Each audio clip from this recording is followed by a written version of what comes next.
The academy's #1 student is laughing. He's standing across the arena, charging a massive spell, convinced this duel is already over. After all, his opponent is Cyan Vert, the trash of the noble families, a kid with zero reputation. The crowd is screaming for blood. The spell is about to fire. Snap. One hit. He didn't even draw a sword. He just erased him. The entire stadium goes dead silent. The professors are terrified. The students are shaking, because they just realized something impossible. This trash didn't move like a student. He moved like a professional killer. And they're right. This isn't a normal 14-year-old boy. Inside this child's body is the soul of the Empire's deadliest assassin, a man who spent 40 years slaughtering kings and winning wars from the shadows. But before he was a monster, he was a victim. A loyal dog betrayed by his own brother. So how did the Empire's greatest weapon end up back in a classroom? We have to go back to the bloody beginning. He was the monster that let his brother be a saint. For 20 straight years, Cyan Vert did the impossible. He stopped the Demon King's raid when the Knights of Light failed. He won the bloody succession war. He slaughtered thousands in the dark, all so his perfect brother Askell could stand in the light and be called a hero. He gave his entire life to being his brother's loyal shadow. And his reward? To be framed as a demon. To be called a murderer by the very man he lived for.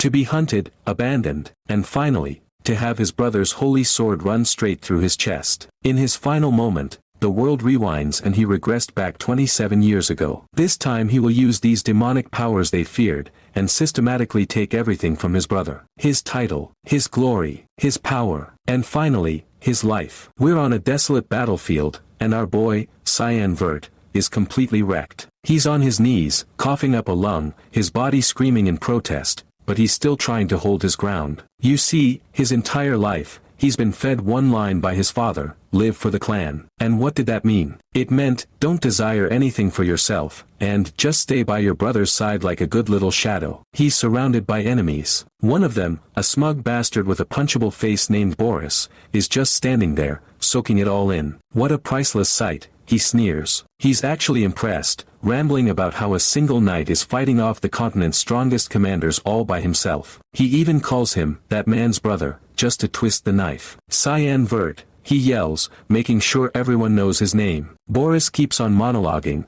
pointing out the sickening black fog of demonic power rolling off Cyan's body. He points his finger and declares, "You are an assassin from Mist." He's practically giddy, explaining that Mist is the dark opposite to their Knights of Light. He boasts that he's trapped Cyan inside a 9th-star magic barrier, a top-tier spell that nobody should be able to break. Cyan is running on pure adrenaline and fumes. His demonic power is the only thing keeping him from collapsing. He knows he's been set up. He has to get out of this barrier. He has to find out who the real culprit is. He steels himself, his eyes glowing a dangerous red, channeling every last drop of power he has. A barrier? He thinks, I'll just tear it to bits. But just as he's about to unleash hell, a cold, familiar voice cuts through the air. That's enough, Cyan. Cyan freezes. He looks up. Descending from the sky in a blaze of golden, holy light is the one man he never expected to see. His older brother. The hero of the continent. Askell Vert. Cyan's mind just short-circuits. Askell. Why is he here? Askell lands, his face a perfect mask of disappointment, not looking at Cyan,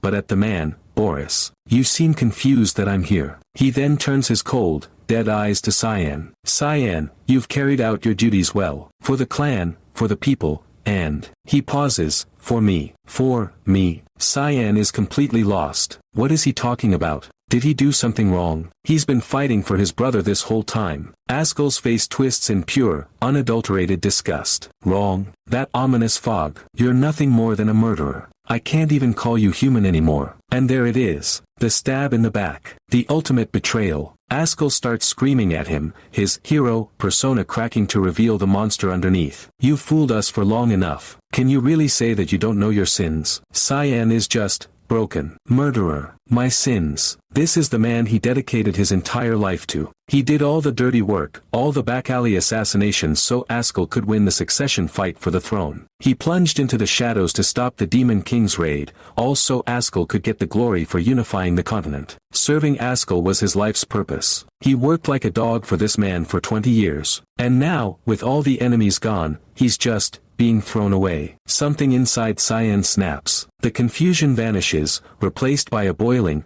volcanic rage. He's done being a tool. He's done being a shadow. It doesn't matter if my entire body breaks down. He roars, his voice raw with hatred as demonic power explodes from his body. I will give everything I have right now. If it means I can destroy you. He unleashes all his remaining power in one massive, crimson shockwave. The knights around Askell freak out. That's impossible. How does he still have that much mana left? That's no human. Cyan, now just a blur of red and black, scoffs at the so-called hero of the continent. How silly. The hero is trying to kill his younger brother, because he's afraid. He charges, screaming, aren't you ashamed of yourself? He knows Askell's secret. He knows his brother's one weak point, the one spot on his body that can't regenerate. He pours every ounce of his life into this final attack. Just once. Once is enough. But just as his demonic blade is about to hit its mark, Boris, that loyal dog, leaps in front and throws up a golden magic shield, blocking the fatal blow. Cyan is blown back, his energy spent. Askell just smiles, that cold, heartless smile. You poor bastard. I wanted to do you the favor of giving you a painless death, since you are my brother. But you have shown your true colors. He raises his own holy sword, its light burning against Cyan's darkness. I knew that was what you were from the start. A demon. Cyan, bleeding and broken, can only look on in disbelief. It's a good thing I never trusted you to begin with, Askell says. And with that, the hero of the continent, the man Cyan gave his life for, runs his own brother through with his holy sword. As Cyan lies there, the life bleeding out of him, Askell and his lackeys just turn their backs and walk away. Cyan's vision goes dark. Damn it. Is this my end? What a foolish, stupid, life I've led. His eyes close for the last time, only to jolt wide open with a strangled gasp. He's gasping for air, clutching his throat. He's not dead. He's in a bed. A young woman with brown hair is standing over him, hands on her hips, looking annoyed. How long do you intend to sleep for? Get it together. You need to get ready, young master. Cyan is completely and totally lost. Emily, he whispers. His maid. But that's impossible. Why are you here? It's been almost 20 years since he last saw her. But she looks exactly the same. She hasn't aged a day. Emily just looks at him like he's crazy. What are you talking about? Are you still dreaming? Cyan looks around in a panic. This place. This is his childhood room. The furniture, the layout, it's all the same. He scrambles up and looks at his hands. They're small, soft, not the calloused, scarred hands of a master assassin. Wait, he thinks, his heart pounding in his chest. Am I back to being a child? Young Master Cyan. Emily shouts, snapping him out of it. You're stalling for time because you don't want to go for training, huh? Make up your mind and get going. Training. What training? He stumbles out of his room, the sunlight hitting his face. He looks out over the familiar sight of his home, the Vert clan duchy. It all comes rushing back. This feeling. This isn't a dream. This isn't his life flashing before his eyes. He's really back in the past. He remembers the date. Foundation year 985, March 1st, 27 years ago. This is the day. The day of the annual duel training session. The day his life went completely off the rails. He's standing in the courtyard, and across from him is his opponent, Cyan Vert. His half-brother, the same age as him. But that's where the similarities end. Cyan is the legitimate son of the Duke's wife, the Duchess Margaret Erzith. He's the golden boy. And Cyan? He's just the bastard son, a laughingstock to everyone. In his first life, he got utterly humiliated in this fight. He was beaten down, a crying, pathetic mess. And after this duel, his father, Duke Vert, stopped paying him any attention at all. This was the day his fate as a shadow was sealed. Even his personal maid, Emily, is looking at him with pity. Why don't you just surrender instead? He's a joke to everyone. But this time, things are different. He may be trapped in the weak, untrained body of a 10-year-old, but his mind, his soul, is that of a 37-year-old master assassin who fought the strongest beings on the continent. He grips the small rapier they gave him. It's laughably heavy in his tiny hands, but it'll have to do. He looks at Emily, his eyes now dead cold, all the childishness gone. It's fine. I just need to win. He walks out onto the dueling ground. His father, the Duke, sits on his throne, looking bored. Beside him, the Duchess Margaret has a smug smile, already sure of her son's victory. His half-brother Cyan stands there, sneering. You didn't run off, huh? The Duke raises his hand. Let's begin. Cyan doesn't even wait for a proper start. He charges, screaming like a banshee. Where are you looking, you idiot? He swings his sword in a wide, sloppy, predictable overhead arc. Cyan just stands there, completely unimpressed. To his assassin's eyes,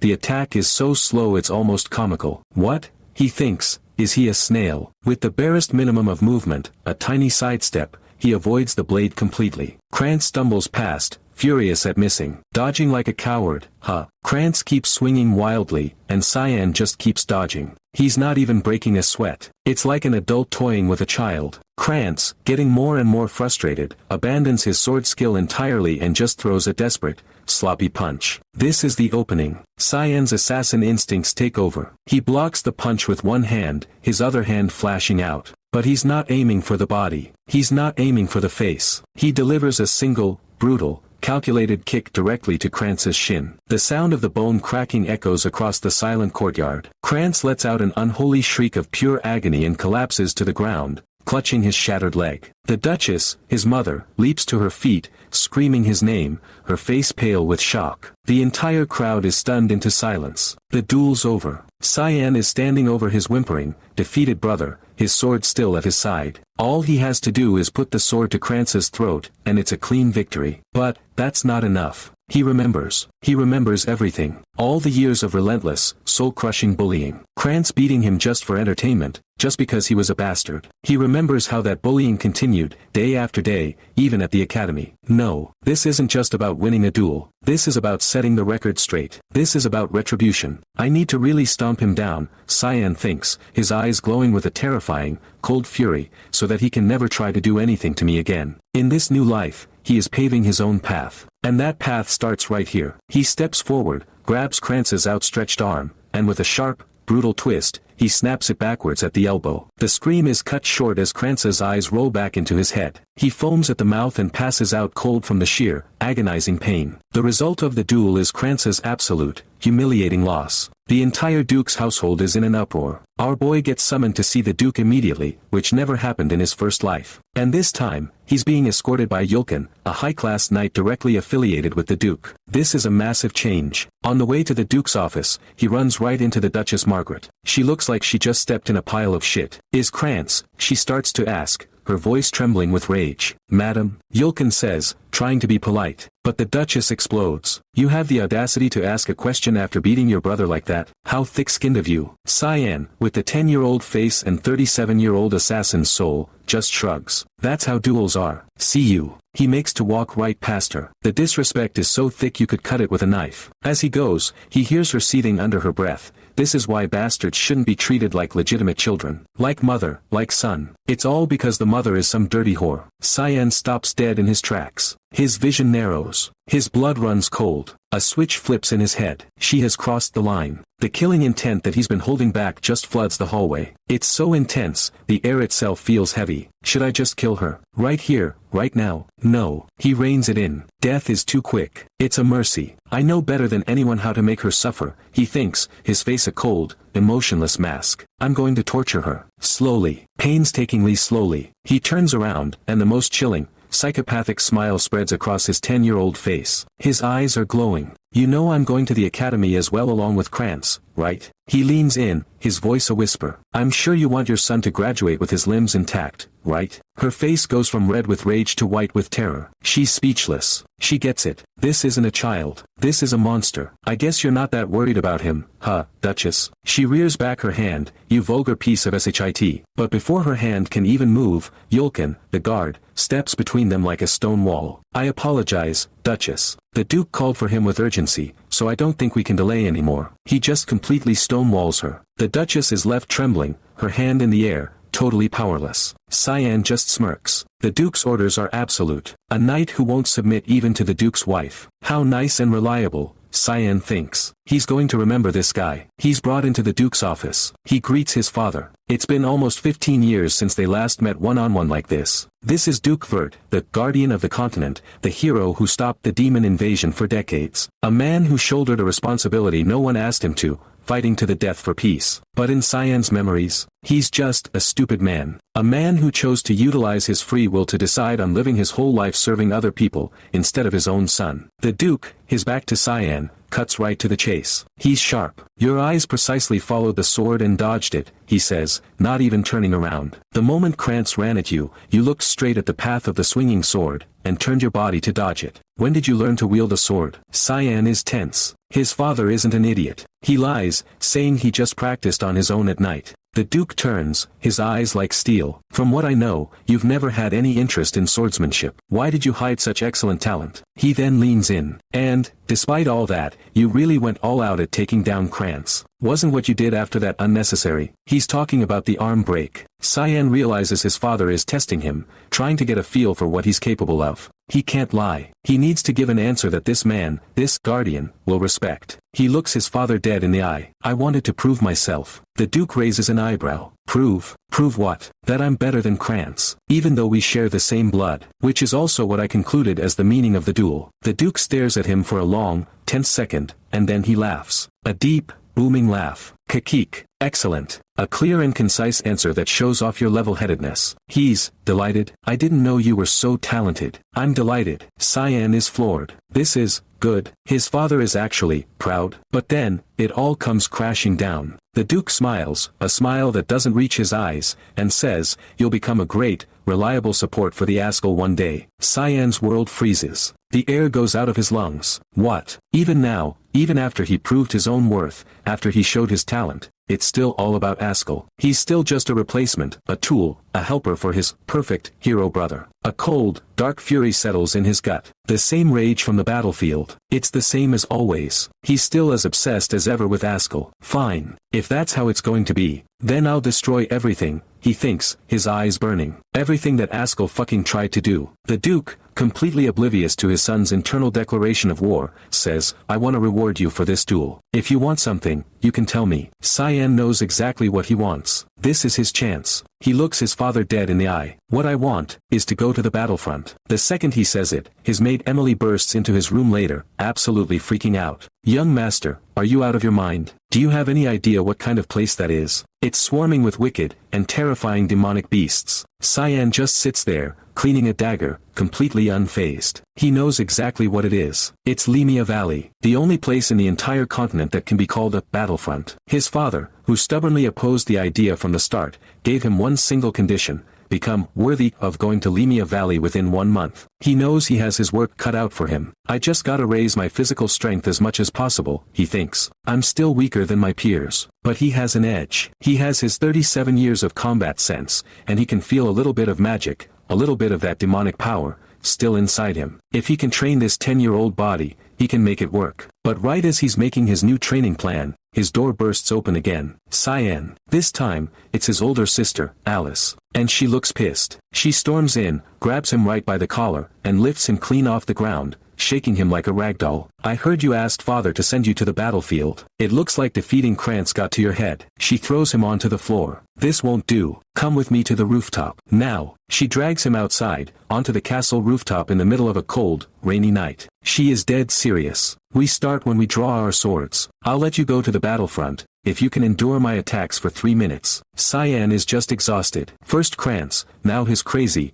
overprotective sister. Do you really have to go this far, Alice? Alice doesn't back down. Answer one question. Are you after the family's title? He tells her he couldn't care less about it, and that just sets her off. So you are, huh? Draw your sword. She comes at him with a full power, two-handed overhead swing. This isn't a test, this is an execution. Cyan's eyes widen. Are you really trying to go all out against your brother who's 7 years younger? He's forced to parry the blow, and the force of the impact sends sparks flying and cracks the stone beneath his feet. Alice is visibly stunned. No way, he blocked that. She knows his rapier is just a light, flimsy blade. It should have shattered against her longsword. A terrifying, manic grin spreads across her face. You've got better intuition than I thought, my dear Cyan. Cyan just thinks, I'm screwed. She unleashes an absolute storm of attacks, a whirlwind of steel and fury that he can barely keep up with. He's dodging and parrying on pure instinct. He just manages to block a strike aimed at his neck, but the raw force sends him skidding halfway across the rooftop. He's sweating, his small body is screaming. Damn it. He's barely holding on, his 10-year-old body just can't keep up with his assassin's mind. He realizes, that could have been bad. If I hadn't twisted my sword midway through, I would have killed her. His entire skill set is built to kill immediately,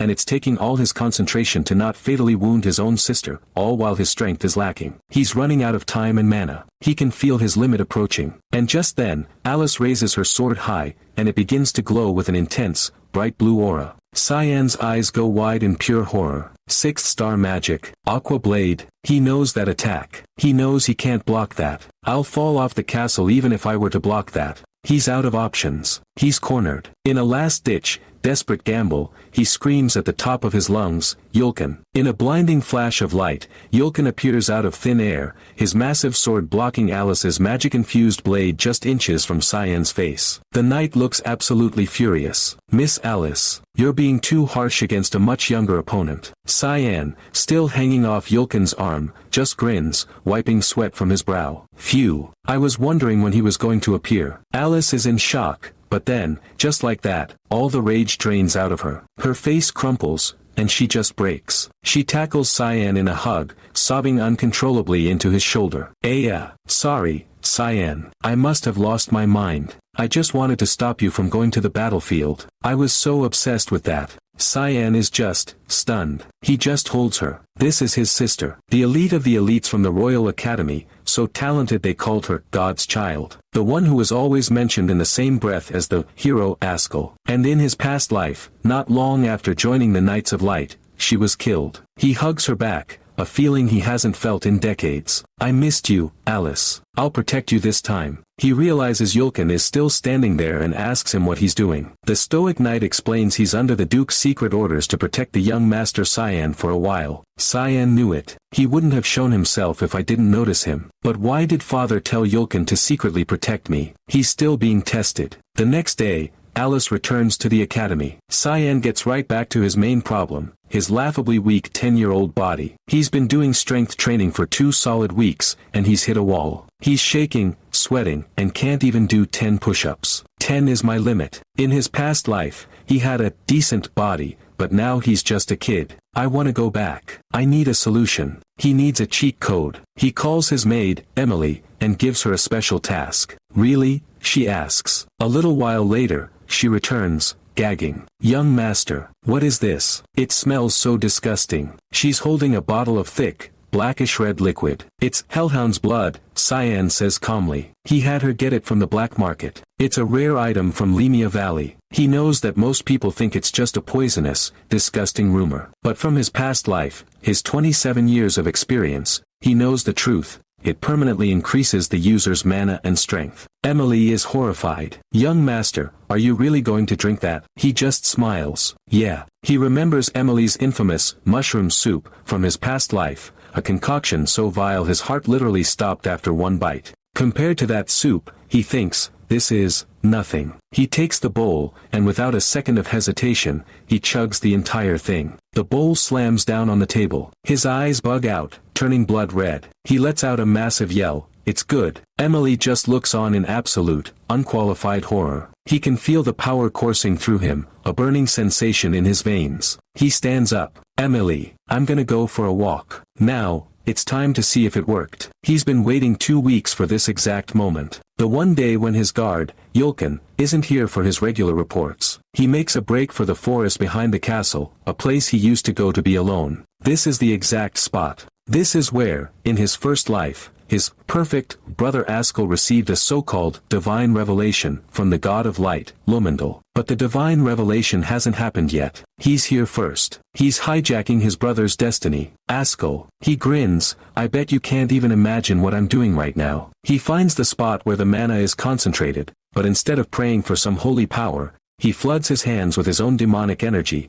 courtesy of the hellhound's blood. He slams his palms into the ground. The earth shatters, rocks flying everywhere, and a dark, hidden entrance opens up in the ground. Let's go. He steps inside. It's different from his memories. This is the ancient temple that served the god of light, Lumendal, until all its history was erased. And right in the center of the massive, ruined chamber, glowing on an altar, is the legendary holy sword, Duran Dark. This is the god's weaponry that won the war against the demons all those years ago. This is the sword that, in the future, will be the source of his regression. He walks up to it, and places his hand on the hilt. As expected, absolutely nothing happens. He's so annoyed he just kicks the pedestal. That ruined my mood. Holy sword, my ass. He's not here for that anyway. He knows the real secret of this place. He looks past the glowing holy sword and sees a shadow on the floor. But it's not a normal shadow. Where there is light, there must be darkness. This isn't a shadow. It's a pathway. A hidden altar beneath the altar of light. He plunges his hand into the shadow and pulls himself through. He peeks into the dark, hidden chamber below, and there it is. Resting on a dark, ominous pedestal, pulsing with a sinister red energy. He smiles. It's nice to see you, my sword. Demonic sword, Kiram. He reaches out and grabs the hilt. The instant his fingers touch it, a tidal wave of demonic energy erupts, filling the room. He feels good. This familiar feeling. It's the best. He feels like he wants to slay something right now. A massive, cackling shadow monster, the spirit of the sword, looms over him. Kikikik. Child, don't you have any fear? Don't you know what it means to have awoken me? Cyan, with the completely unfazed face of a 10-year-old, just looks at it. I don't know. It means this sword is now mine. The spirit roars, its voice shaking the temple. Late to regret it now, child. Your body is now mine. It lunges at him, a storm of pure darkness, ready to possess his body and soul. Cyan, his eyes glowing red, doesn't even flinch. He doesn't dodge. He doesn't run. He reaches out, and grabs the shadow spirit by the throat. The spirit freaks out,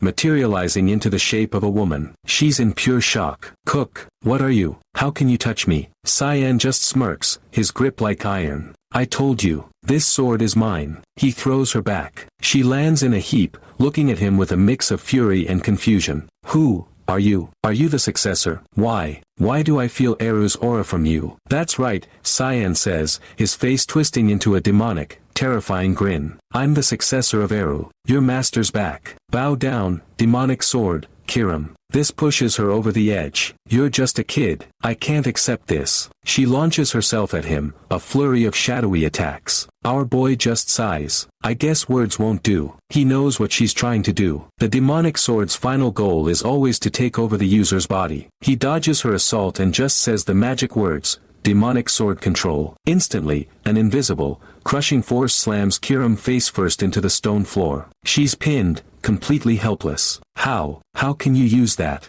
Eek. He says it again, his voice bored. Demonic sword control. Slam. She's smashed into the ground again, and again, and again. How about now? She's trembling, completely broken, her face pressed to the stone. I'll accept. Human. He starts to say it one more time. Demonic sword con dash. Master, she screams, finally submitting. I'll accept. Master. And just like that, the most powerful demonic sword on the continent is tamed like a misbehaving puppy. Cyan finally lets her up. Now that I've done what I wanted to do here, shall I get back? I've been gone for too long. The demonic sword, Kiram, transforms. Its spirit pops out of the blade as a tiny, angry-looking black and pink blob with a fanged smile. Ah, it's been so long since I breathed fresh air, it chirps. Hey, master, what's your name? He tells her his name is Cyan Vert. She's completely baffled. Cyan, I've never heard of that name before. Eru really chose a kid like you. Yeah, Cyan says, his face serious. In my past life. He tells her straight up, I died once before. Kiram is just completely baffled. Cyan,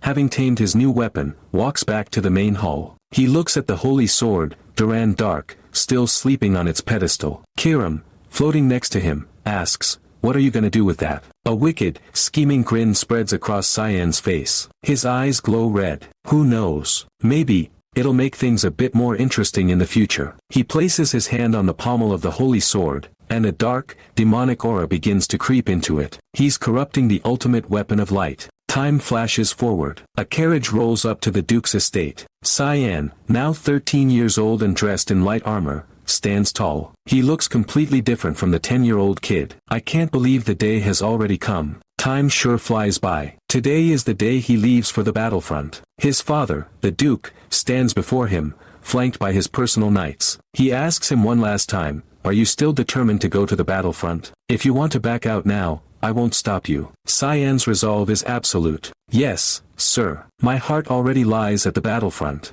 The Duke nods. This is his son's final test. He gives an order. Open it. One of his knights steps forward and unrolls a magic scroll. A massive, fiery magic circle erupts on the ground, and from it, a massive, flaming hellhound is summoned. Cyan just looks at it, completely unfazed. A hellhound? A low-ranked demonic beast from Lemia Valley, huh. He knows exactly what this is. His father and the knights are standing right there, just watching. So they'll sweep in if it gets dangerous, he thinks. His father wants him to prove his resolve by passing this final trial. Cyan just scoffs. A trial, huh? He remembers, just 3 days before this, marching up to his guard Yulkin and asking for a real fight. Yulkin, being a beast of a man, was hesitant. For a duel, someone your age. Cyan just told him to go find Krantz, but Yulkin just sighed. He runs away every time he sees me. What a hassle. If you insist, Cyan said with a bright smile, okay. Instead, I will only fight you with my sword's sheath. Yulkin agreed, saying he'd only focus on defense. But before they started, Cyan's eyes turned cold and red.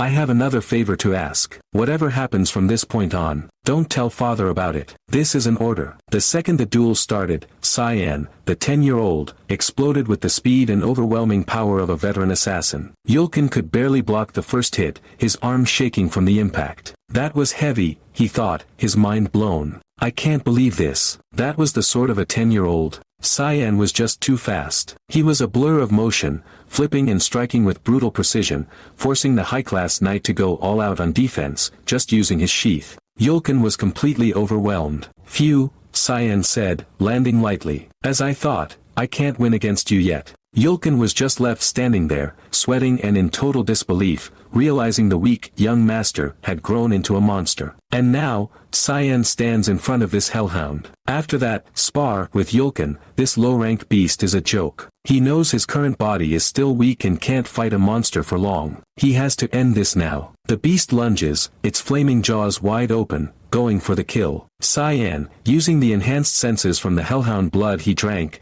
anticipates its every move. He doesn't dodge back. He runs forward. He plants his training sword straight into the ground, uses the hilt as a springboard, and vaults high into the air over the monster's head. He twists mid-air, drawing his real sword, and comes down with a single, perfect, lightning-fast strike right through the back of the monster's skull. It's a one-shot kill. The hellhound collapses to the ground, its flames extinguishing as it dies. The Duke and his knights are absolutely floored. His father, for the first time, looks genuinely proud. Impressive, Cyan, he says, clapping slowly. Cyan, meanwhile, is just staring at the massive corpse, thinking, it feels like a waste. This much blood could fill a few bottles. He's actually considering how to harvest it. As he's contemplating this, his demonic sword Kirim, in her little blob form, starts screaming in his ear. Master, do I look like a kitchen knife to you? Cyan is confused. No, of course not. You're a demonic sword. Why do you say that? Then use me, damn it. Kirim shrieks, drooling. I need blood to gain strength. Please, just let me have one gulp. Cyan just ignores her pathetic whining. His eyes glow red. Don't you worry, he thinks, a sinister smile playing on his lips. Because soon, I'm going to use you to my heart's content.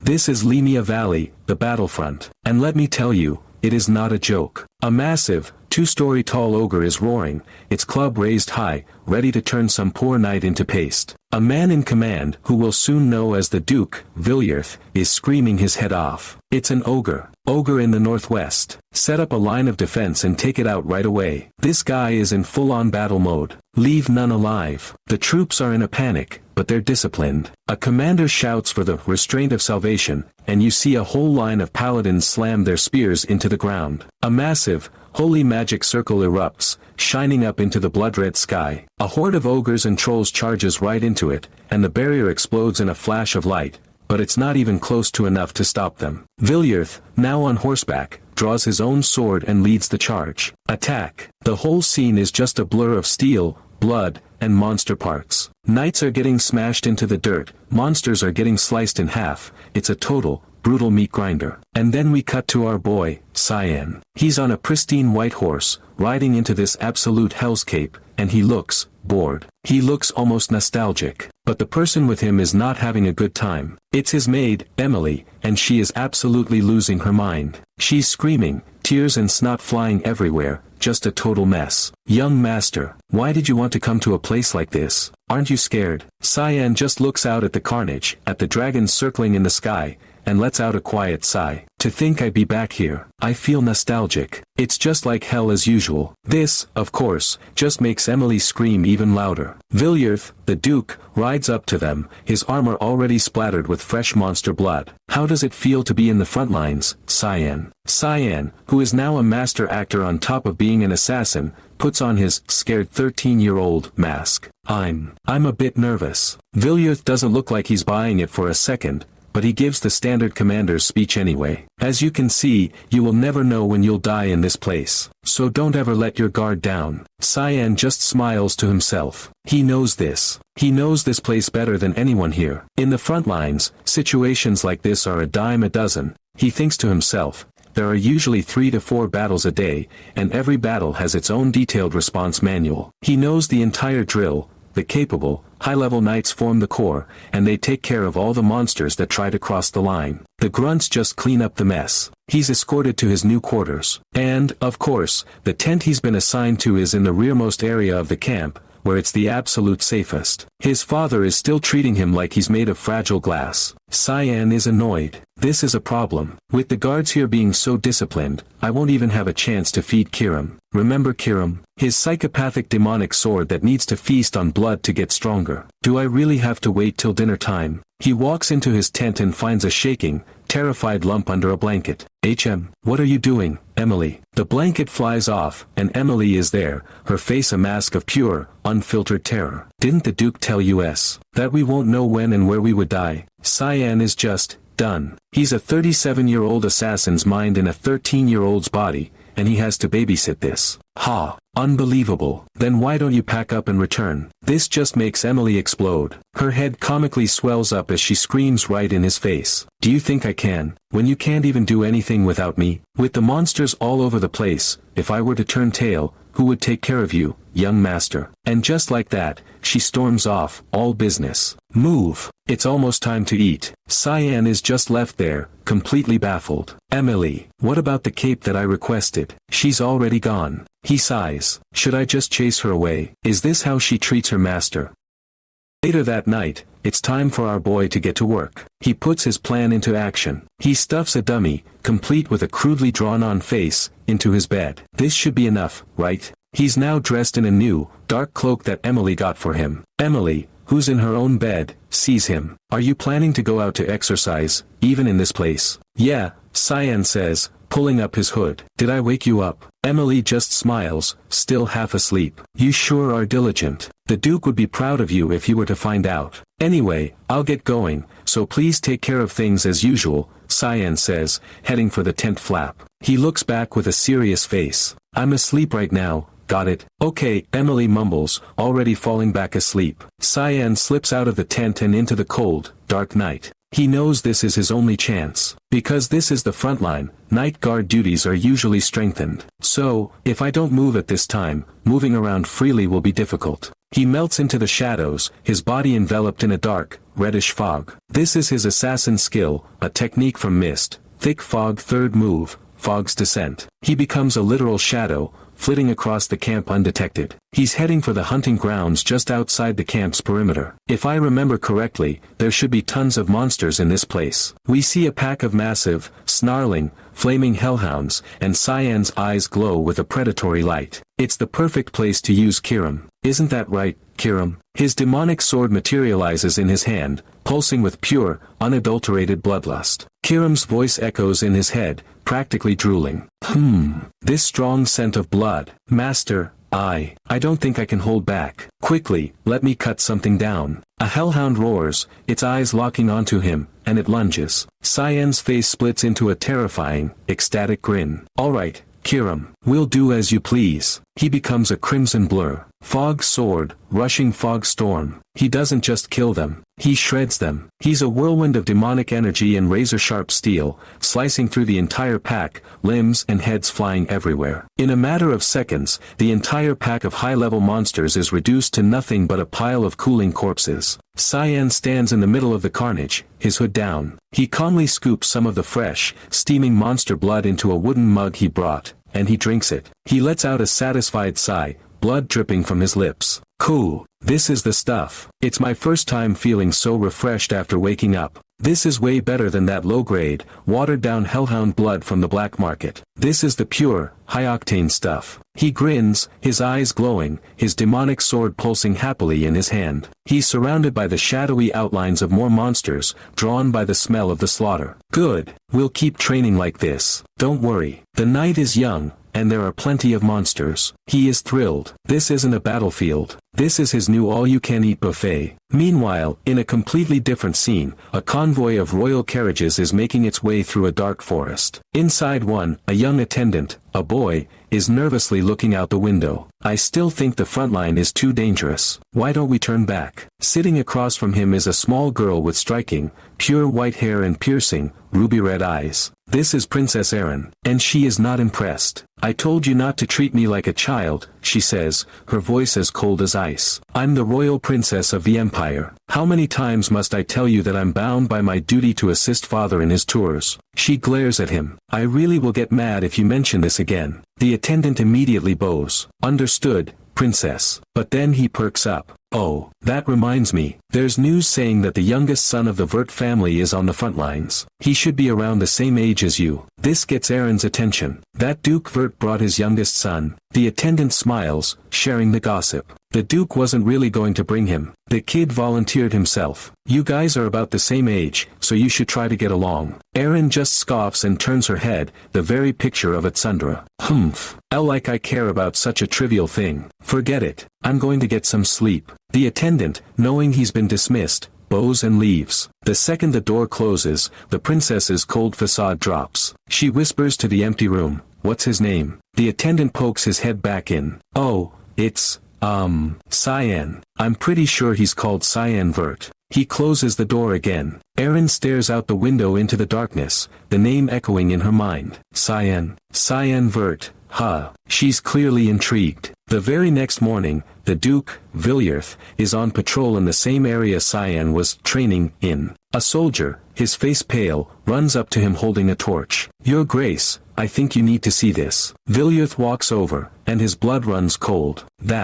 It's the corpse. A massive, 100-foot-long corpse of a death worm, one of the most dangerous and tanky beasts in the entire valley. And it's been shredded, sliced to ribbons, like it was put through a blender. Villiers is sweating, his mind racing. Who could have slain a death worm like this? He knows of only one group in history capable of this kind of overkill. Could it have been that organization? He's talking about the legendary assassin group, Mist. Meanwhile, back in his tent, Cyan wakes up, and his entire body screams in protest. Ugh, my entire body is sore. He's back in his 13-year-old body, and the backlash from his little midnight rampage is hitting him hard. He overdid it. He'd used demonic sword manifestation, a technique that's basically a fusion, letting Kiram partially possess his body to use her true, OP powers. It's a massive trump card, but it's also a double-edged sword. But she can completely take me over if I let my guard down, he thinks, rubbing his aching muscles. He's literally playing with fire. Me using her to take down just one monster is actually insane. It's a good thing I drank all that demonic beast blood. If it had been a month ago, my entire body would have broken down. Kiram, his little demonic blob spirit,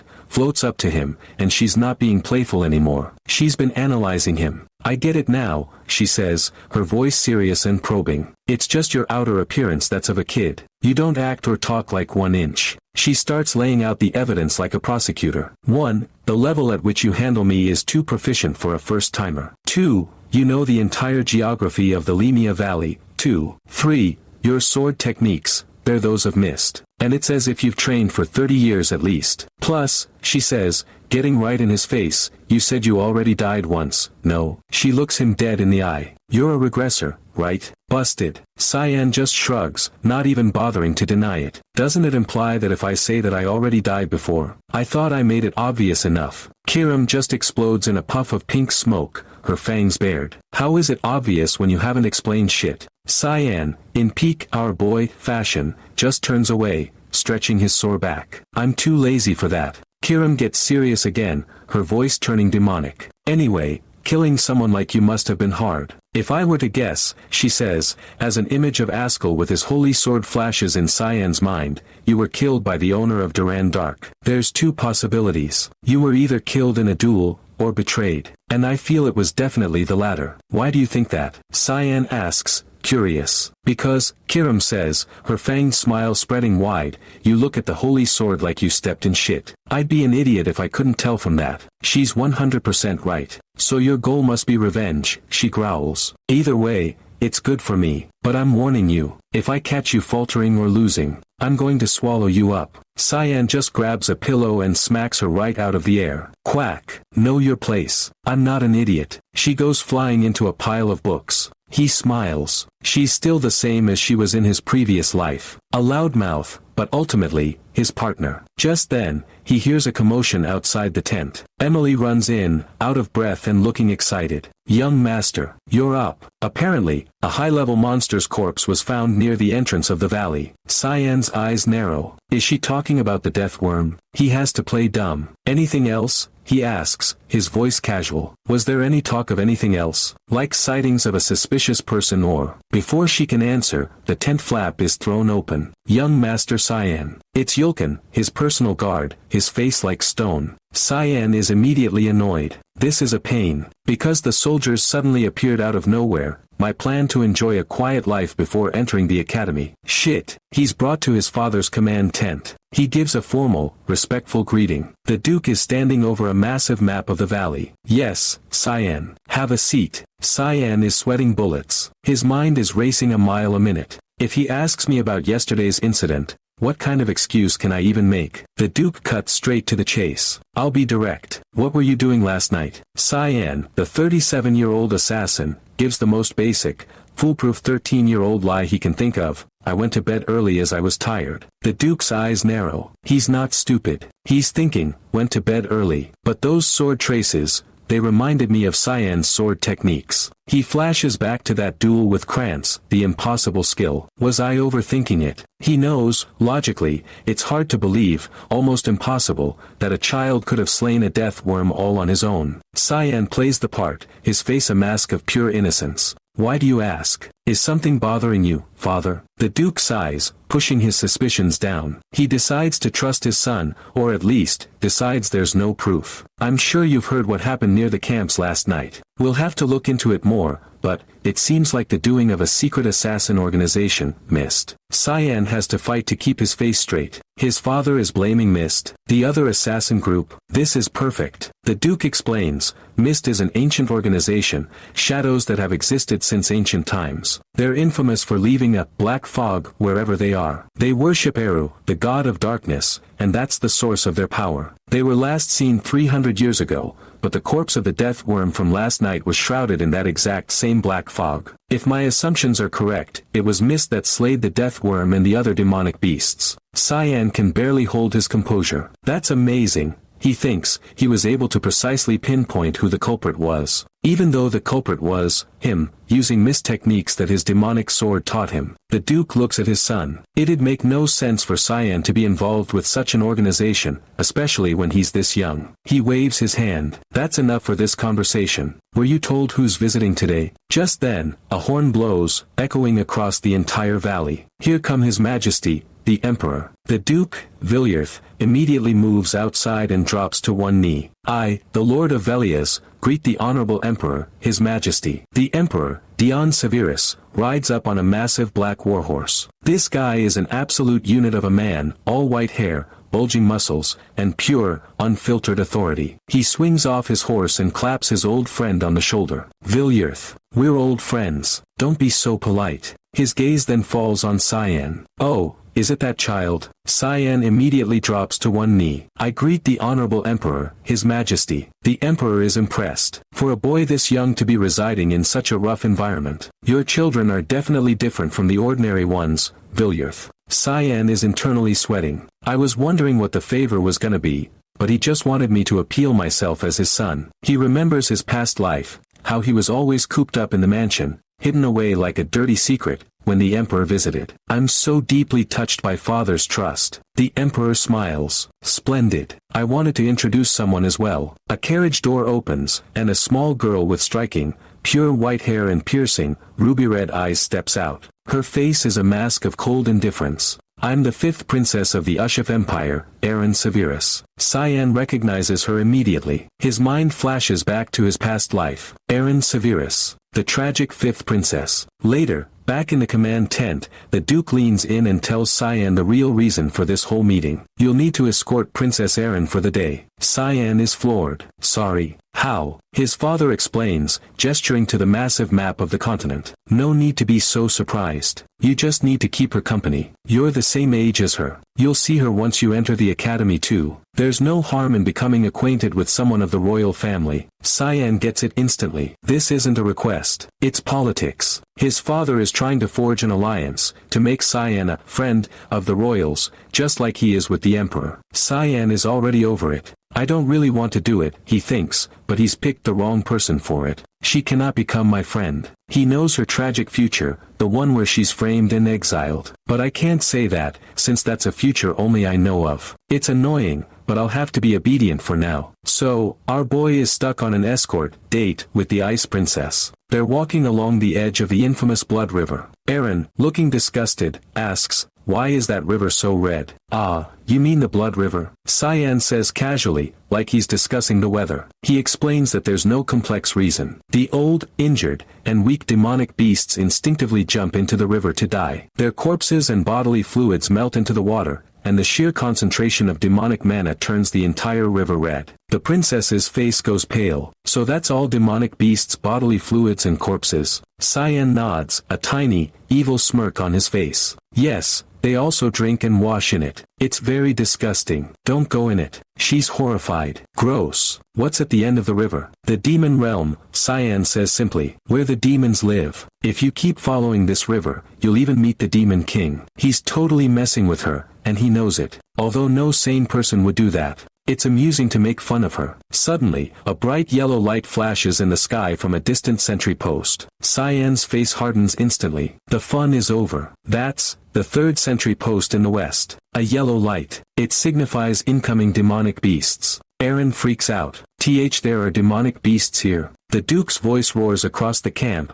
protect his majesty. But the emperor, that absolute Chad, just draws his sword, looking bored. Don't be like that, Villiers. You think I'm here to go on a hike? I've been getting really bored, anyway. This guy is a total battle junkie. The Duke just sighs. Alright, your majesty. We will join in the demonic beast raid. Focus on killing the beasts until the raid is over. He then turns his gaze to Cyan. You join too, Cyan. Aaron is completely shocked. You can fight the demonic beasts. Cyan tells her he can just support from the back, and that she needs to get to the shelter. This triggers her royal pride. Take me with you. Cyan is just, what? What the hell is this kid saying? She stomps her foot. You said you're the same age as me. Then I can come too. Cyan's patience, which was already paper thin, snaps. People die here. It's not a playground. I don't care. I'm going, and no one can stop me. Cyan is so done. He doesn't have time for this. He just screams, Yulkin. The guard appears instantly, his shadow covering them. Yes, young master. Yulkin, you will substitute the royal knights and escort her highness to safety in the camps. Yulkin doesn't even hesitate. He just walks over,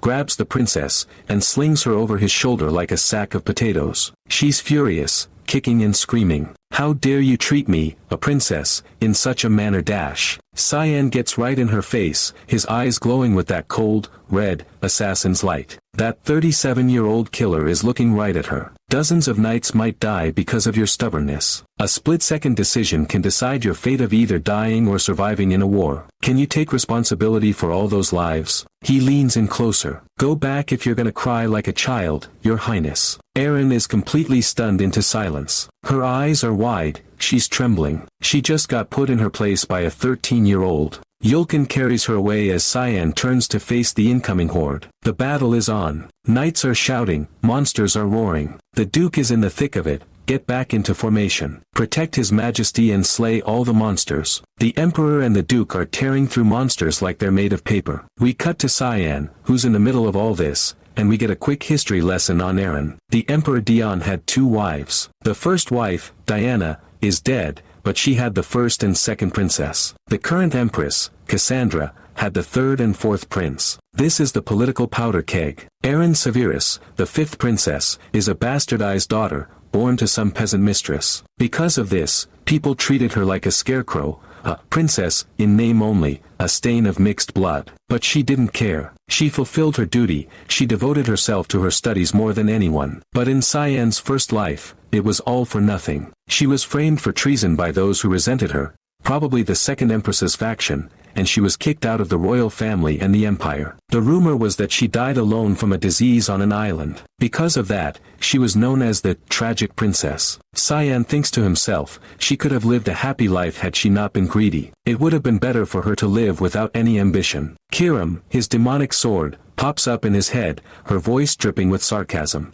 Isn't that what your father always told you in your past life? Cyan just parries a monster's attack. It's different. Back on the battlefield, the Emperor is a one-man army. He's just calling down holy lightning, turning monsters into dust. Emperor Dion is known to the public for being 8-star in magic rank, Cyan thinks, watching the light show. I'm sure an intermediate rank demonic beast is no problem for him. Later that night, the battle is over. The Duke and the Emperor are in the command tent, sharing a drink, or at least, the Emperor is. The Duke, ever the stoic soldier, refuses. I'm sorry, I do not allow myself to drink on the front lines. The Emperor sighs and gets down to business. Anyway, I was reminded when you asked me about the current atmosphere in the Empire. There has been a recent spike in assassinations of nobles. The map on the table is covered in black ink blots, showing the kill zones. It's causing a lot of anxiety. The Duke's face darkens. Are there any patterns to these assassinations? Yes, the Emperor says, his voice grave. Black fog was present at all of the murder scenes. The Duke's hand tightens.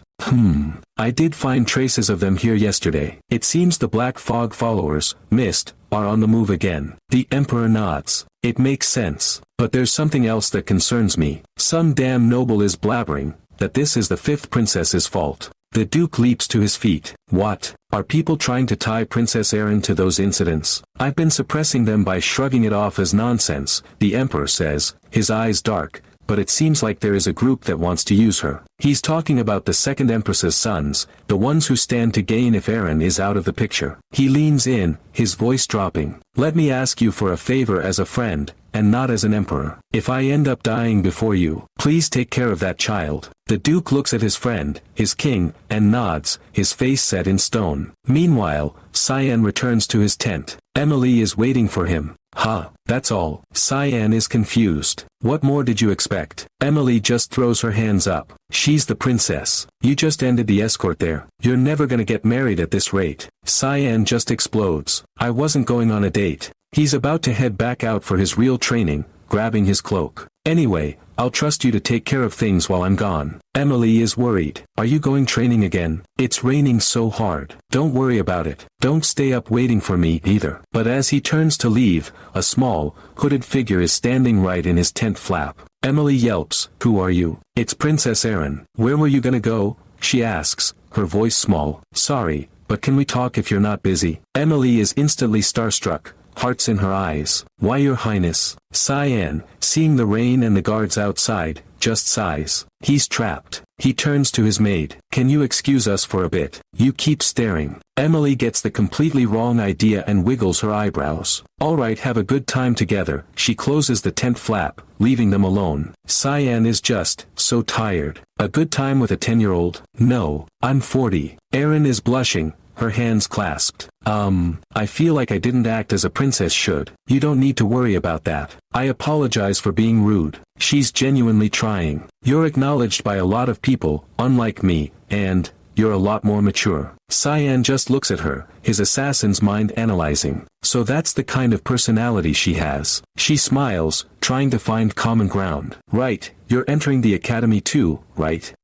I'm sorry." Cyan cuts her off, his voice flat, his eyes glowing red in the dim light. "But I don't plan on making friends. If you're here to make friends, please leave." This just crushes her. Her face falls, and her eyes well up with tears. "You're harsh. Do you also think that I'm just a shell of a princess?" She turns to leave, her voice quiet. "I understand. I guess there's no benefit in being friends with me. Sorry for wasting your time." As she walks away, she mutters, "I guess I was short-sighted. I thought maybe we could at least talk. But you're completely different from Sir Askell." That name, Askell, it's a trigger. Cyan's eyes flash pure red. What did she just say? He moves in a blur, grabbing her by the wrist, his grip like iron. She yelps, terrified. Askell, no, Cyan growls, his voice low and dangerous. How do you know my brother? She's terrified but defiant. I got to know him when I was touring the Royal Academy last year. Cyan's mind flashes to an image of his brother, Askell, smiling that fake,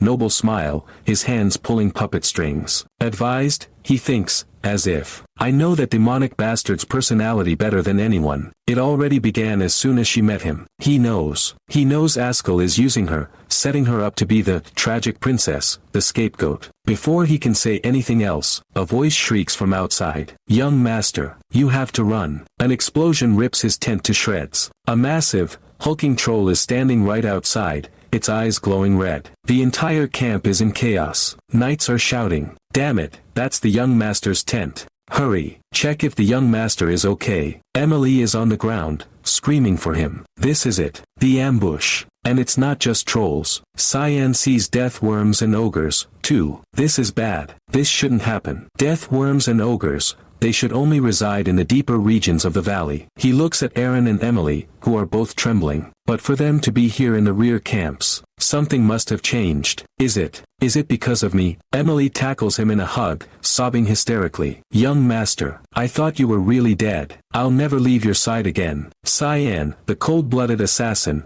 just stands there, completely annoyed. Back in my day, I even killed the Demon King. As if I'd die to a mere troll. The Royal Knights, Aaron's guards, are trying to reassure her. Don't worry, your highness. The knights are really strong. We're okay, your highness. It's a given that we would protect you as the knights of the empire. One of them even grins. We'll protect you with our lives. Cyan's assassin senses scream. Move. He shoves the knight, just as a giant troll fist smashes down, turning the knight into a red paste on the ground. Get back. Cyan roars, drawing his sword. He knows it. The troll's red eyes are locked right on him. I knew it. It's me that it wants. He looks at Emily. I'll distract the troll, so get away with the princess. Okay. Emily, for once, doesn't argue. She just grabs Aaron and bolts. Cyan faces the horde of monsters. Why are all the advanced rank demonic beasts all attracted to me? Kiram pops up, cackling maniacally in his head. You drank the blood of countless demonic beasts in order to become strong. And that's why you reek of them. It'd be weird if they didn't come for you. Cyan is furious. What? You knew about this? Why are you telling me now? Kiram just gives a fanged grin. Did you forget? Cyan is so mad he could spit. He grabs her little blob form. Quack. Shut up.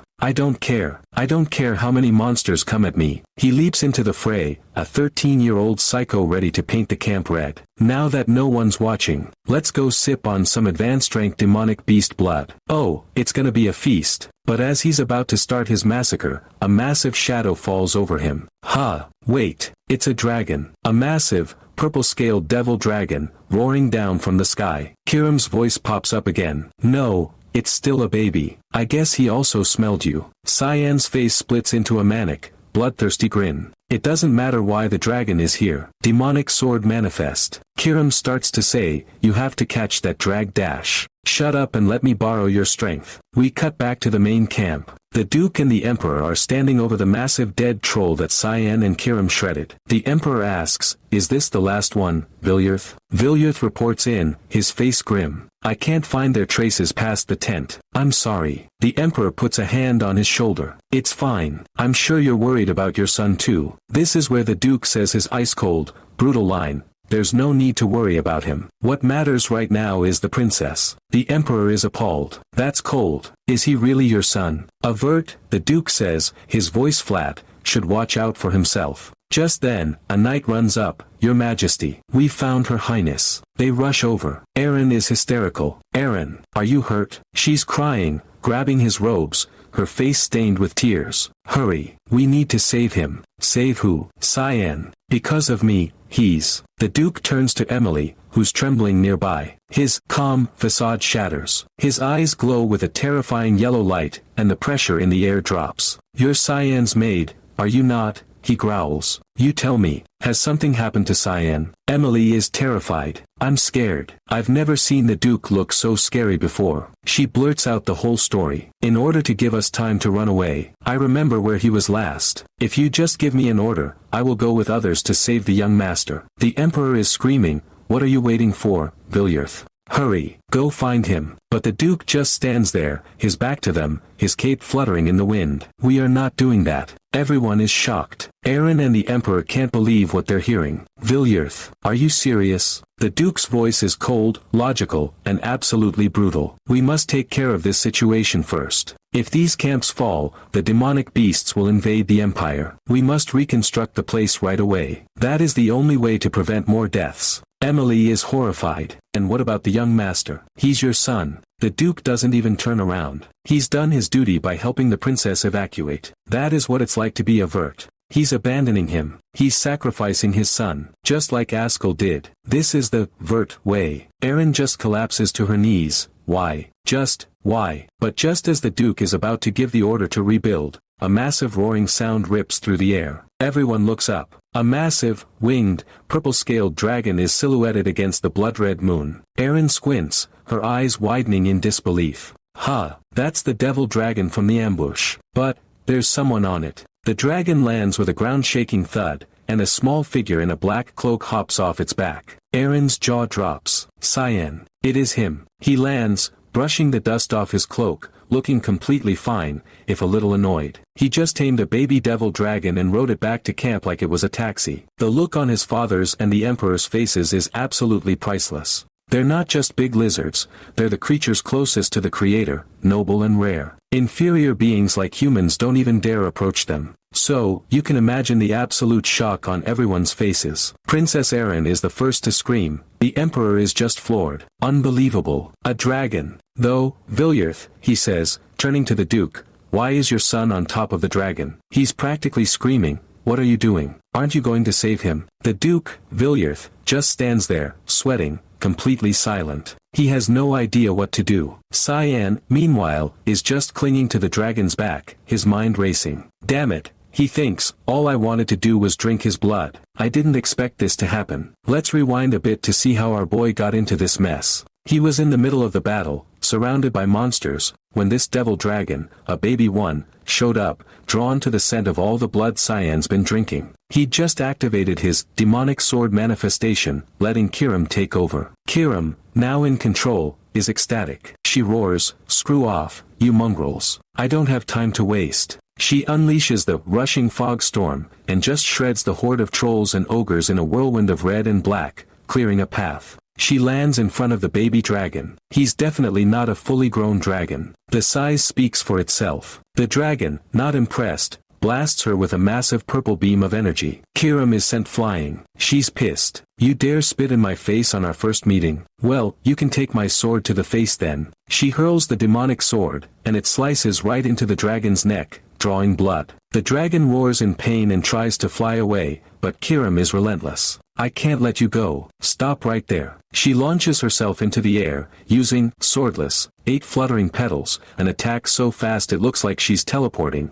and she just pummels the dragon in midair. But the dragon's scales are too tough. Phew. I guess I can't take on a dragon just yet. My shoulders are sore, she groans, her manifestation flickering. The dragon uses the opening to fly up high and dive straight down, trying to crush her. Kiram tries to dodge, but she's not fast enough. I won't fall for the same trick twice. And that's when Cyan's real consciousness kicks back in. Kiram is screaming, "That lizard!" He's running away. But Cyan isn't looking at the dragon. He's looking at the ground. At his father, Villiers, his holy sword drawn and glowing with a terrifying, golden 8-star magic. That's advanced 8-star magic. Cyan thinks, his blood running cold. He's going to use the secret sword of the heavens. A storm of holy swords rains down from the sky. This isn't a precision attack. This is an obliterate the entire area attack. He's really living up to his title as the continent's guardian, father. Cyan thinks, panicking, knowing that his son will get swept up into it too. The baby dragon is fast. It weaves through the storm of holy swords. Oh, that's right. Good dragon. Cyan cheers, but his relief lasts for about 2 seconds. Keep avoiding it like one of the holy swords clips him, sending him flying off the dragon's back.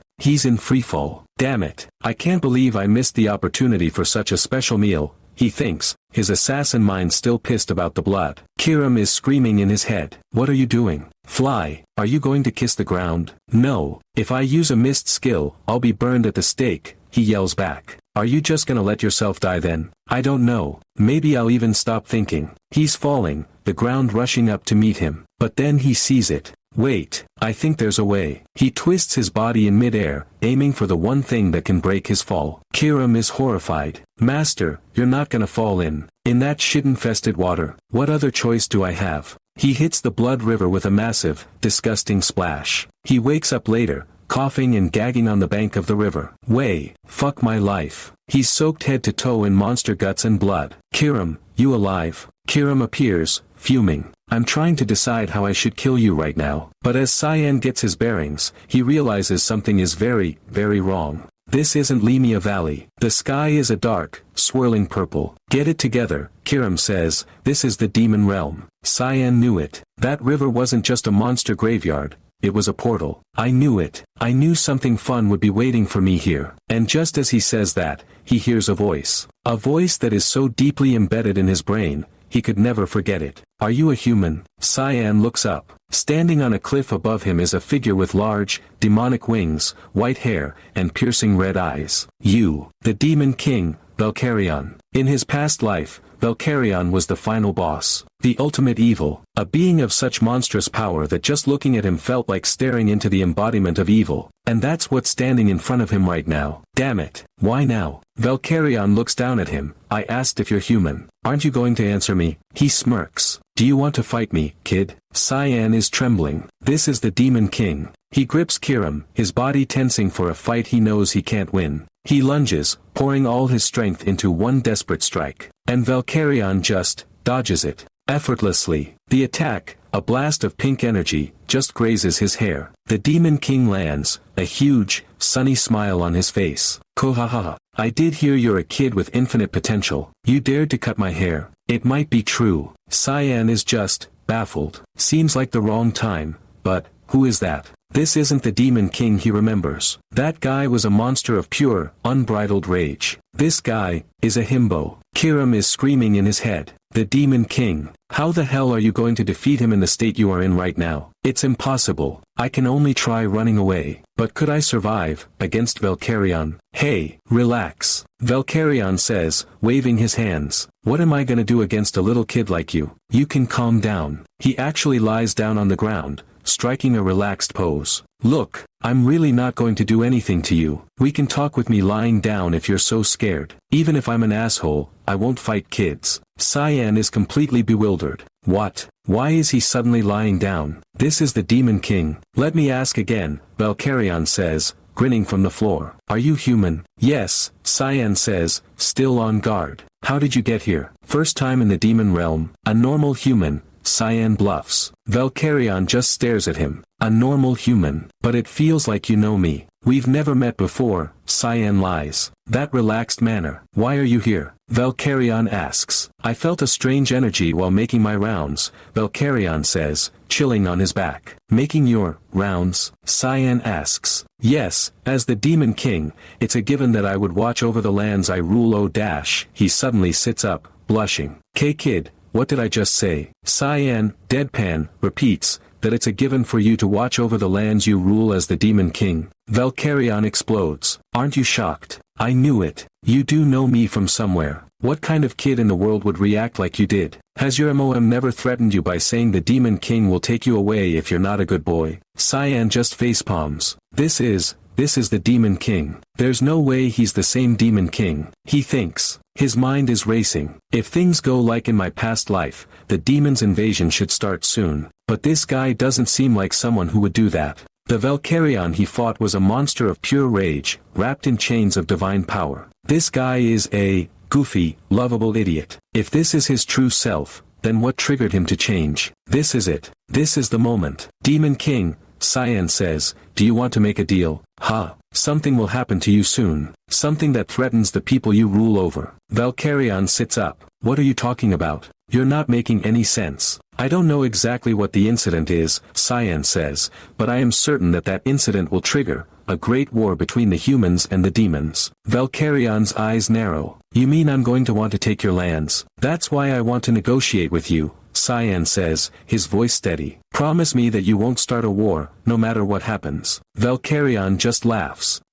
You're making no sense. Oh well. Alright, let's say that I don't start a war. What are you going to give me in return? Cyan meets his gaze. I'll help you. No matter what happens to you, I'll do my best to help you. Valkyrion stands up and looks down at him, his goofy smile gone. You know something. He grins. Your name? Cyan Vert. Alright, Cyan Vert, Valkyrion says, his wings spreading wide. I promise you, as the owner of the demon realm, that I will not invade your land no matter what happens. But you better take responsibility for your own promise too. A deal is a deal, after all. He just flies away. Alright, that completes it. Cyan is left alone. I did it. I made a deal with the Demon King. Just then, a search party of knights finds him. Over there. It's a miracle. Young Master Cyan. He's rescued, and he immediately earns a badass new nickname. The boy who survived the devil dragon. He's taken to a military hospital in an abbey to recover. He wakes up, his body aching, to see Princess Erin sitting at his bedside. Sorry, he asks, confused. Let me repeat myself, she says, her face bright red. I thought things were resolved smoothly. Will you be mine? Cyan just stares at her with the most blank, dead inside expression. What the hell is she saying? He gives her a one-word answer. Nah. Ah. The princess is just shattered. She's trembling, blushing, completely humiliated. Oh, of course. I'm an impotent princess. Cyan is just getting annoyed. She's really getting on my nerves. Well, I knew that she was impotent, but her attitude makes her even worse. He knows this is all a setup by his brother, Askel. He cuts her off again. You're right. You can't bring any benefit to me. Or anyone, for that matter. You don't have any influence or even any etiquette. It would actually be bad for me if I were to be close to you. He is just brutally honest. But then, he throws her a lifeline. However, he says, his eyes sharp, I'll watch you. Until you've developed into a fine woman. She's confused. Watch me. No, I get what you mean, she says, suddenly getting flustered and covering a yawn. I just have to improve enough so that you'll acknowledge me. She leaps to her feet,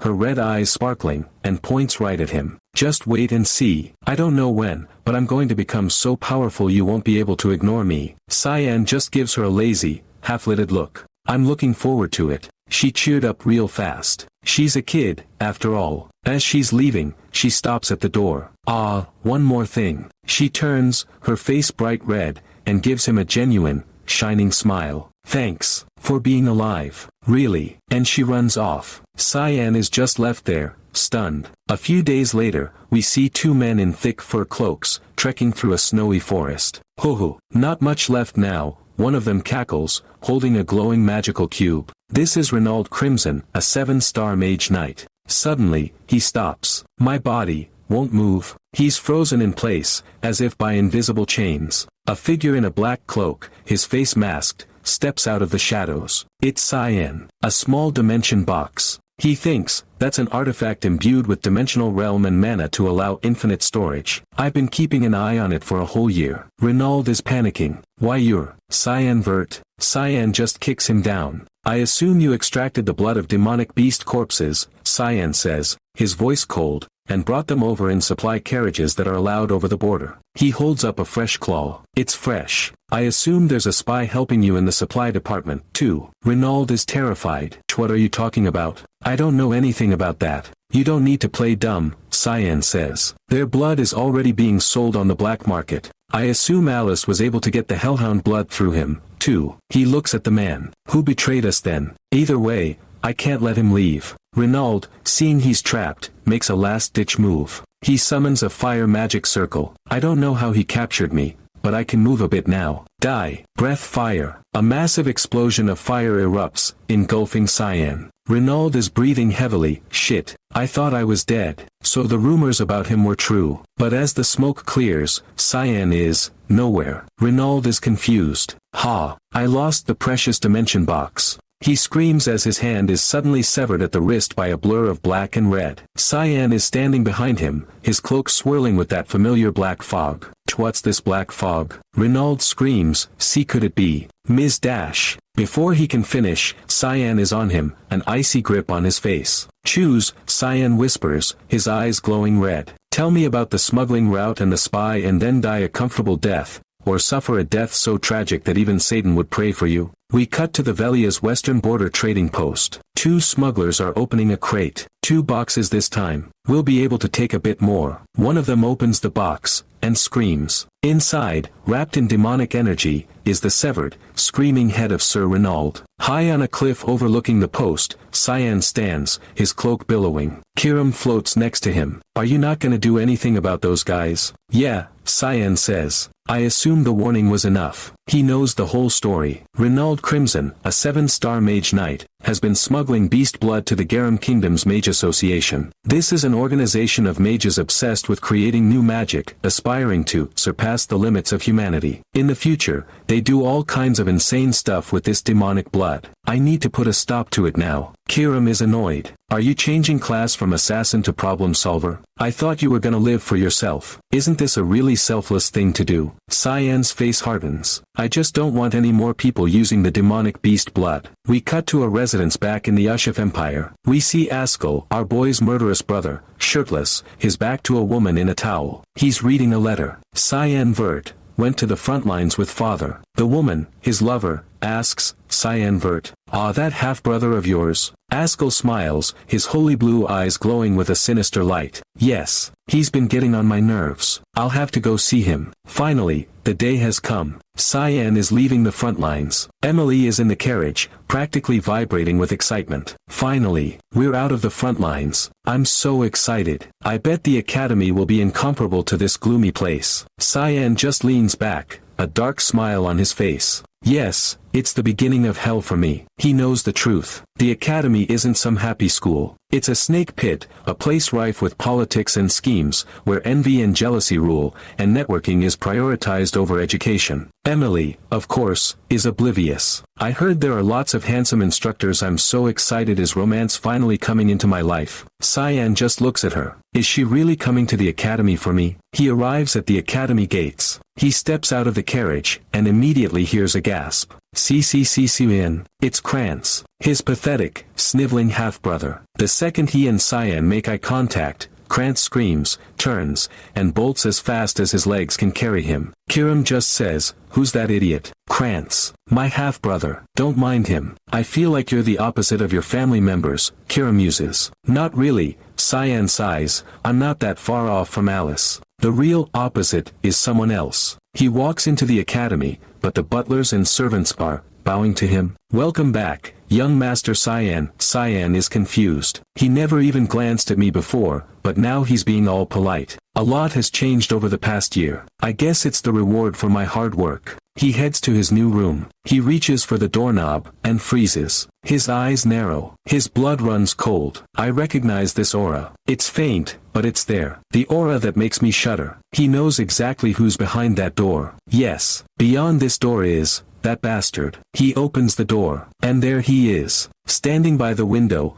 bathed in sunlight, looking like the perfect, charming hero. His older brother, Askell Vert. It's been a while, Cyan. Cyan's vision floods with red. The rage, the hatred, the memory of the betrayal, it all comes rushing back. His hand instinctively goes to his demonic sword. Calm down, he thinks, his body trembling, as if I can calm down right now. I'm going to kill Dash. Just as he's about to lunge, Kiram's hand, her spirit hand, grabs his wrist, stopping him. Get it together if you don't want to die. Her voice cuts through his rage. There's no fun in killing him right now. Cyan stops, his eyes wide. He forces the killing intent down. He closes his eyes, takes a breath, and puts his mask back on. When he opens them, he's just a 13-year-old kid again. He gives a perfect, formal bow. I greet my older brother. Askell acts surprised. So you do remember me? How could I forget my own older brother's face? Askell smiles that fake, charming smile. That makes me happy. And then, in a move of pure, unadulterated audacity,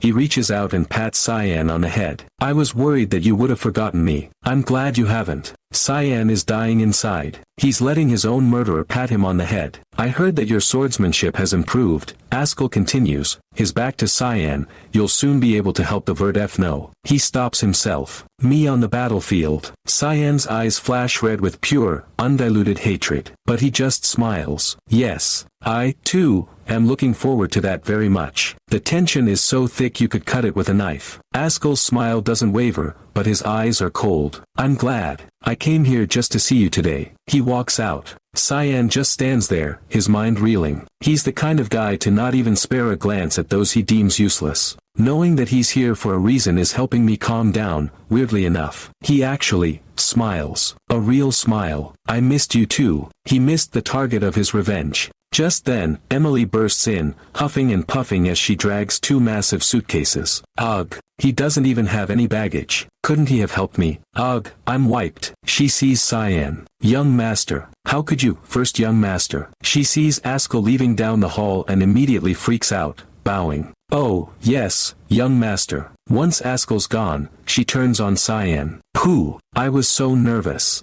Young master, you should have told me in advance the first young master was here. Cyan, his good mood completely gone, just snaps. His eyes glow red. Emily, can you leave me alone for a bit? Huh. But dash, don't make me repeat myself. Emily sees his face and shrinks. Young master. She wisely runs out of the room. The second the door closes, Cyan bolts to the bathroom and just throws up, his body overcome with pure, physical disgust. He's gasping, his hands on the toilet. Kiram is livid. Why did you stop me? She shrieks. Shouldn't you be thanking me? It was a good chance for you to take over my body as well. Cyan just wipes his mouth. He knows her game. Don't be mistaken. Kiram screams, I just want your rage to grow. That way, you'll be more delicious. Cyan just grins. A dark, terrifying grin. Alright, now that's like you. The game is back on. We cut to Askell's room. He's sitting by the window as an aide reports in. I've tracked down the second young lady as you ordered. She's in the north, in the territory of the White Elves, Furuina. Askell's eyes narrow. Furuina. They're known for abhorring outsiders. She sure is skilled with others. He closes his book. Let me know if it looks like she's going to come back. The aide nods. Yes, young master. Did something good happen? You seem much brighter than usual. Was the meeting with your younger brother amusing? Askell's smile vanishes. His eyes glow with that cold, sinister blue. Ha ha ha, amusing. I guess you could put it that way. But you're wrong. I'm in a terrible mood right now. The aide immediately apologizes, terrified. Askell stares out the window, his mind flashing back to Cyan's eyes. Not the eyes of a child, but the eyes of a killer. Those eyes. It's as if he was looking at his lifelong nemesis. Is it my misunderstanding? He clenches his fist. He gets on my nerves. I'll have to keep an eye on him. He looks at his aide. What are you hiding? The board is set. The pieces are moving. We cut to Cyan, finally leaving for the academy, his carriage surrounded by 6 intermediate class knights. Emily is on the steps, waving and crying. Don't feel down even if you get bullied. Take care of yourself. Cyan smiles, remembering when he was 8, sick with a fever, and she was the only one who cared, carrying him on her back through the rain to a doctor. She's someone who I value, he thinks, more than a maid. As the carriage pulls away, he looks at his heavy guard detail. 6 whole knights, just to escort one person. Ha, seems like shit's gonna go down before I even get to the academy. And sure enough, that night, they're ambushed. Young master, I think we should camp here for tonight, one of the knights says. Cyan, a 37-year-old assassin, isn't stupid. Yeah, where are we? In the central city, Saffron. Yes, we'll probably arrive tomorrow morning. Cyan's eyes narrow. Liar. There isn't a forest like this near Saffron. We're out in the middle of nowhere. It's obvious what they're trying to do. He steps out of the carriage. The air's really refreshing. Alright, who's behind this? The knights look at each other, and one of them, the leader, just grins. You don't need to know. You're going to die soon anyway. Another knight draws his sword. It's a shame that it's come to this. There are no personal feelings, though. I'll be nice enough to make it as painless as possible. You just need to stand there with your eyes closed. He charges, then, goodbye. Cyan doesn't even move. He just sidesteps. The knight's head goes flying off his shoulders in a spray of blood. The other knights are frozen in terror. Cyan is standing there, holding Kiram, its demonic blade pulsing. I asked, who the fuck is behind this? The remaining knights are terrified. They've heard the rumors about Cyan. One of them, a mage named Renaud, a different Renaud, tries to bluff. This mission was doomed from the start. He's trying to buy time, but he's sweating.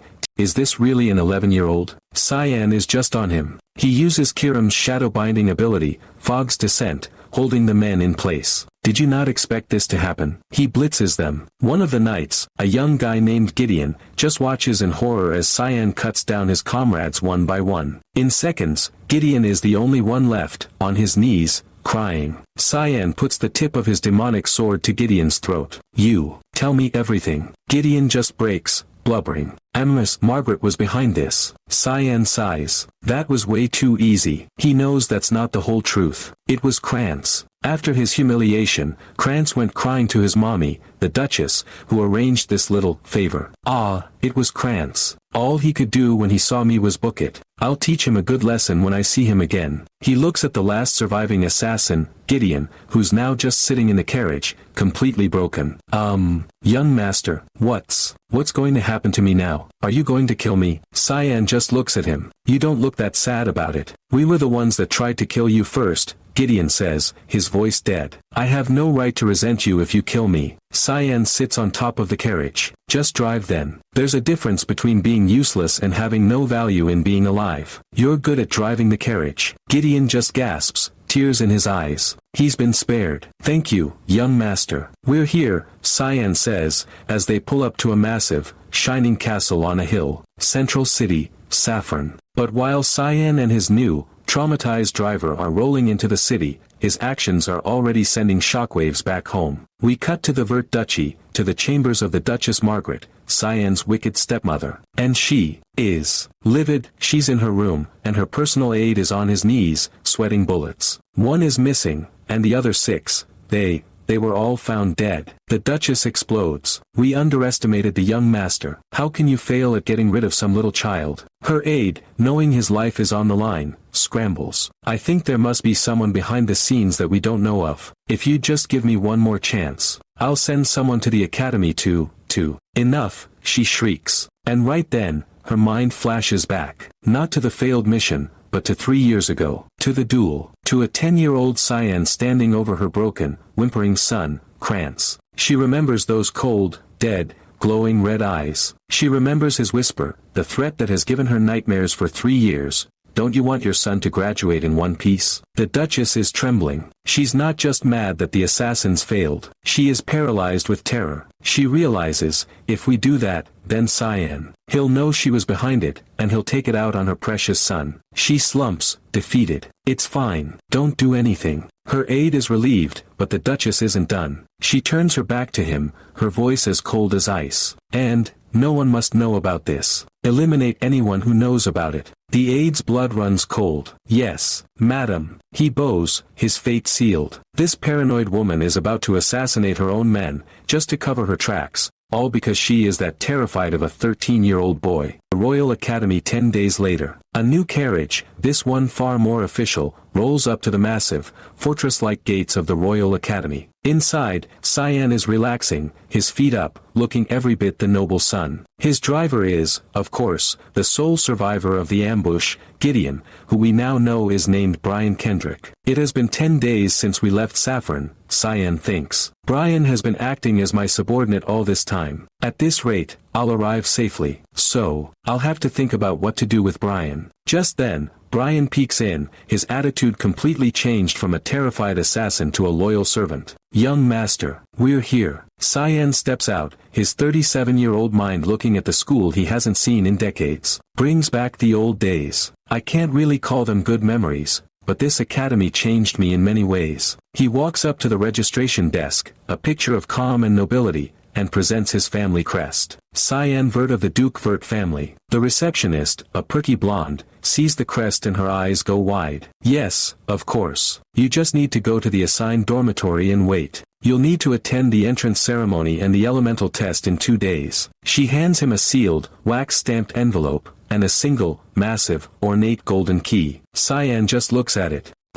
Did I hear it right? He's genuinely confused. This isn't what happened in his first life. Are you sure you haven't made a mistake? Before the receptionist can answer, Brian, who's carrying the luggage, sees the key and his jaw hits the floor. Master, this place is the Royal Hall. He's completely freaking out. The royal hall isn't just a dorm. It's the ultimate VIP suite, a palace within the academy reserved only for the imperial family or those with a direct order from the emperor himself. Brian is stammering, and no one in my family has ever gotten assigned to the royal hall. Someone has to be behind this. Cyan, however, is dead calm. His mind is already connecting the dots, the princess, the dragon, the emperor. He knows exactly what this is. He turns to Brian, his face unreadable. Since I made it to the academy and all the luggage is here, your role is done. He pulls a heavy, clinking bag of gold from his coat and tosses it to him. Brian fumbles to catch it. What's this? For all your work, Cyan says, his back already to him. It should be enough to help you start a new life wherever you go. You might end up dead, so don't go back to Velias. He's firing him, but also, saving his life. But Brian doesn't just take the money and run. He drops the bag. He drops the luggage. And he drops to one knee. I, Brian Kendrick, an official knight of Velias, would like permission to serve you my entire life. Cyan stops. He looks back, utterly unimpressed. You're a knight. I thought you were a coachman. Brian, still on his knee, explains, yes, although I'm the lowest of the low, so I was on stuff like coachman duty. But my father always used to tell me that if I meet someone I can trust and serve all my life, I should ask to serve him without hesitation. Cyan just lets out a long, tired sigh. That's really foolish to do. He turns around fully, and the temperature in the hallway drops. His killing intent, that cold, black aura, washes over Brian. Cyan's eyes are glowing with that terrifying, familiar red. How do you know that I won't stab your back in the future? This is the ultimate test. Brian is trembling, but he doesn't back down. He slams his head to the floor. Even if you were to, it doesn't matter. Cyan stares at him for a long,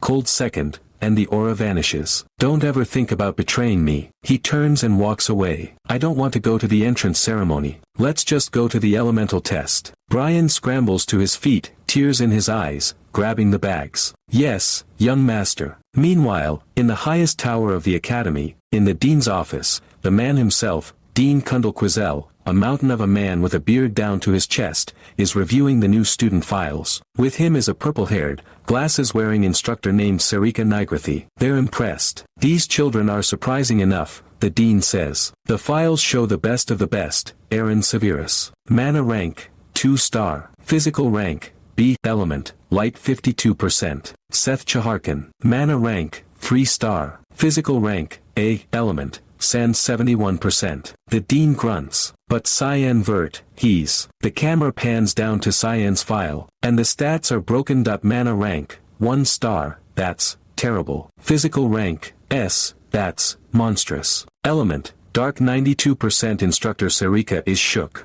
Even Alice Vert, who was titled God's Child, was 88% in water element when she graduated. 92%. The dean just scoffs. Yes, but his element is darkness. His talents might rot, considering that. But the dean is focused on something else. He holds up Cyan's file, his eyes narrowed. However, were you aware that Cyan Vert was assigned to the royal hall? Sarika's glasses nearly fall off her face. Yes, I heard from the other instructors. She leans in, her voice a whisper. It was the emperor's orders. This is a massive political move. Why? Why would the emperor of the entire continent personally step in for the worthless, bastard son of a duke? The dean explains. Apparently, Cyan saved the young princess from monsters on the front lines. He's even considering marrying the two. Boom! The other shoe drops. The fifth princess, Aaron, the one everyone called a failure, is to be married to a Vert, a family that produces nothing but S-tier geniuses. Sarika sees the implications immediately. What kind of consequences do you think that would have? The conflicts over the succession will be heightened, and the empire might split, perhaps leading to a civil war. The dean just leans back, stroking his beard. Don't overthink it. All we can do is watch, anyway. It's for us to witness, whether that child will become the empire's hero, or bring forth its downfall. He's walking down the absurdly luxurious, golden-plated hallway of the royal hall. 92%, he thinks to himself, I think I was in the 80s in my past life. Is it from drinking all that demonic beast blood? He's so lost in thought, he turns a corner and runs smack into a group of snot-nosed nobles. And standing right in the middle, is Krantz, his pathetic, sniveling half-brother. With him is another noble, a fat, ugly brat named Popper Penneron. In his first life, Popper was one of Krantz's lackeys and bullied Cyan relentlessly. Krantz sees Cyan and freezes, his face going white with terror. Popper, however, is an idiot. He doesn't know the new Cyan. He just sees the bastard. Ha, yeah, this is Cyan, he sneers. Garum Kingdom's Marquis Penneron's son. I heard you don't even know who your mom is. Big mistake. The air around Cyan goes ice cold. A demonic, psychotic smile spreads across his 13-year-old face. His eyes are glowing a flat, terrifying red. He's someone who bullied me as much as Krantz did in my past life. His inner assassin is delighted. How lucky of me to meet him now. Popper, completely oblivious, just sneers. Move. Someone like him needs a good beating. He pulls his fist back and charges. His little blonde-haired friend sees Cyan's face and panics. Huh. Popper, wait. Watts with his eyes. Boom. It's not even a fight. Before Popper's fist is even halfway,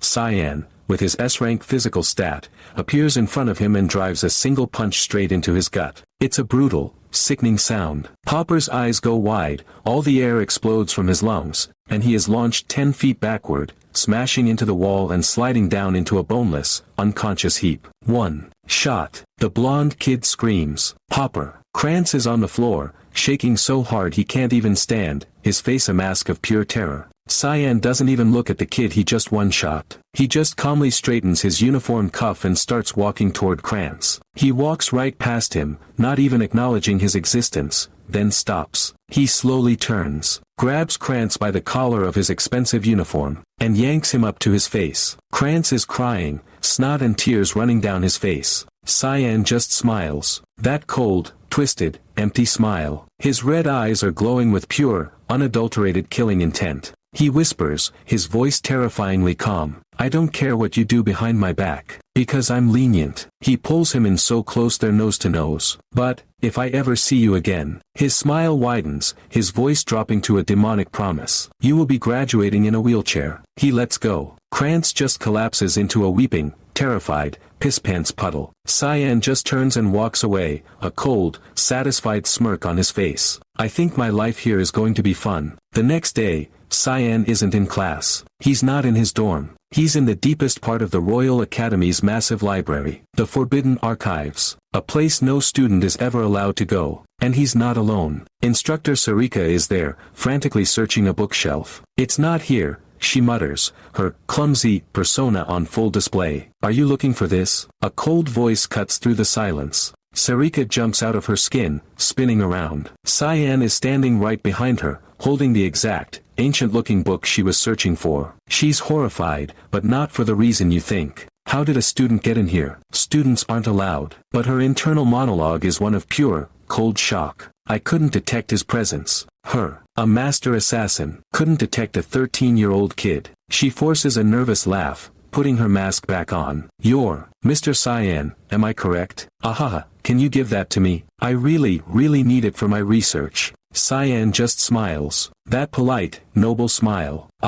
This? Of course. He holds out the book. Sarika, relieved, reaches for it. The instant her fingers get close, Cyan's dark, 92% affinity magic explodes from his hand. It rips the book's cover open, revealing a hollowed-out compartment inside. Dozens of secret, coded, assassination orders fly everywhere, scattering across the library floor. Sarika freezes. Her hand is still in the air. Her fake smile is gone. Cyan's smile is gone too. His face is a mask of pure, cold ice. His eyes are dead. Is that not what you were looking for? He takes a step closer. Instructor Sarek, no, he says, his voice dripping with contempt. Or should I say, the assassin organization's hall master of mist. Sarika Nigrathi. Sarika's mind implodes. Her cute instructor mask disintegrates. What the hell? How do you know that? We get a flashback. Cyan's first life. He remembers sitting in this counseling session with her. She was all smiles, how's life in the academy, while he was literally covered in bruises from Krantz. He thought she was a naive, ordinary, useless joke. Was my misunderstanding, he narrates, as we see his present-day, cold-eyed face. I was being deceived. I must not fall for that innocent-looking face. Being an instructor here is her cover job. She's actually an assassin. She's the hall master of the assassin organization, Mist. Back in the present, Sarika drops the act instantly. Her entire aura has changed. The clumsy cute woman is gone, replaced by a stone-cold killer. Her eyes are sharp, her voice is flat. Alright, I'll hear you out in my lab. She gestures to the scattered papers. You can clean that up. Come with me. Moments later, they're in her real office. A hidden, dungeon-like laboratory filled with bubbling potions, strange artifacts, and medical skeletons. Cyan sits calmly in a chair, as Sarika pours him a cup of tea. He takes it, raises it to his lips, and takes a long, slow sip. He smiles. You've put poison in the tea. Sarika, who had just put her cute mask back on, just laughs. It's not a cute laugh. It's a demonic laugh. Hee hee. I knew things were going too smoothly. Don't worry, it's not a very severe poison. She leans in, her eyes smiling with pure malice. It'll only melt your organs. Cyan just takes another sip. But this won't work on me. He thinks back to the literal hellhound's blood he chugged. He thinks back to his maid Emily's mushroom soup, a concoction so vile it literally stopped his heart. Compared to that, this is nothing. Maybe use something a bit stronger next time. Sarika's teacup hits the table. Her smile is gone. Her mask is shattered. This kid, this child, is immune to one of her strongest, organ-melting poisons. She is completely, utterly floored. How do you know who I am? Plus, you knew I received my orders in that specific unpopular book. You were aware of the exact location. Are you, perhaps, trying to tell me that you're also a part of Mist? Cyan just looks at her, his face a blank slate. What more proof do you need? This pisses her off. The audacity. Ha! You've got a big head just because of your elemental test, huh? She leans back, her eyes narrowing. Before setting off to Chatran, I was asked by everyone, because nobles have been murdered left and right recently. Cyan's eyes flash red. He knows exactly what she's talking about. When did the purification project begin? The instant he says those words, Sarika's killing intent explodes, a dark purple aura flooding the room. The bottles on the shelves begin to rattle. Purification project? I'm not sure what you're talking about. But Cyan's own killing intent, a tidal wave of red and black, erupts and slams into hers. The air in the room becomes a crushing, physical weight. I'm referring to the assassinations, of course. The two master assassins stare each other down. The room is crackling with power. Sarika grins, a bead of sweat on her brow. You might regret what you just said. Cyan's demonic smile returns. Are you threatening a student right now? Sarika has had enough. She lunges across the table, a poison-laced dagger appearing in her hand, aimed straight at his throat. So that's how you're going to respond. Cyan, moving faster than she can see, whips his arm up and catches the poison blade, with his bare hand. Sarika's eyes go wide. He blocked her. She attacks again, a blur of motion. He just blocks her, sitting in his chair. She's furious. This is humiliating. I thought I proved my identity enough. Even if you're really a part of Mist, there can't be a member I don't know about, since I am a Hall Master. She unleashes a furious storm of attacks. I won't let you go. Cyan just sighs, as if he's bored. Phew, I guess I have no choice then. He drops his teacup, and in his hand, a small, ornate, demonic dagger appears. It's black and red, pulsing with a sinister, unmistakable, divine energy. Sarika stops dead. Her body freezes. Her eyes lock onto the dagger. Her face goes from rage, to confusion, to pure, absolute, unqualified.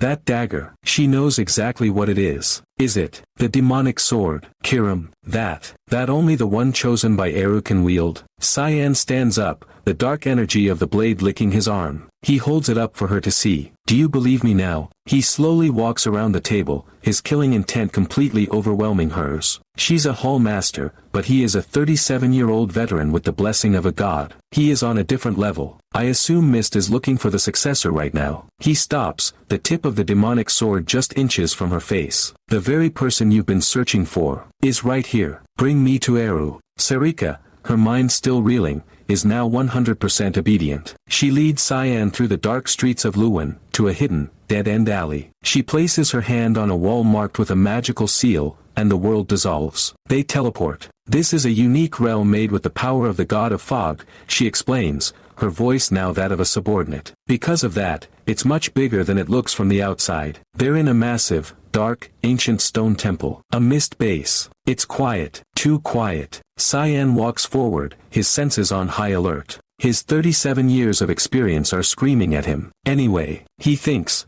2 at 4 o'clock. 3 at 11 o'clock. The instant he has the thought, daggers and swords fly out of the darkness from exactly those positions, all aimed to kill. It's a welcome party. But Cyan is already moving. He's a blur of black, his small dagger a flash of red light. He deflects every single blade with contemptuous ease. 5 cloaked, masked assassins land in a circle around him. They are stunned that he deflected my dagger. In that short of a moment. Amazing. They don't hesitate. Secret technique expansion. Death horn formation. All 5 of them lunge at him at once, a perfect 5-point kill box. They're fast. They're skilled. They're S-class assassins. And Cyan just scoffs. He stops, plants his feet, and unleashes his own secret technique. The one he used to overwhelm his sister, Alice. The one he mastered in his first, bloody life. Secret technique expansion. Bloodthirst wave. A massive, crushing wave of pure, crimson killing intent erupts from his 13-year-old body. This isn't a physical attack. It's a mental one. It's the physical manifestation of his 20-year bloodlust, a technique that forces his opponents to feel the agonizing,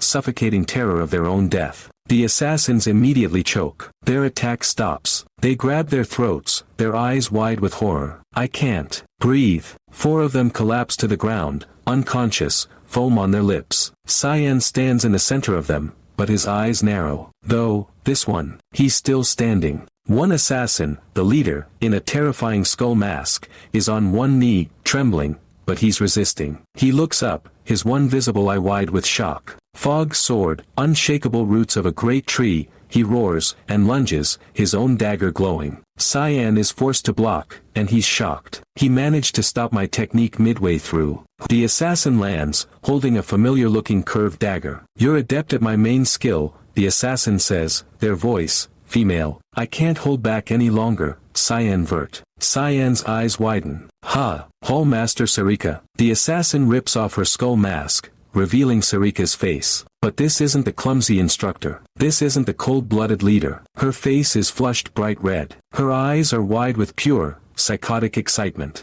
She's panting. Show me your true powers. Cyan instantly understands. He's seen this look before. That is what drives Sarika, he thinks. Zeal for combat. She's not just an assassin. She's a battle maniac. A hall master who's drunk with such desire, will want to fight until one of us dies. Come back here, Cyan Vert. Sarika screams, her face a mask of pure, terrifying ecstasy. Isn't this what you wanted too? She unleashes her ultimate attack. Fog sword, rushing fog storm. A tornado of purple energy and thousands of blades fills the entire room. Cyan is forced on the defensive, dodging and weaving. This is a special realm. The outside won't detect your energy at all, she yells. Cyan smirks. Alright, I can use all the techniques I want in a place like this. He thinks, I could probably end up killing her.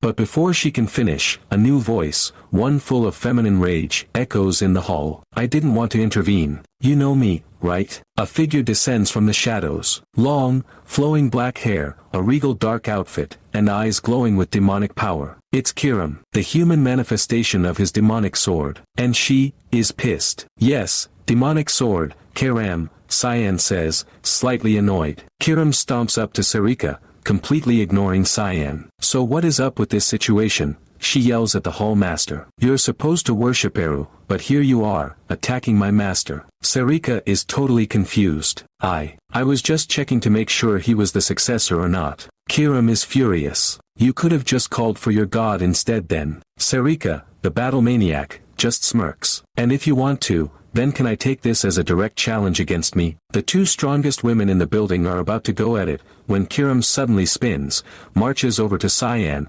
grabs him by the collar of his uniform, and lifts him off the ground. Hey, this is nothing, she yells in his face. What was the point of drinking all that beast blood then? You've manifested into your whole form, but that is a very inefficient way of doing it. It eats away at the owner's life force. Cyan is just dangling there, helpless, surrounded by psychos. What the hell's wrong with her? I'm scared. Sarika, on the other hand, is vibrating with excitement. A chance to fight the actual demonic sword in her human form. It'd be an honor, Kiram, she says, drawing her blades. Kiram drops Cyan in a heap and smirks at Sarika. Don't be crying and begging for my forgiveness later then. The 2 are about to have a cataclysmic, base-destroying deathmatch, when a deep, tired, and bored-sounding voice booms from the heavens. That's enough. A swirling black portal, a vortex of pure darkness, opens at the top of the temple stairs. Eru, Cyan asks, brushing himself off. Send the successor to the altar, the voice commands. Instantly, Sarika and Kiram both stop, sheath their weapons, and bow deeply. Yes, Eru. Cyan looks up at the portal, a small, genuine smile on his face. Finally, I get to meet Eru, the god of darkness. People say the god of black fog is evil, that he kills without hesitation, and justifies it as an act of consideration. He says in response, it is what they desired. Others do not decide for you what is right or wrong. If you can just protect your own ethics by dying, then that is enough. This god is just trying to protect the weak. Cyan walks through the portal, up a long, dark, endless staircase. At the very top, a lone, hooded figure in dark, regal armor sits on a massive stone throne, red eyes glowing in the dark. Do you know who I am? The god asks. Of course, Cyan says. He doesn't bow. He doesn't kneel. He just stands there, unequal. The god of black fog, Eru. Eru leans forward. Was your name Cyan Vert? I've never seen you before. What evidence do you have to claim yourself my successor? I'm sure you've already sensed, Cyan says, the power of the fog within me. Eru explains. There are two ways to become the successor. One is if I give them the mist stone myself. The other is when the mist stone finds the qualified one by itself. It is also true that the mist stone has suddenly disappeared last year. He leans forward, his red eyes narrowing. I do not know you,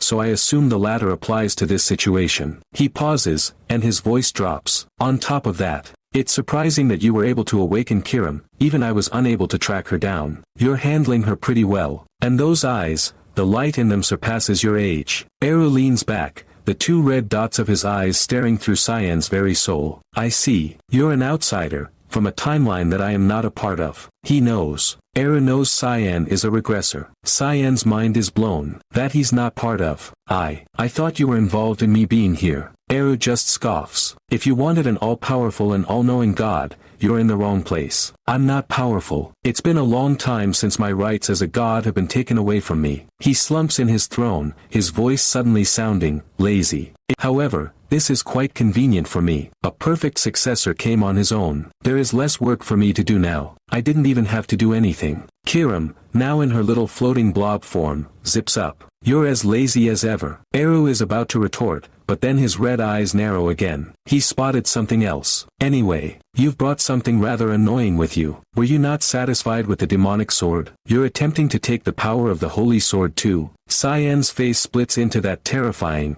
demonic grin. He's still carrying the corrupted holy sword he stole from the hidden temple. I'm not trying to do anything as of now. I just thought. He looks up at the god of darkness, his grin widening. That if the world doesn't know of this thing's existence, it might become useless. He's hiding the world's ultimate hero weapon, just to spite his brother's destiny. Eru is visibly impressed. You possess quite the evil hobby. Well, I won't inquire any further, but I will follow the rules. I shall ask you as your absolute master. Dear successor who has inherited my powers, what do you seek with this power? The question hangs in the air. Cyan's mind flashes back, 20 years, to his first life. He remembers standing in this exact spot. A younger, weaker, more foolish Cyan. He remembers what he said then. I will live for my brother. The new Cyan clenches his fist. What an idiotic response. He remembers his pathetic end, his brother's sword in his chest. He remembers Eru's warning from that timeline. Remember this. There is nothing more dangerous than blind faith. He looks up, his eyes burning with a cold, new purpose. His answer, this time, is different. I am going to use your power. He clenches his fist, red demonic energy swirling around it. Purely for self-serving purposes. Just, for, me. Eru's red eyes flare. The room crackles with dark energy. What is right and wrong is for you to decide, the god's voice booms. Are you confident that you will not regret this? You best answer carefully. Depending on your response,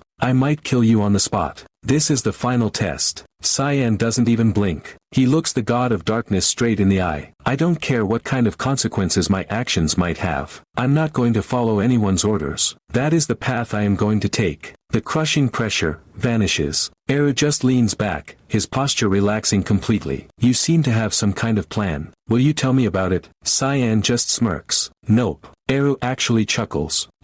It doesn't matter. as long as you will purify my name. Well, I won't ask any more questions. He then turns his full attention to the little blob floating by Cyan's head. Then I shall now converse with my daughter. He opens his arms wide. I'm very happy to see you like this. Kirim freaks out. Get away from me, stop. I'm trying to be nice to you since I don't have anything to give to your owner. Crazy bastard. Owner, do something. Cyan just stands there, sweat dropping, watching a god try to give his demonic sword a cringy hug. Wow, what a wholesome father-daughter relationship. What? Kirim screams, her attention snapping to Cyan. But just then, Enro unleashes a wave of pink, glowing, loving magic. Twat. What is going on? Kirim yells. The magic surrounds her, and her small blob form explodes into her full-sized, beautiful, human body. This is. I have a body, she says, looking at her hands. It's not using up my mana either. Did Enro use his own power to do that? She is livid. What have you done to me? She flies at Enro and grabs him by his divine robes. Enro just tilts his head, all innocence. Why? Do you not want it? You will need a physical form, in order to serve your owner. What did you just say? Why, you idiot? Cyan just sighs. Like father, like daughter. The next day, we cut to Cyan's dorm room in the royal hall. And it is chaos. His servant, Brian, is standing in the corner, pale and having a full-blown panic attack. Young master, what is going on? On one side of the room, instructor Sarika is sitting on a plush couch, smiling and pushing up her glasses. On the other side of the room, a new, insanely beautiful woman with black hair, a skin-tight black outfit, and a literal dragon's aura is sitting on the other couch, purring. This is Sivia, the hall master of the Dragon's Lair organization. Sivia looks at Sarika, her eyes full of venom. Oh, my, an instructor coming to see her students so early in the morning. Don't you think others will start talking about how special your relationship is? Sarika just beams, her counselor mask back on. Of course, it's all to guide him onto the right path. This is a perfectly normal relationship. A vision of a dragon and a tiger flashes on screen, snarling at each other. Sivia growls, shouldn't the hall master be a bit more careful? And as if that's not enough, Kirim, in her new human body, is standing over Cyan, her arms crossed. Mind your own business, owner only needs me. You need to stay away from him. He's my disciple. Cyan is just sitting at his desk, surrounded by 3 of the most powerful and completely insane women on the continent, all fighting over him. He just sighs. He stands up, and he walks out the door. I'm going on a walk. Brian, left alone with them, panics. Why, young master? Don't leave me with them. Sarika and Sivia both yell, get your weapon out, let's fight. Cyan escapes to a quiet rooftop, finally getting a moment of peace. Finally, I can relax. He closes his eyes, takes a deep breath of fresh air, and sniffs. His eyes snap open. It smells like blood. He looks down, and sees it. In an alleyway, far below. We're in the alley. The 3 noble brats from before are standing over a 4th student. The kid is on his knees, his face bloody, his body bruised, coughing his lungs out. Hey, let's try that, one of them says. The leader, a blonde prick named Barrett Louis Mill, smirks. Damn, you're so, let's do it right now. He holds up a small,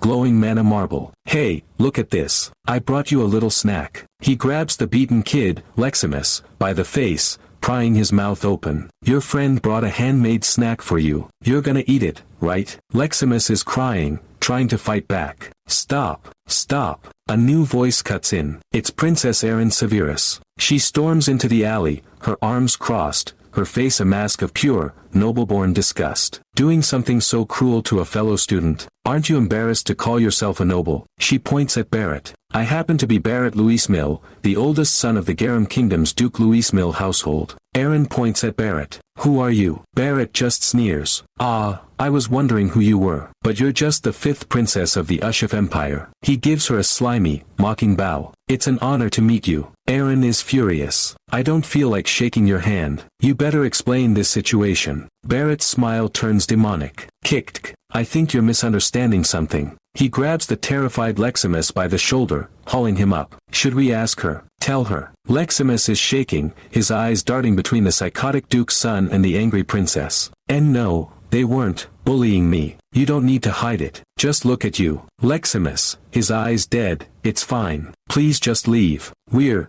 just playing around. Barrett's grin is pure evil. Kikiki, you heard that, right? He shoves Leximus to the ground and turns on Aaron. You didn't understand. He reaches out, and grabs her by the wrist. Aaron's eyes go wide with rage. If you don't let go of me right now, I swear on my dash. Barrett's friends scream. In a blur of black and white, Cyan appears out of nowhere. He's grabbed Barrett's arm, and with a single, fluid motion, he eats the Duke's son clear across the alley. Barrett smashes into the stone wall and crumples to the ground. His lackeys are frozen in shock. Aaron is stunned. Cyan ignores them all. He just looks down at the beaten, bloody kid on the ground. Leximus. We flash back. Cyan's past life. He's on a rainy, war-torn battlefield, his demonic sword drawn. Standing across from him is a woman in light armor, her hair short and brown, a simple longsword in her hand. This is Leximus Klein, continent's best swordsman. Cyan's narration says, I was ordered by the Empire to assassinate her. My order was to assassinate her. But for some reason, after graduating the academy,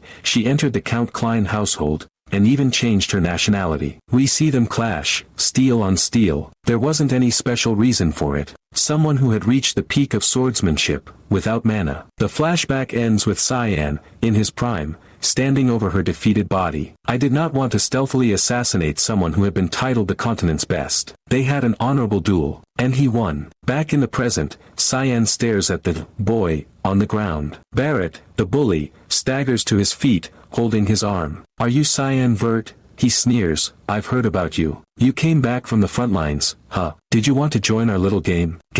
Cyan asks, his face unreadable. His mind is racing. Ridiculous. Wrong use of a mana marble can lead to the destruction of mana inside the body. A game where you force-feed someone a mana marble. This is it. This is the moment. This is what created the swordmaster he dueled to the death. Barrett, misreading the silence as fear, smirks. I'll join. Barrett looks confused. What? Cyan looks up, his face dead calm, his eyes glowing red. I'll join. A massive, swirling, terrifying orb of pure, 92% affinity dark mana erupts in Cyan's hand. It's 10 times bigger than the tiny marble Barrett was holding. It cut to the infirmary. Leximus is sitting on a bed, covered in bandages. His arm is in a sling, his eye is patched. He looks terrible. Aaron and Cyan are standing there. Your external injuries are mostly healed, the doctor says, but you need to be on bed rest for your internal injuries to heal. Leximus is almost in tears. Thank you so much. I don't know how I can repay you for this. Aaron just crosses her arms and scoffs. Ha! You saw how those bastards ran away when our Cyan scared them. We just did what we should have, so don't worry about it. Cyan, meanwhile, is just staring at Leximus intensely. It's shocking that she managed to endure that, he thinks. Leximus looks up,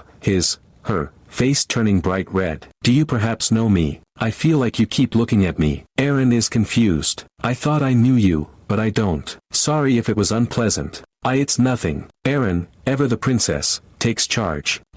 Where's your dorm? What if those bastards come to bully you again? Leximus looks down, ashamed. Commoner Hall. Aaron's eyes widen. Commoner Hall. You're a peasant. Leximus, who we now know is a she, explains. Yes, I was enrolled specially thanks to Instructor Velton. He promised me financial support during my school career, but he was suddenly fired. She's on the verge of tears. So in other words, no one's here to support me. You might have to leave the academy then. Yeah. Aaron is devastated. Oh, no, you poor thing. Cyan, who's been silent this whole time, finally speaks. Then why don't you just take her as your princess? What are you talking about? Leximus is a boy dash, she's a girl. Aaron's brain short-circuits. Her face goes blank. Leximus's entire body turns bright red. I didn't mean to deceive you, Your Highness. It's just, having short hair and boys' clothes were more comfortable, so, a lot of people mistake me for a boy. Aaron is now the flustered one. No, I'm sorry, I didn't even realize. Even Cyan knew. I guess I've failed as a woman. She immediately shakes it off, a brilliant idea forming. I think Cyan's idea is pretty good. You, come under me. Leximus is stunned. Ha, you won't be bullied by bad people if you come under me. Aaron declares. You can learn whatever you want and have a comfortable life. Leximus's eyes fill with tears of pure, unadulterated joy. Why me? Aaron just smiles, a little smugly. Well, I don't really like being alone, and as a princess, I can't just do nothing. so, thank you so much. Leximus sobs. You don't need to thank me, Aaron says, with a sly smile, turning to her new partner in crime. It was all Cyan's. She stops. Cyan is gone. Cyan. We see him walking down the academy hallway, alone. I did enough, he thinks. I'm sure Princess Aaron will take care of the rest. But he's not just being nice. He's scheming. His mind is replaying his past life. But I see the reason Leximus abandoned the Ushif Empire. He sees a vision of Barrett, laughing as he shoves the mana marble into Leximus's mouth. She never would have lost her mana if it hadn't been for Barrett Louismill. He gets it. In the original timeline, Barrett succeeded. He destroyed her mana circuits. And that is what forced her to become a non-mana swordmaster out of pure desperation. That is what created the monster he fought to the death. By intervening today, by saving her, he has changed the future. He just created an even more powerful version of one of the continent's strongest fighters. The continent's best swordsman who never lost her mana.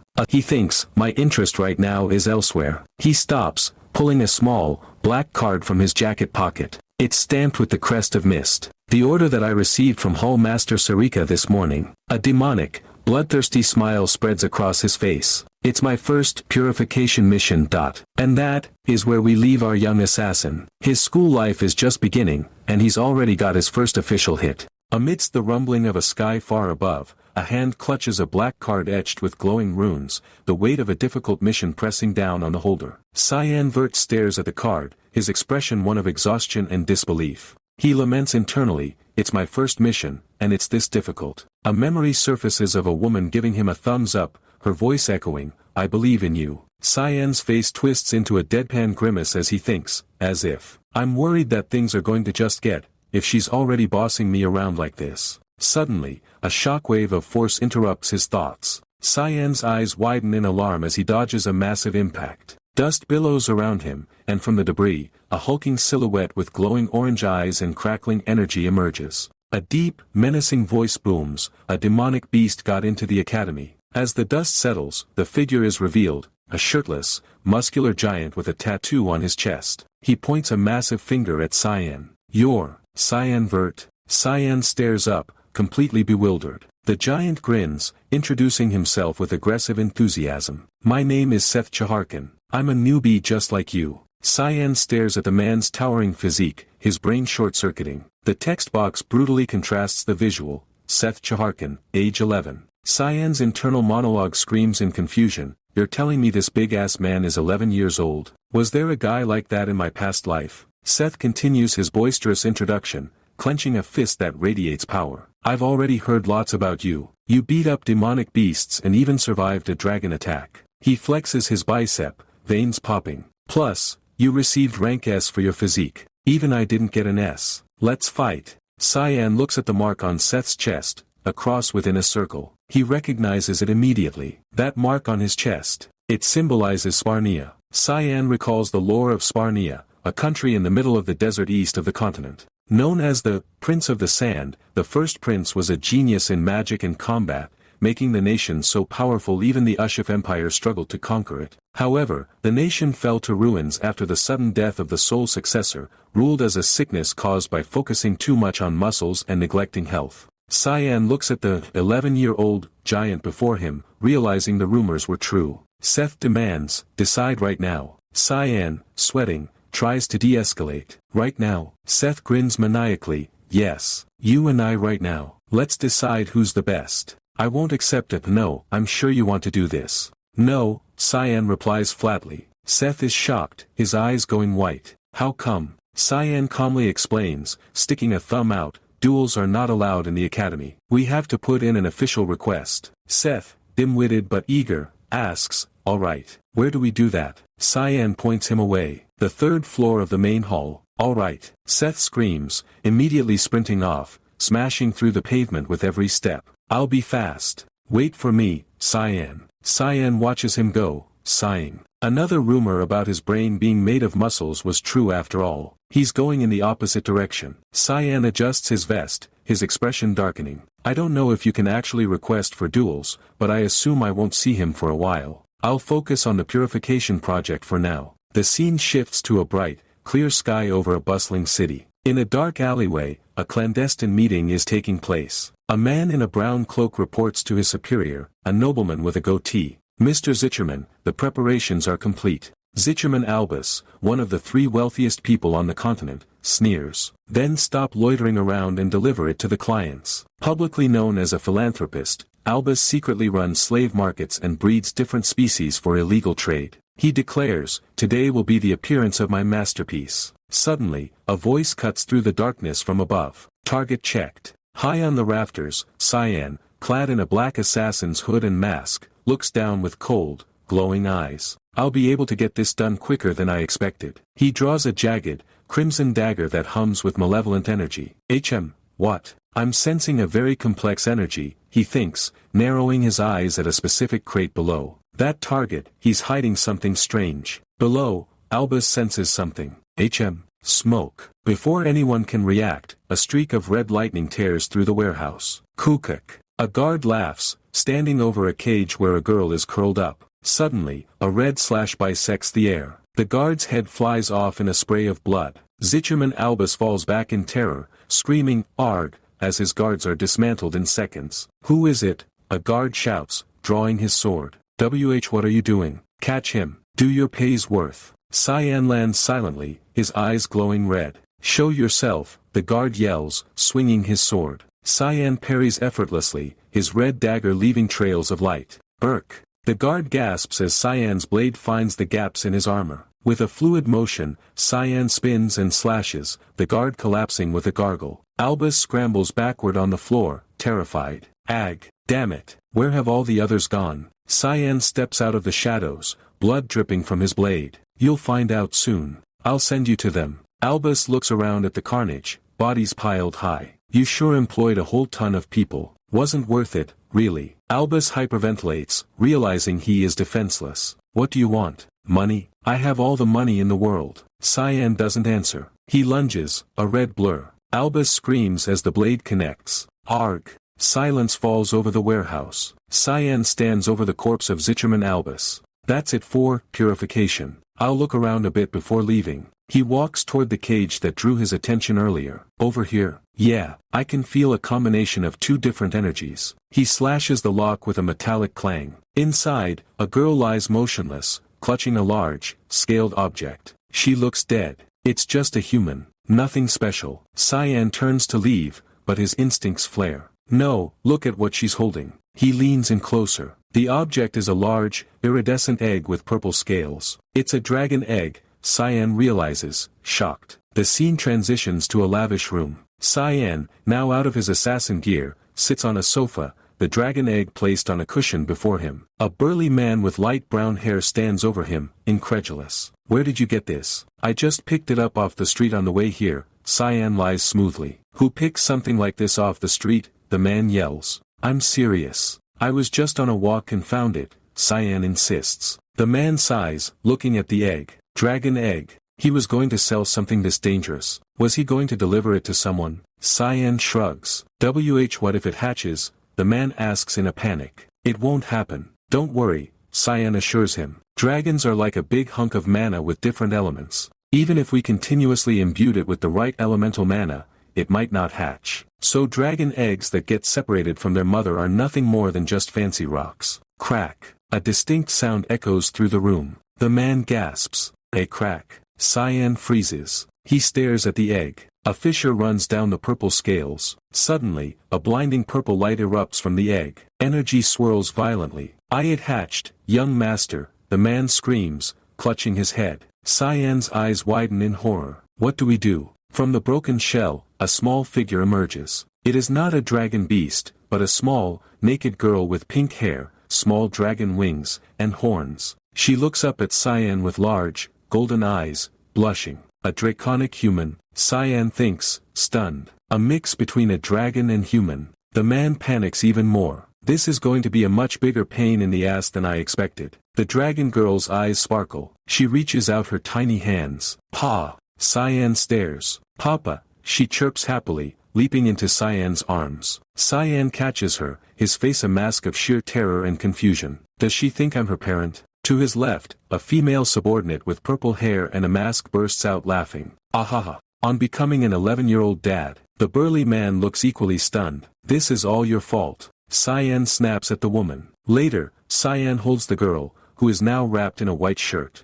He looks at her with a mix of curiosity and concern. Anyway, a hybrid like her. Just her presence alone might pose a threat. The female subordinate, now unmasked and looking serious, crosses her arms. She's right. The world we live in is too dangerous for a being like that. If the academy were to find out about this, the principal may harm her to eliminate the threat. Dragons are very strict about bloodline matters too. If they were to find out that this child exists, they would try to eliminate every single creature who knows about her existence. Cyan looks down at the sleeping girl. Do I really need to risk that kind of danger? He raises his hand, fingers outstretched, contemplating ending the threat right now. If she's fated to live a life of pain anyway, wouldn't it be better to just... The girl stirs. She grabs his finger with her tiny hand. NNN. She nuzzles against his palm. Cyan freezes. Dugun. His heart beats. She's warm. He lifts her up. She giggles. Iusaya. Cyan looks at her innocent face.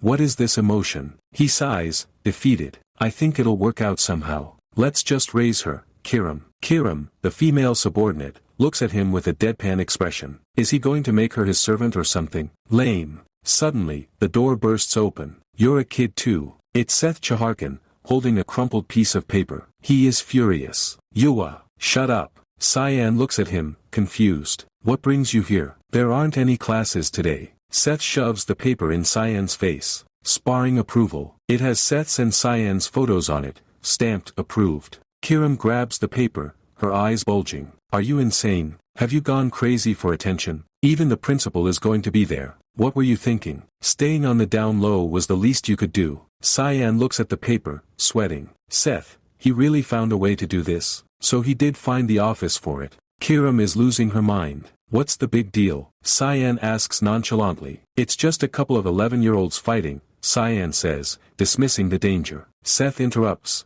grinning. So, when's the duel? In 2 hours. Seth yells, running off again. Bahaha, a duel. Cyan watches him go, scratching his head. What a tiring dude. Meanwhile, in the Vert castle, a tense conversation is unfolding. A beautiful woman with blonde hair clutches her chest, looking distressed. What should I do? Cyan, that bastard. She bites her thumb nail anxiously. It'll be bad for Krantz if I don't do something about him. Mother, a handsome young man with blonde hair enters. It is Askell Vert. The mother jumps. Gasp. Askell smiles warmly, placing a hand on her shoulder. You seem anxious. Please talk to me if you're struggling with anything. She blushes slightly, reassured. Thanks, Askell, but I'm okay. I'm not struggling with anything. I have to get going now. She hurries away. Askell's smile instantly vanishes, replaced by a cold, calculating look. Report, Kellen. A servant bows behind him. 6 of our knights were found dead in the mountains by Velias. The one behind it was Mrs. Margaret as you expected. We're assuming that the remaining one got into Lewin with the youngest son. Askell narrows his eyes. So you weren't able to find out anything about my brother. I apologize. Askell clenches his fist. He never keeps around subordinates who disappoint him. I can't give up my position after all the hard work. Please believe me, I won't disappoint you. I know how much of a hard worker you are, Askell says, his voice devoid of warmth. All right, please be fast. My brother is definitely hiding something. Find out what it is. Yes, sir. Back at the academy, the duel is about to begin. The arena is packed. The principal, a man with a long white beard, watches from the VIP balcony. Beside him stands a woman with dark hair and glasses. In the ring, Seth charges. I've been waiting for this moment, Cyan Vert. Cyan draws his rapier. I'm sure you feel the same way. He thinks to himself, this is way earlier than I thought. Seth swings a massive greatsword. Are you gonna use magic? He asks with a grin. If you're not gonna use it, I won't either, Cyan replies calmly. Good, I like you. Then let's see how good you are. Seth roars, bringing the sword down with crushing force. Cyan watches the blade descend. His sword has a lot of his weight in it too, but this kind of weighty attack is very easy to deflect. With a flick of his wrist, Cyan's rapier meets the greatsword. Sparks fly. Instead of blocking, Cyan redirects the force, sliding his blade along Seth's and stepping to the side. Whoa. Seth stumbles, his momentum carrying him forward. He's trying to twist away my attack using the force of his downward strike. Cyan doesn't let up. He counters instantly with a swift thrust. Seth barely manages to pull back. Even then, he's using just a rapier. Seth swings again, faster this time. Cyan weaves through the attacks, his movements fluid and precise. He's pretty fast despite his size, Cyan notes. The crowd murmurs. What was that just now? Is he even human? Up on the balcony, the principal strokes his beard. Are they going to fight with magic now? What a bunch of bold children. The woman beside him adjusts her glasses, shocked. They aren't using both magic and swordsmanship simultaneously. Seems like Cyan won the sword fight. Indeed, he did. Seth Chaharkin's physique rank was A. It's quite an obvious result when you consider just the ranks. However, being fit is only the basic requirement to be able to manifest higher dimensions of spells. Student Seth is 3 stars in mana rank. That's the highest out of all the enrolled students. In the arena, Seth is panting, sweat dripping from his face. Cyan stands calmly, barely winded. How long do you intend to run around, and avoid my attacks like a little rat? Seth growls. Cyan looks bored. Then should I have just taken the attacks head on? A warrior wouldn't have dodged them. Seth screams, his eyes glowing with rage. You little kid. Cyan smirks. You're a kid too. Seth stomps the ground. Yua. Shut up. Golden energy begins to swirl around his fist. I lose in swordsmanship, Cyan Vert. Now I have to win no matter what it takes. I'm going to give everything I have into this fight. What a tiring dude. Seth leaps into the air, his fist glowing like a meteor. You give it your all too. Death fist. He slams his fist into the ground where Cyan is standing. The impact creates a massive explosion of light and debris. Cyan Vert. Seth yells. But as the dust clears, Cyan is gone. He appears in mid-air, dodging the blast completely. Wait, I thought Seth's mana rank was 3-star, the woman on the balcony exclaims, her eyes wide. That's a 4-star spell. You won't be able to dodge this one. Seth spins, generating a massive tornado of golden energy. Sandstorm. Desert Tooth. Seth roars as the tornado transforms into jagged spikes of earth and wind, rushing toward Cyan. I won't let you escape this one. The attack engulfs the area. The woman watches in disbelief. He managed to counterattack in that short time. But inside the maelstrom, Cyan stands firm. He isn't dodging. He holds his rapier ready, a confident smile on his face. I'll take this one head on. We're fighting with magic now. Cyan thinks, his eyes glowing blue. Then let's see how good you are. Amidst the rumbling of a sky far above, a young dragon girl with horns and wings stares in shock at the chaos unfolding. No way, she gasps, you already grew up that much. In the arena below, spectators murmur in confusion as a magical barrier shudders under immense pressure. What's going on in there? One asks. Mages in blue robes struggle desperately to maintain the shimmering dome. The protective barrier is on the verge of breaking down. Reinforce it, a mage commands, sweat pouring down his face. Ugh. How are just 2 students this strong? Another cries out, glancing frantically at the VIP box. What's the dean doing? Can't he see how serious this is? In the stands, Dion, a purple-haired woman, leaps from her seat in panic. Dean, we need to stop the duel right now. But Dean Kundal, the white-bearded mage, watches with a calm, analytical eye. Wait, something is happening. Inside the barrier, Cyan Vert stands amidst a storm of energy, holding a dense black orb. A text box identifies the power, secret technique expansion, void sphere. Dion's eyes widen behind her glasses.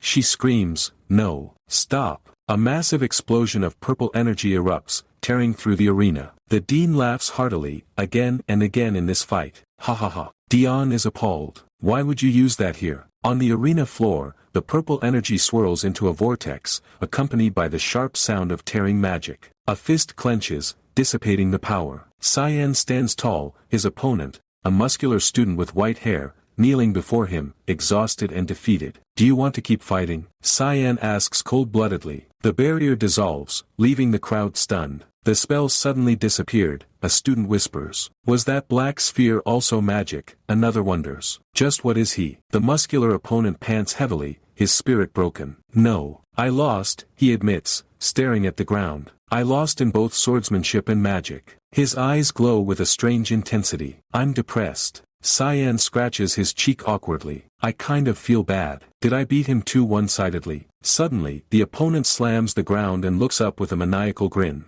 Good, very good. I was tired of fighting weaklings anyway. He clenches a fist, veins popping. I'm motivated to train. He extends a hand. I don't know when it will be, but let's fight again. You'll accept the challenge then too, right? Cyan smiles politely but firmly. No, thanks. Later, in the safety of his dorm, Cyan watches the dragon girl spin around in a new dress. I knew that a dragon's growth spurt is faster than humans, he thinks, sweat dropping as she twirls. Welcome back Papa, she cheers. Asterisk. But she looks like she's about 6 years old now. She might look like my age soon. Asterisk. Brian, the butler, watches with a forced smile. Ah, she keeps growing so fast. Cyan sighs internally. It's going to get harder to raise her in the dorm. Dion leans against a doorway, her expression stern. Eventually, you won't be able to hide her anymore, she warns. I can help hide the demonic sword, but I can't help you hide a draconic human. Especially if you go wild like you did today. What the hell were you thinking? She collapses onto a couch, utterly drained. A few days later, chapter 24 begins. Cyan watches the girl, now named Nana, playing. She's growing scarily fast, he notes. Dion's voice echoes in his mind. Asterisk, it's up to you how you deal with something you picked up during a mission. But something like this is going to be hard to handle. Asterisk. Cyan turns to Brian. Brian is in charge of taking care of her. Brian points to himself, bewildered. I was in charge. Cyan holds up a red envelope. There's a barrier set up in the dorm so this kid's presence should be, well, that's as long as you don't create trouble. He examines the letter. This is rather disappointing for a reward for winning the duel. Dion shrieks from the couch as Cyan reveals the contents. You be careful for a while, she scolds. Nothing good will come out of getting too much attention. Young master, what is that? Brian asks. Ah, a warning letter, Cyan says casually. A warning letter? Yeah, it's telling us we're going to be kicked out for misbehaving. Nana freezes, terrified. Gasp. Kicked out? What do we do, Papa? Are we going to be living off the streets? Cyan looks at her, unamused. Where did you learn that kind of thing? Do you even know what that means? Nana suddenly sparkles. Heh. She's growing way too fast, Cyan mutters, patting her head. Not yet. You don't need to worry about anything. Are you sure it'll be alright? Brian asks nervously. If we go back to Velia's, don't worry about it, Cyan says, his eyes narrowing at the signature on the letter. Kundal Quizel, I'm going to issue a complaint. The dean sent this to me himself. It wasn't from the administration office. That must mean that the dean wishes to talk to me. Inside the dean's office, Kundal Quizel stares down at Cyan. You want to enter the Knights of Light? He asks, his voice heavy. Have you finally decided to live for the sake of your brother? Yes, Cyan lies effortlessly. It doesn't seem like a path fitting for you, the dean muses. Cyan walks down the long hallway, his thoughts dark. Asterisk, I had always thought that he was a pacifist. But in this life, he suddenly proposed a royal succession fight. Asterisk. Back in the office, the dean chuckles. Haha, I guess you're aware of that too. Then let me give you some advice. Nothing good will come out of taking this path. He clasps his hands. Whether you face trials or bear a cruel fate, you won't benefit from anything. That's what it's like to live as someone's doll. No matter the result, you are just going to end up blaming your brother. Cyan smiles grimly. That's what he told me in my past life. I wonder what he's going to tell me this time. Flashback to the dorm. Brian asks, young master, shouldn't we give this child a name? A name? Yeah, we can't keep calling her kid. Cyan thinks for a second. Nana. Brian looks disappointed. How's that? Sorry. Why you didn't give it any thought? Nana. It's still Nana spelled backwards. Cyan insists. Nana cheers. Good. I wanna be Nana Vert. Cyan stares at her. This kid. How did she know my last name? Brian covers his face. Asterisk, it's over. She's going to be bullied by the other kids. Asterisk. Back in the office, the dean continues. Cyan Vert. He studies the boy. Asterisk, I knew that he had a lot of potential, but to absorb a 4-star spell using a 1-star black sphere. He's scarily talented. But it didn't seem like it took him that much effort. I want to know your limits. Asterisk. The memory of Cyan crashing through the window plays in the dean's mind. Dean Kundal. Cyan had asked, glass shattering around him. I'm Cyan Vert, an incoming student. I came to express the complaint. Kukukuk. The dean laughs. He ignored the barrier and came through the window. I lost this one. Your disagreement? The dean asks now. Yes, it said that the letter came from you. But after seeing that barrier outside, I became certain of one thing. The warning letter was just an excuse to test my talent, wasn't it? Right, the dean admits. It was rather aggressive, but you successfully proved your talents. But I will not take back the warning. You can try to persuade me otherwise. Then can I ask you one thing? Cyan says. Go on. Do you want the expansion of the empire? Or do you want honor for your family? The dean's eyes widen. That's quite a bold question. He waves a hand. Neither is my concern.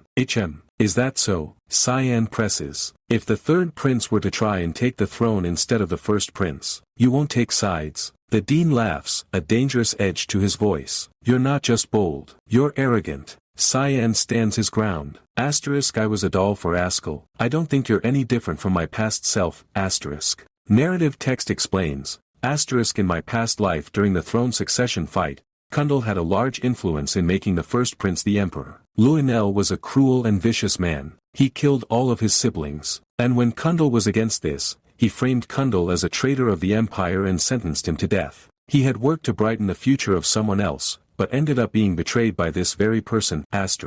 Nonsense, the dean shouts, slamming his desk. You think the peace of the last century will fall so easily? I thought you were a genius, but you are nothing more than a fool. Do you really think so? Cyan asks calmly. The mother of the first prince and second princess died from an illness, and the third and fourth princes are fair matches for the first prince too. The Nepellus household is very well known for being greedy for power. That household will do anything to keep their position of power. In my opinion, the empire's peace is already on a thin line, and the day that peace falls, this academy will be over for. The dean sweats, staring at the boy.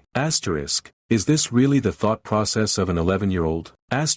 What are you telling me this for? To negotiate, Cyan says, extending a hand. I will help you. With the peace of your family and the academy too, so please take back the warning. The dean stands, mana flaring around him. What power do you have to help us? A massive magic circle forms on the ceiling. Feel the weight of your arrogance. Chains of light shoot down, chains of judgment, they wrap around Cyan, binding him. He knew that I was coming, and still put up a 9-star area restriction barrier, Cyan notes, grinning as the chains tighten. You won't be able to escape my chain tower, a 9-star spell, the dean declares, turning his back. I must have overestimated. Then, let me prove myself, Cyan whispers. The dean spins around. Purple energy explodes from Cyan, shattering the chains of light. Void Sphere applied technique, the 9-star spell crumbles into particles. The Void Sphere is only about 1 star, and yet it has absorbed my spell, the dean gasps, horrified. Cyan stands amidst the dissipating magic, his eyes glowing. Do you think I'm useful now? The dean, sweating profusely, nods. Yes, I'll take back the warning. He pauses. Is that really all you want? Cyan smiles,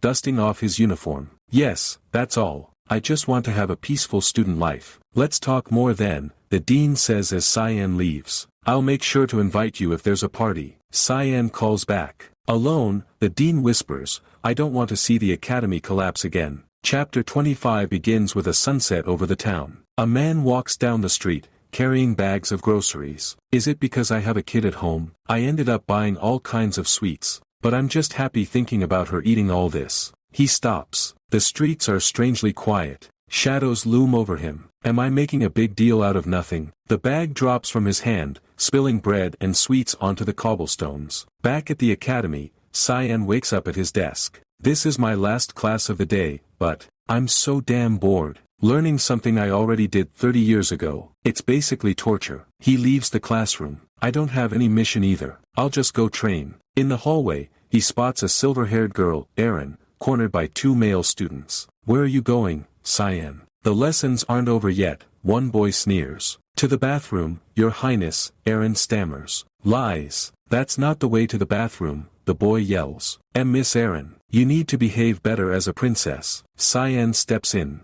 Are you sure you're going to the bathroom? Did you permit Leximus to call you by name? Erin looks at him, surprised. Ah, what? Are you changing the topic right now? Yes, I allowed her to do that in private. She turns on Cyan. So, why do you still call me, Your Highness? Aren't we friends? Cyan looks deadpan. I'm just a civilian and Your Highness is a princess. How could I just call you by name? You're too serious, Erin pouts. I'll take that as a compliment. Erin, a voice calls out. Erin freezes. 2 older students approach, Pavian and Nerovian Nepellus. Long time no see, Erin, Pavian says smoothly. Pavian. Nerovian, Erin whispers, terrified. It's been a while, Nerovian adds with a freckled grin. TCH. Are you hanging around peasants? Are you going around with servants now that you're all grown up? Eren trembles as Nerovian leans in. Birds of a feather flock together, huh? Cyan watches them. Asterisk they're of the Nepellus family. They're very clear about not liking her. Asterisk. Pavian notices Cyan. You're Cyan Vert? His expression shifts to a fake smile. Nice to meet you. I'm Cyan Vert, the youngest of the Verts. Cyan introduces himself. There's no way I wouldn't know a son of Duke Vert. I was impressed by your duel.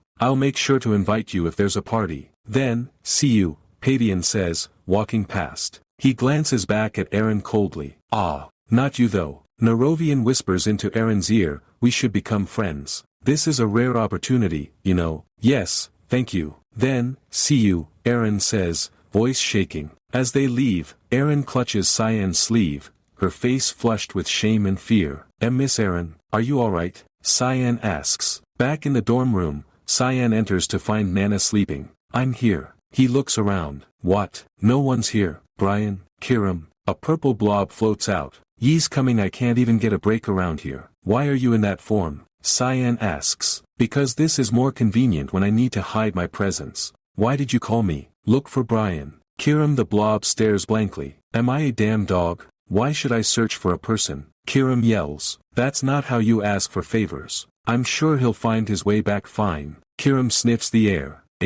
Sniff sniff. I smell blood. Cyan's eyes widen. In a dark alleyway, Brian lies beaten and bloody on the ground. A group of thugs stands over him. This is why you should have listened to us while we were still being nice, the leader says. You've made things annoying for us. I thought you were the only guardian knight, but you're garbage. He draws a sword. I'm going to cut you up into pieces. And I'll send those pieces to your owner as a gift. The thug grins maniacally. This is all because your owner wanted to act up in my face. It makes me want to throw up just thinking about it. Brian coughs up blood, struggling to speak. Okay, what? The thug asks. Brian looks up, a defiant smirk on his battered face. Haha, what a joke. You insane bastard. The thug's eyes flare with rage. Did you lose your mind from the beating? He raises his sword high. This is no fun. Kill him. The alley is bathed in red as the order is given. Kill him. He forces a twisted smile, his eyes wide with a mix of fear and madness. Great, he shouts, trying to mask his terror with bravado. The camera focuses on Barrett's manic expression. He yells,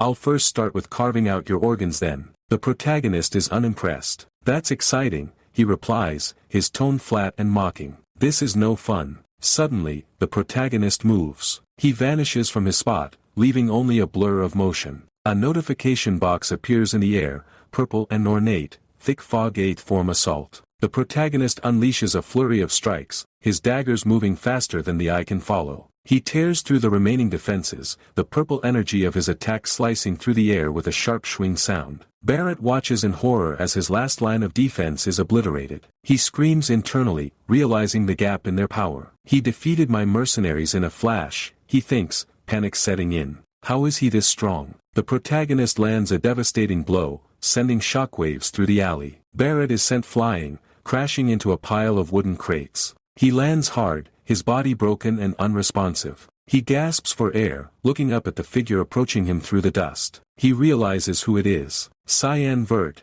he screams, the name tearing from his throat. The protagonist stands over him, looking down with glowing purple eyes. He asks, is it really that fun to harass people who are weaker than you? Barrett coughs up blood, trying to push himself up. What do my hobbies have to do with you? He spits back, defiant to the end. The protagonist grabs Barrett by the face, lifting him effortlessly. His grip is ironclad, his fingers digging into Barrett's cheeks. Are you going to kill me for it? Barrett taunts, his voice strained. I'm a Luis Mill, the most powerful family in the Garam Kingdom. The protagonist stares into Barrett's eyes, unimpressed by the threats. You sure talk a lot, he says, purple energy beginning to gather in his free hand. He slams Barrett back down onto the ground. Ack! Barrett cries out as his head hits the pavement. The protagonist pins him down, his knee pressing into Barrett's chest. He looms over him, the purple aura intensifying. What did you say you were going to do to me? He asks softly, dangerously. You think you can avoid the consequences of doing something like this to me? The scene shifts to a flashback,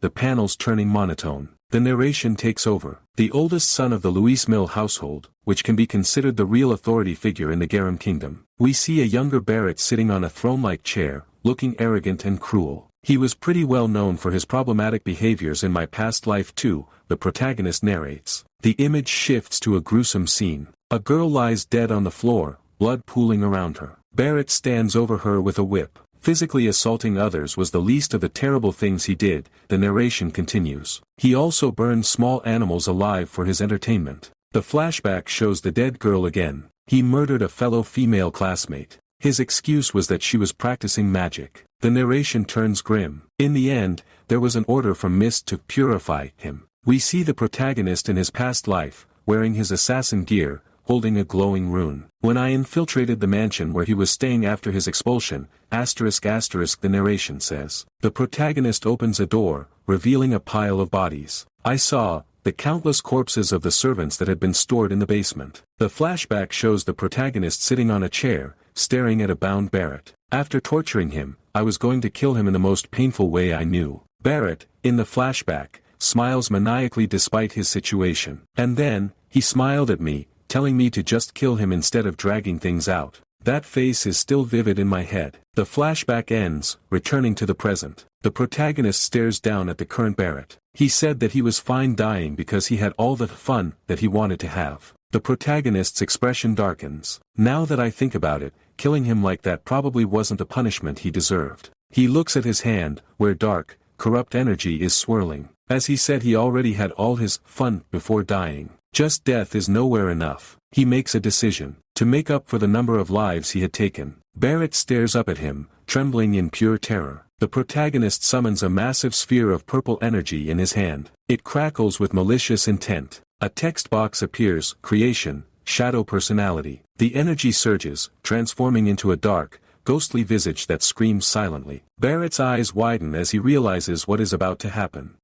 Don't do that, he begs. The protagonist ignores him. I'll first start with carving out your organs then. He repeats Barrett's earlier threat, mocking him. What are you going to do to me? Barrett screams as the energy descends. The protagonist shoves the orb of dark magic directly into Barrett's mouth. The dark energy forces its way down his throat, choking him. Barrett gags, his eyes rolling back in his head. The energy consumes him, flowing into his body and mind. He screams, his voice distorted by the magic. The protagonist stands up, watching his handiwork. Barrett writhes on the ground, clutching his throat, purple smoke pouring from his eyes and mouth. Suddenly, a voice cuts through the chaos. Is this the loyalty you swore to me? The protagonist freezes. He turns to see a figure standing at the entrance of the alley. It's a young man with brown hair, looking disappointed. I never thought they would attack me in such a large group. The newcomer says, looking at the defeated mercenaries. The protagonist quickly dispels his murderous aura. He adopts a look of panic and fear. I apologize, young master, he stammers, bowing his head. The brown-haired man sighs. I don't need a loyal subordinate who dies. He walks over to the protagonist, offering a hand. Why didn't you just run away? The protagonist looks up, feigning surprise. I kinda get what you meant to do, but are you stupid? The man asks, pulling him up. The protagonist puts on a sheepish grin. Don't do stupid things, the man scolds gently. It's annoying. Just then, another figure steps out from the shadows. A girl with silver hair and piercing red eyes. She holds a sword to the brown-haired man's throat. Anyway, you're in for a lecture when we get back, she says sharply. The brown-haired man freezes. I'm sorry, he yelps. The girl looks past him, her eyes locking onto the protagonist. She lowers her sword slightly. So it was you, she says, recognizing him. The protagonist stares back, his internal monologue racing. The little obsessive stalker who's been following my disciple everywhere recently. He recalls his past life. He used to be jealous of my relationship with Askell in my past life. The scene shifts. The protagonist is now acting the part of the weak, terrified subordinate. He looks at the silver-haired girl, Erin.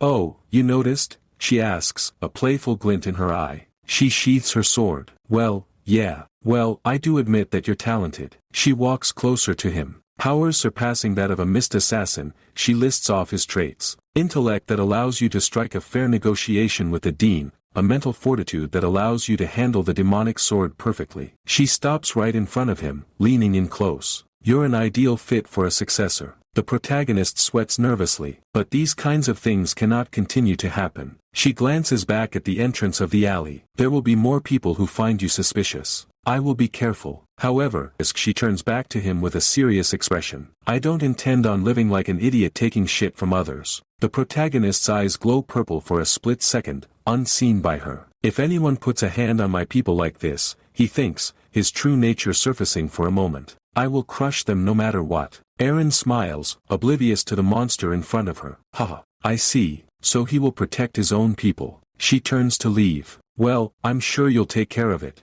I'm going now. The protagonist watches her go. Okay, he says simply. He looks down at Barrett, who is still bound and gagging on the floor. What are you going to do to me? Barrett whimpers. The protagonist squats down next to him. Are you going to kill me? Barrett asks, terrified. The protagonist smiles, a genuine, terrifying smile. Kill you? He asks. I think that's too easy. He leans in closer. You better not think about questioning me. Barrett screams as the protagonist activates the magic again. Whack! The purple energy flares, and Barrett's eyes go blank. He should be pretty useful for my plans, the protagonist thinks, looking at the broken man. He stands up and walks away, leaving Barrett behind. He's the guy who's been following me lately, he explains to the brown-haired man, who is looking confused. What? You already knew? The man asks. Well, yeah, since I left her with Kirim though, the protagonist replies casually. The protagonist looks at the man. Why don't we take her on walks? I'm sure she's stressed from being here all the time. The man looks skeptical. But can I come over sometimes? The protagonist asks. To my room? The man asks, surprised. Don't be mistaken. The protagonist says quickly, blushing. I just want to see Nana sometimes. Well, it doesn't matter to me. The man laughs. Of course, right, Leximus? He turns to his companion, a stoic knight. Yeah, I come here to train every weekend with Leximus. Eren chimes in. Yes. Did your highness come here to train as well? I thought it'd be a good idea given that incident, the man says, looking serious. Is she referring to what happened a week ago? The protagonist wonders. The scene flashes to a newspaper clipping or a report. Barrett Louis Mill was found in front of the nurse's office completely out of his mind. He was beaten to a pulp, but nobody could get him to say who had done that to him. The narration continues. Well, it's because he couldn't say who it was, not that he didn't want to. And the thing is, he won't be able to use magic ever again. We see Barrett in a hospital bed, looking vacant. Back in the present, the protagonist smiles to himself. I thought she would feel happy. Eren looks at him with suspicion. Why? She asks, pressing him. I just feel bad for her. She won't fit in with the dragons or humans. Suddenly, a small figure bursts into the scene. Papa. It's Nana, the dragon girl. She flies into the protagonist's arms. Nana found Papa. She cheers. The protagonist catches her, surprised. Wait, Nana. That way's dangerous. He warns. But it's too late. The stoic knight, Leximus, draws his sword. His eyes glow with a fierce blue light. That I cannot permit as a dragon. He stares at Nana, recognizing her true nature. She even knows that Nana is a draconic human. The protagonist realizes, panic setting in. He clutches Nana tightly. Don't worry, Cyan. He shouts to the brown-haired man. I won't tell anyone. The man looks confused. Is your highness serious? Eren steps forward, smiling. Then, this is our secret, okay? She winks at the protagonist. Then, I'm going to get going. She bows to the brown-haired man. I smell something sickening,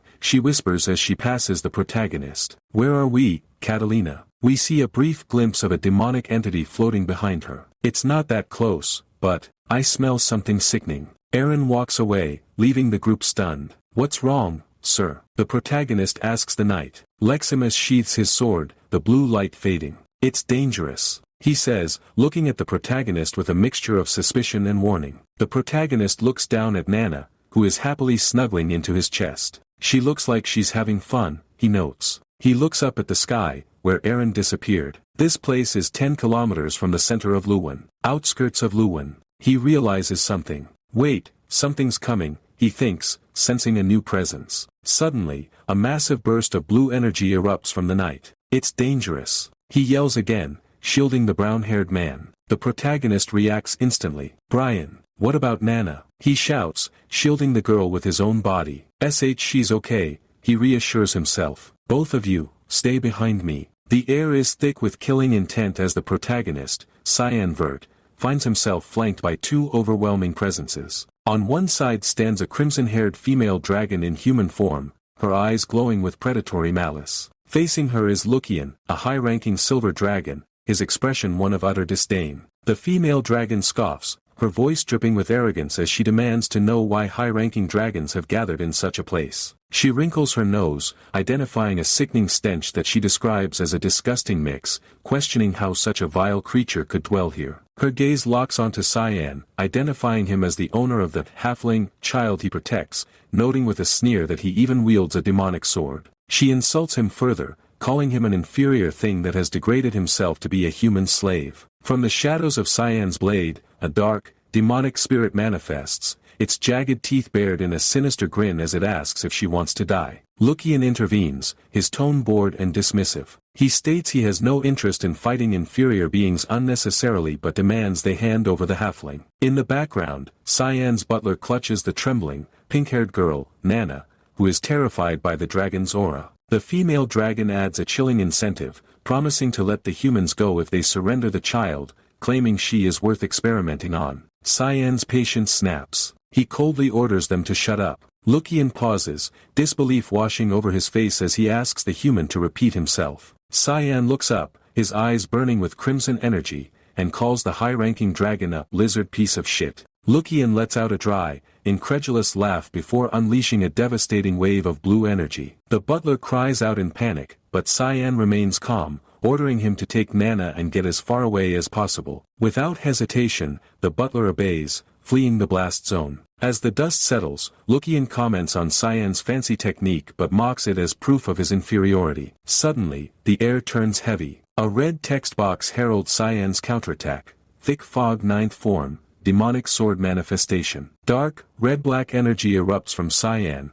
enveloping him in a terrifying aura. Lucian's eyes widen in genuine shock as he recognizes the energy signature, stuttering that it is the power of the exile. Despite this revelation, he tries to maintain his composure, insisting Cyan is still just an inferior human. He launches a barrage of energy spears, but Cyan activates thick fog 3rd form, fog glide, his body becoming insubstantial as he weaves through the attack with supernatural speed. Lucian growls in frustration, calling him a little rat. The female dragon, Catalina, steps in, shouting that she will block him. She erects a fire barrier, boasting that a dragon's barrier made from 1,000 years of mana accumulation cannot be pierced by a mere human. Cyan meets her challenge head-on. He unleashes Fog Sword, 8 fluttering petals, his blade moving so fast it creates afterimages. The strikes slam into the barrier, and to Catalina's horror, cracks begin to spiderweb across the magical shield. She stares in disbelief, unable to comprehend how a human possesses such power. Lucian, realizing the threat is real, demands to know who Cyan really is,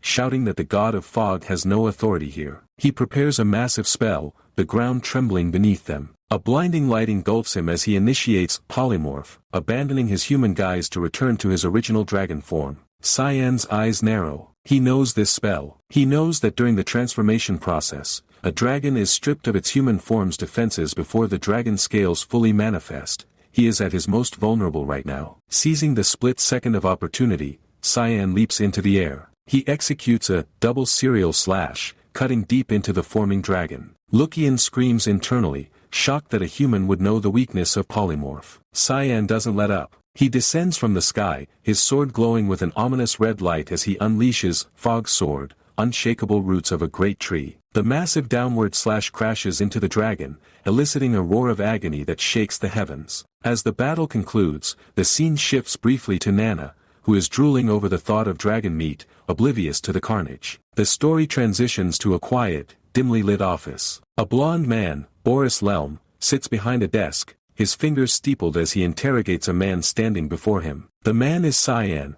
perfectly disguised with brown hair and a beard, using the alias Kellen. Boris apologizes for the lack of information but notes it is strange that Kellen lacks the desperation he had before leaving. He begins to probe, asking if there is a connecting link between the recent events. Boris reveals that his informants, who brought testing subjects, were eliminated. He suspects a boy named Cyan Vert, the only dark element user at the Royal Academy. He lays out the evidence. The shattered mana stones of the dragons indicate an attacker above 8-star power. He deduces that a fourth, unknown individual must be involved. Boris stares sharply at Cyan, stating he will need to keep an eye out, and mentions having his granddaughter, Lun of Rainreaver, get acquainted with Cyan Vert to ensure he doesn't get in the young master's way. Cyan listens, his internal monologue revealing that this is a test. Boris is starting to doubt him. Boris breaks the tension by introducing himself formally and offering wine. He then turns his gaze to the guardian knight accompanying Cyan, a woman in a maid's outfit.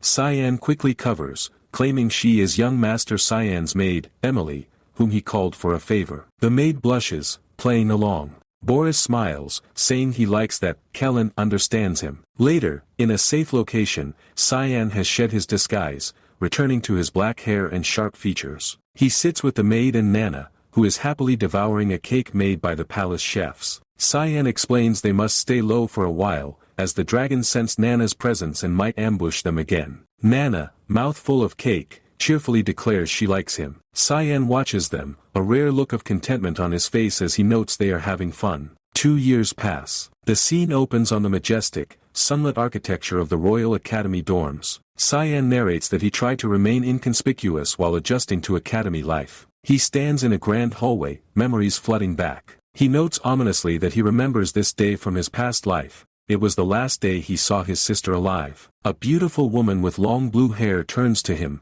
smiling radiantly. It is his sister, Alice Vert. She greets him warmly, noting it has been a while. Inside a lavish room, they stand before Prince Lionel Severus, a white-haired young man sitting casually at a table. The prince addresses Alice, asking if she enjoyed her travels and commenting that she looks well. He thanks her, though a translator note suggests he is merely kissing up to the powerful family. The prince shifts his tone, asking how long Alice intends to rot in the countryside. He mentions hearing she left on a journey and expresses worry about her whereabouts. He glances at Cyan, remarking that no one else would welcome him there. The prince then turns his attention fully to Cyan, asking if that is why he didn't go home for 2 years. He teases that Alice might be worried Cyan would threaten her position of power, noting that Cyan is so shy. The prince observes that Cyan looks happy and points out that Cyan has grown to be the same height as him. Alice chimes in with a laugh, saying Cyan will be taller than her soon. Cyan smiles gently, teasing back by asking if she thinks she shrank instead.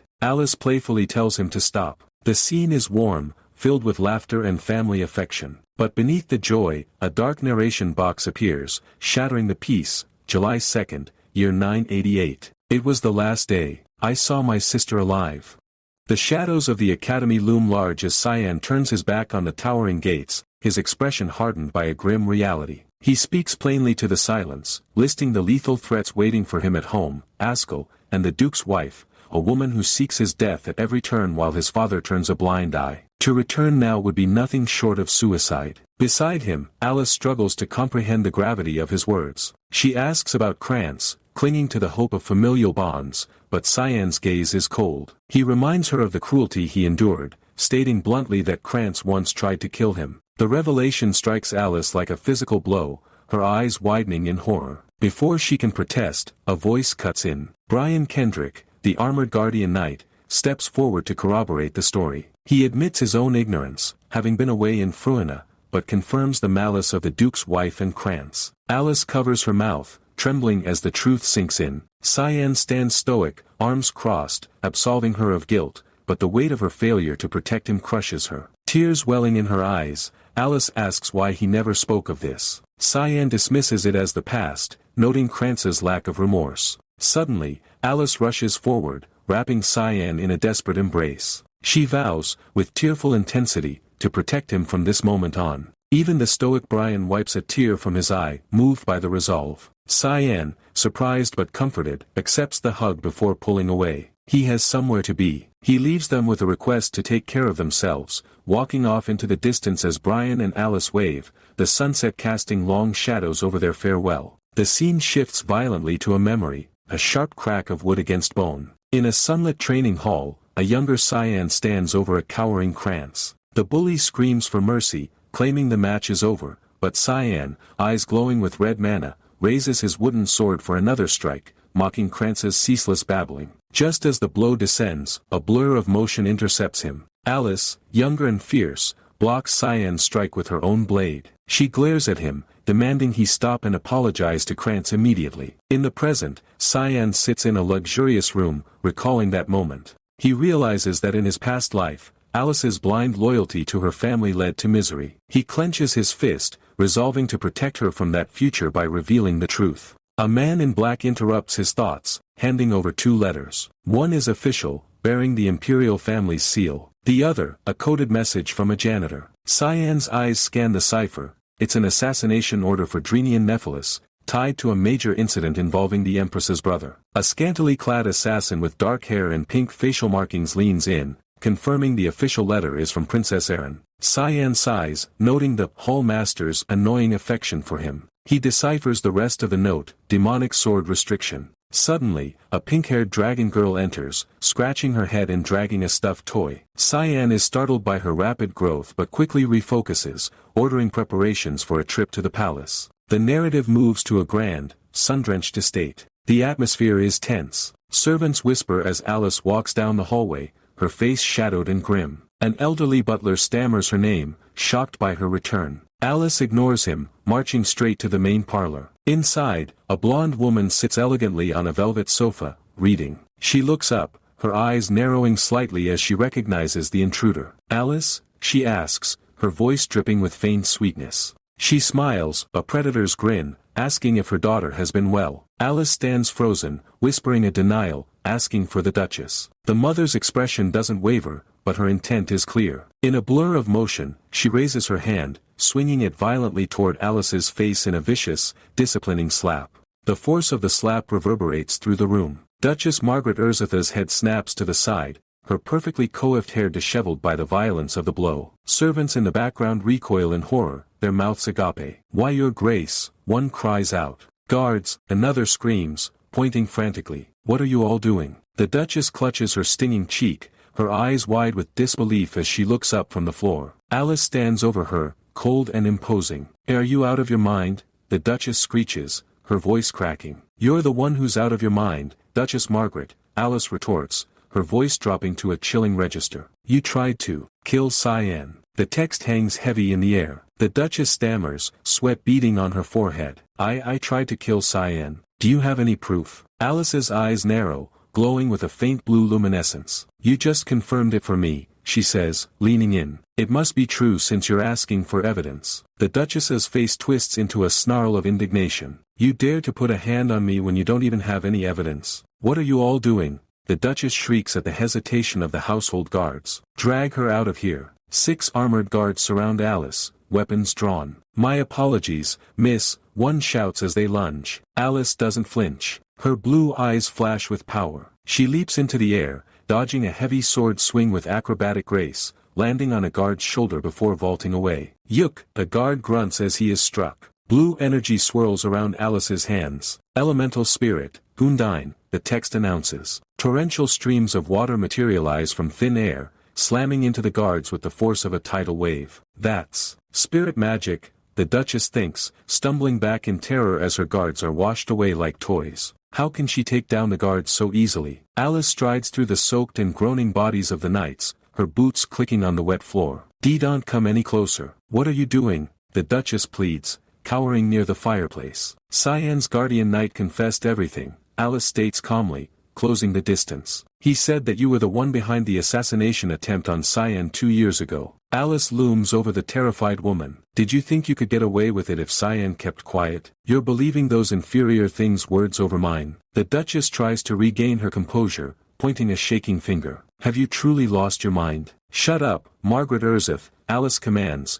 her face inches from the Duchess's. "I'm going to tell father about this all. You better be prepared." Alice turns on her heel and storms out, leaving the Duchess trembling on the floor. A sinister grin slowly spreads across Margaret's face as the door closes. "Stupid bitch," she sneers, her fear evaporating into malice. She's still unaware after all she's been through. Duke Villiers, she thinks, her eyes glowing green in the shadows, does not care about anything other than that child. The scene shifts to the Duke's study, bathed in golden afternoon light. Duke Villiers stands by his desk, looking out the window, his back to Alice. "I don't intend on making any excuses," the Duke says coldly. "I thought that it was fine as long as Cyan was all right." Alice stands behind him, fists clenched. "He had to fight off 6 official knights," she argues passionately. "He would have died if it weren't for his knight, Brian Kendrick." The Duke turns, his expression one of bored disdain. Ha, do you think that fool saved Cyan? He scoffs. That stupid guy was basically an errand boy for the knights. Alice freezes, confused. Are you trying to say that Cyan took them all down? The Duke asks, a hint of challenge in his voice. You don't know him at all, do you? He walks over to a bookshelf and retrieves a sealed envelope. Take this, he says, extending it to her. Alice looks at the red envelope with the golden seal. What's this? A banquet invitation from the imperial family, the Duke explains. I can't go, so I want you to go in my place. Go and relax yourself. Alice stares at him, dumbfounded. You don't need to worry about Cyan, the Duke adds, turning back to his books. That child is stronger than you think. Alice clutches the letter, her expression hardening. What? I'm going to return to the barracks, she mutters, turning to leave. She exits the study, the heavy door clicking shut behind her. She stands in the hallway, frustration radiating from her. Heavy footsteps approach. He's only 13, a voice says. Alice looks up. Miss Alice. A woman with long, flowing lavender hair and a gentle smile stands there. Cecilia. Alice gasps. Welcome back, Miss Alice, the woman says warmly. It is Cecilia Rain,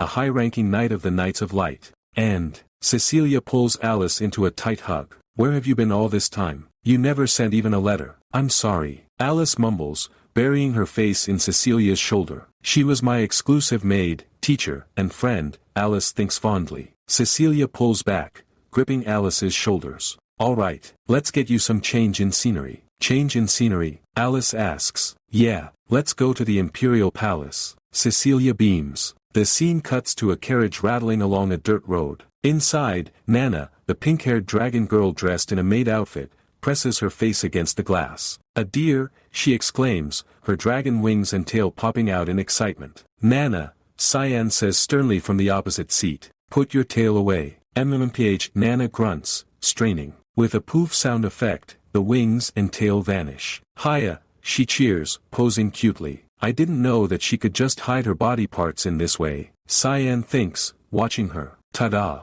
Nana grins. It feels more safe going around outside now, but, Cyan thinks, looking at the energetic girl. I feel like she's going to create trouble. She's way too excited. Yeez, young master right away. Nana chirps. Suddenly, the carriage lurches to a halt. Thud. Papa, what's going on? Nana asks, alarmed. Cyan sits calmly, unfazed. Nothing, he says, his eyes shadowed. Just some insects. Outside, a group of rugged bandits blocks the road. Huh, the leader laughs, his face marred by a jagged scar. He licks his teeth, revealing sharp canines. Give me everything you have. Beside him, a bandit with an eye patch draws a mace. Oh, so no big deal. Get rid of them, Cyan orders from inside. The carriage door slides open. Phew. Brian Kendrick steps out, adjusting his gloves. The weakling Brian is no longer weak, the narration notes. Brian draws his sword, the blade gleaming with blue energy. Serial slash, the text reads. In a blur of motion,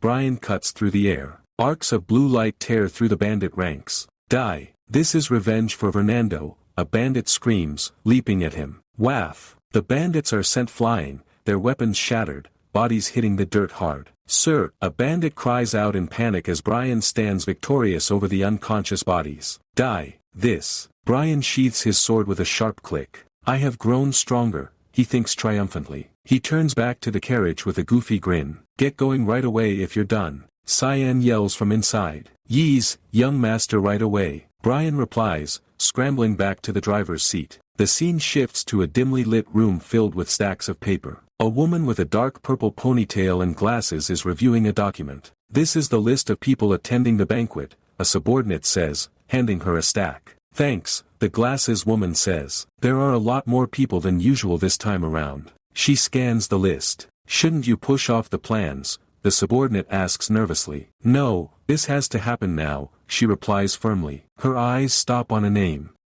This child is attending too. A picture of a white-haired girl is shown on the file. A rare genius whose elemental stats are all 20%, the file reads. Although she cannot attend many lessons because of her fragile body. The granddaughter of the Garam Mage Association's head, Rygan's Rainreaver, Lunav Rainreaver, the text identifies her. This child never really showed herself in society, the woman muses, her golden eyes narrowing behind her glasses. So why is she attending this banquet? I heard that the association president told her to attend, the subordinate supplies. What? The woman is surprised. What is he planning? She flips to another page. I don't have a good feeling about this. Something is definitely up with this banquet. She stares at the photograph of a man with a mustache. He needs to die as soon as possible, she says with venom. And this bastard. He's sickening. A rapist that goes after only married women using his powers. She glares at the photo of Drenian Nephilis. He's my fiancé. Sorry, the subordinate gasps, shocked by the revelation. The final scene opens to a bright blue sky above a bustling city street. Banners hang between tall, timber-framed buildings. The roads here sure are bigger, a voice comments.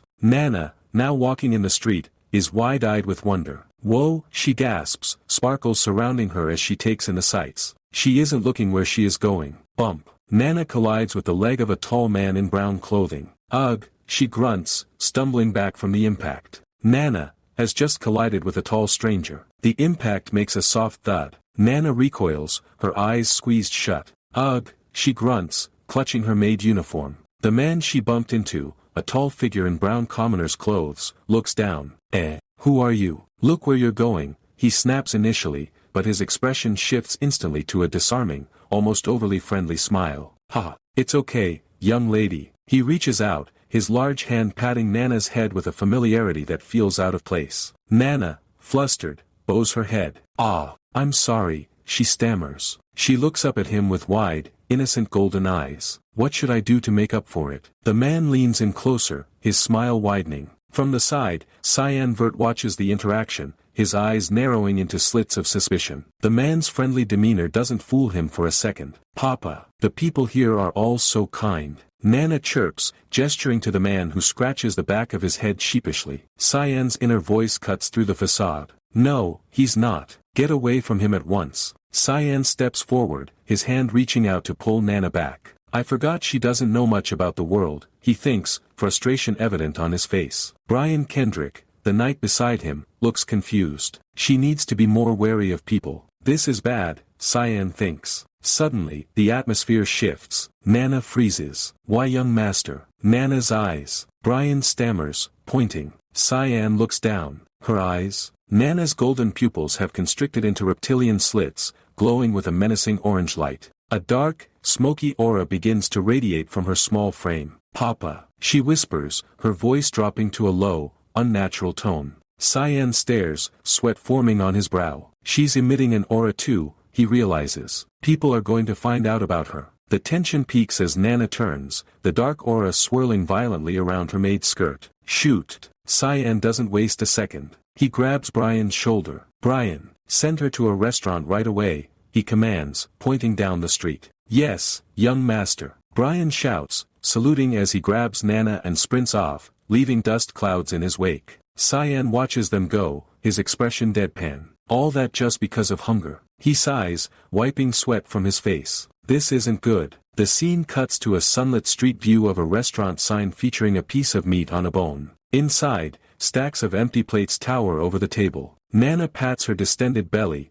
a look of pure bliss on her face. Finally, I feel alive, she sighs. That was so yummy. Brian stands beside her, looking terrified at the sheer volume of food consumed. Cyan sits opposite them, cutting a piece of steak. He looks exhausted. It's a good thing I brought a lot of money, he thinks, a forced smile on his face as he eats. Raising a kid is really tough. Suddenly, a strange mana signature catches his attention. What's this strange mana? He looks up. A girl with short, pale lavender hair and striking purple eyes stands by their table. She wears a hooded cloak over a school uniform. Nice to meet you, she says with a polite, enigmatic smile. You're Cyan Vert, right? Cyan stares at her, knife and fork in hand. She knows my name, he thinks, wary. Yes, but who are you? He asks bluntly. Do you mind if I sit next to you? The girl asks, ignoring his question as she takes a seat next to him. Cyan frowns. You haven't answered my question. My name is Lunav, she introduces herself, her smile unwavering.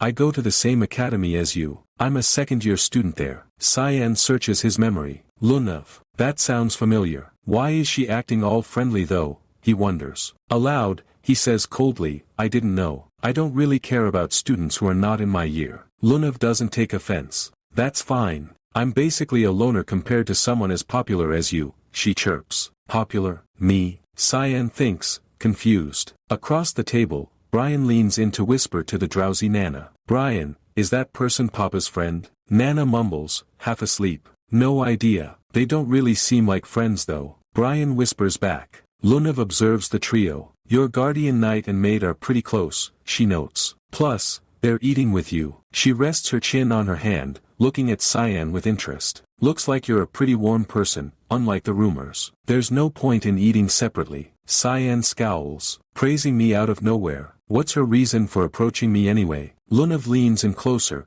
her purple eyes piercing. Did you come to the capital for the banquet? Cyan is taken aback. Yes. How did you know that? What other reason could you have for coming here when you never leave the academy? She counters logically. She stands up, smoothing her cloak. Well, that's good, we'll see each other there, since I was invited too. Was she also sent that letter? Cyan wonders, his eyes shadowed. That means she's most likely a noble. Lunav turns to leave. Well, let's leave it at introductions for today. It's a shame, but I have to get going. She walks away, waving slightly. Please remember me. My full name is Lunav Rainreaver. As she disappears, Cyan's eyes widen in recognition. I remember her now. Lunav Rainreaver. A mental image of a bearded man with a monocle appears. She's the Garam Mage Association President Rygan's Rainreaver's granddaughter. Cyan's expression darkens. Did that crazy old geezer send her? He recalls a tragic memory from his past life. In my past life, she died young while attending the academy. An image shows Lunav's body floating lifelessly in a tank of water. Though I'm not sure that happened because of her fragility or because the association performed intense human experiments on her. Cyan rests his chin on his hand, annoyed.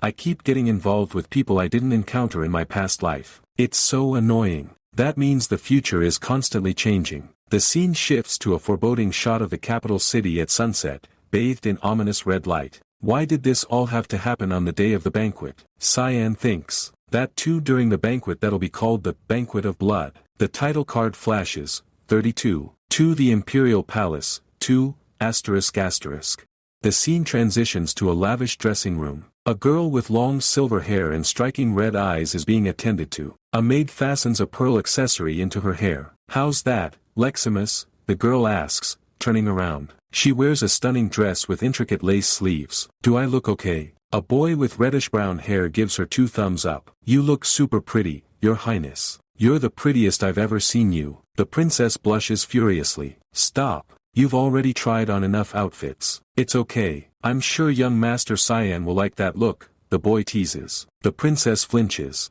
Stop. I said I don't like him, she shouts, her face bright red. How will he see me? She stammers. The boy looks at her deadpan. You literally sent him the invitation. Don't play dumb.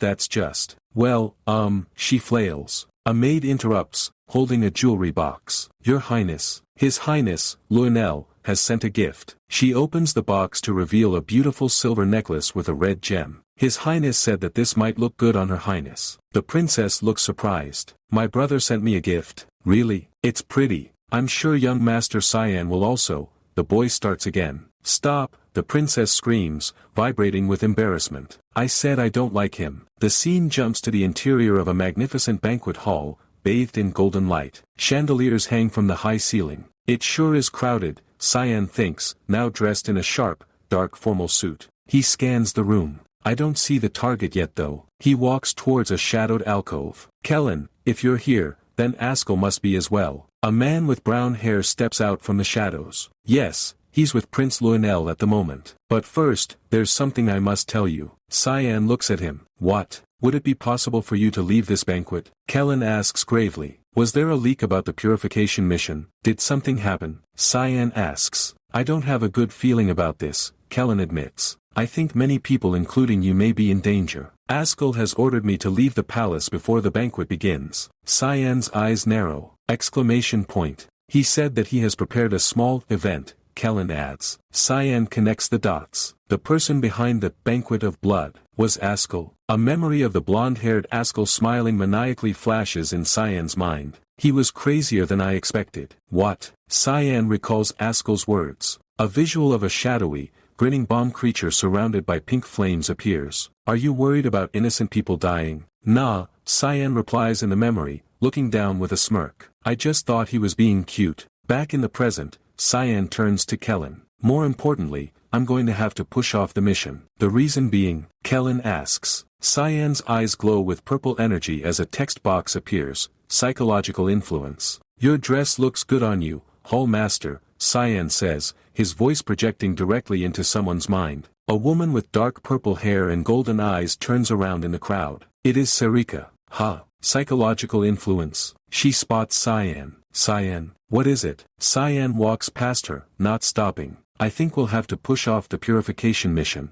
The reason being, she asks mentally. I just received the intel that. What brings you here? Sarika asks, her golden eyes scanning Alice's elegant midnight blue gown. Alice beams, holding her dress. I'm just here to get some fresh air. And also it's my duty, so. Sarika's expression tightens with worry. This is bad. She's going to get swept into the incident, she thinks, her mind racing with the danger Cyan warned her about. Suddenly, a smooth, unwelcome voice interrupts them. Miss Sarika Nigrathi. Oh, my. Miss Alice is here too. A man with slick-back brown hair and a well-groomed mustache approaches, extending a hand with practiced charm. It is Drenian Nephilis. It's like I'm seeing two walking flowers, he compliments them, his smile not quite reaching his eyes. Sarika forces a polite smile, but a vein pops on her forehead. Damn it. I'm already occupied as is, she fumes internally. What a mess. Even the target is here now. The scene cuts to the dark, stone-paved corridors of the palace underground.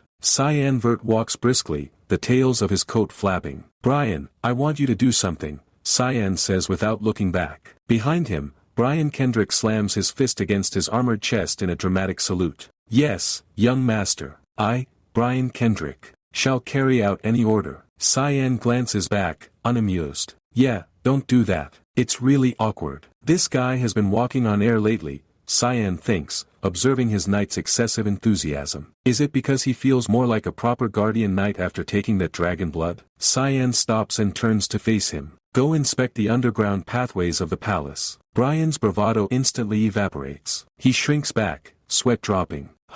That place is dark. It's scary. Cyan points down the hall, his patience wearing thin. Walking on air, my ass. Just go. I have my reasons. Suddenly, Brian's eyes widen. He points frantically past Cyan. Why, young master? Behind you. What? Cyan turns. A suspicious person is taking a peek at you. Brian shouts. From the shadows of a doorway, a figure with glowing yellow eyes radiates a menacing dark aura. This presence. Brian grits his teeth, his hand going to his sword. I'll take them down. Wait, Brian. Cyan yells, but it's too late. Brian lunges, tackling the figure to the ground with a loud thud. Gah, the figure cries out. It's fine, Brian, Cyan sighs, walking over. We know her. Brian blinks, looking down at the person he's pinned, a young maid with short brown hair. Is that so? Ouch. The maid groans, tears pricking her eyes. I'm sorry. A flashback filters in, sepia-toned memories of a younger, tearful Nana looking up at Cyan. Did you leave me for this girl, master? She had cried. He even offered me a job, the narration recalls. How about you work as my maid this time? Cyan had asked. Back in the present, the maid stands up and curtsies, dusting off her skirt. Hello, I'm Master Cyan's maid, Nana. Cyan watches her, his expression unreadable. She's younger and cuter than me, he notes with a hint of annoyance. He turns to his knight. Brian, it's dangerous outside. You guard Emily and Nana. Brian straightens up. Understood. Are you leaving? Yeah, I need to, Cyan replies, his eyes glowing with a faint purple light as he walks away into the shadows. Emily wasn't here in my previous life, Cyan thinks, his face hardening. Since I found Kellen spying on me, I knew he was planning something. But don't you dare touch my people, Aniclimax.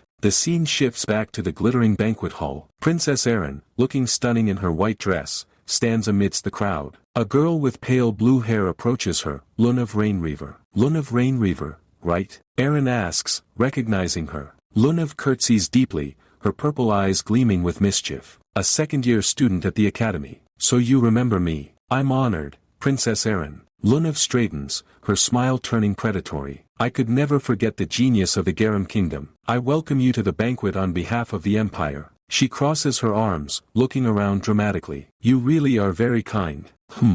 I went out of my way to invite them, but I don't see them anywhere.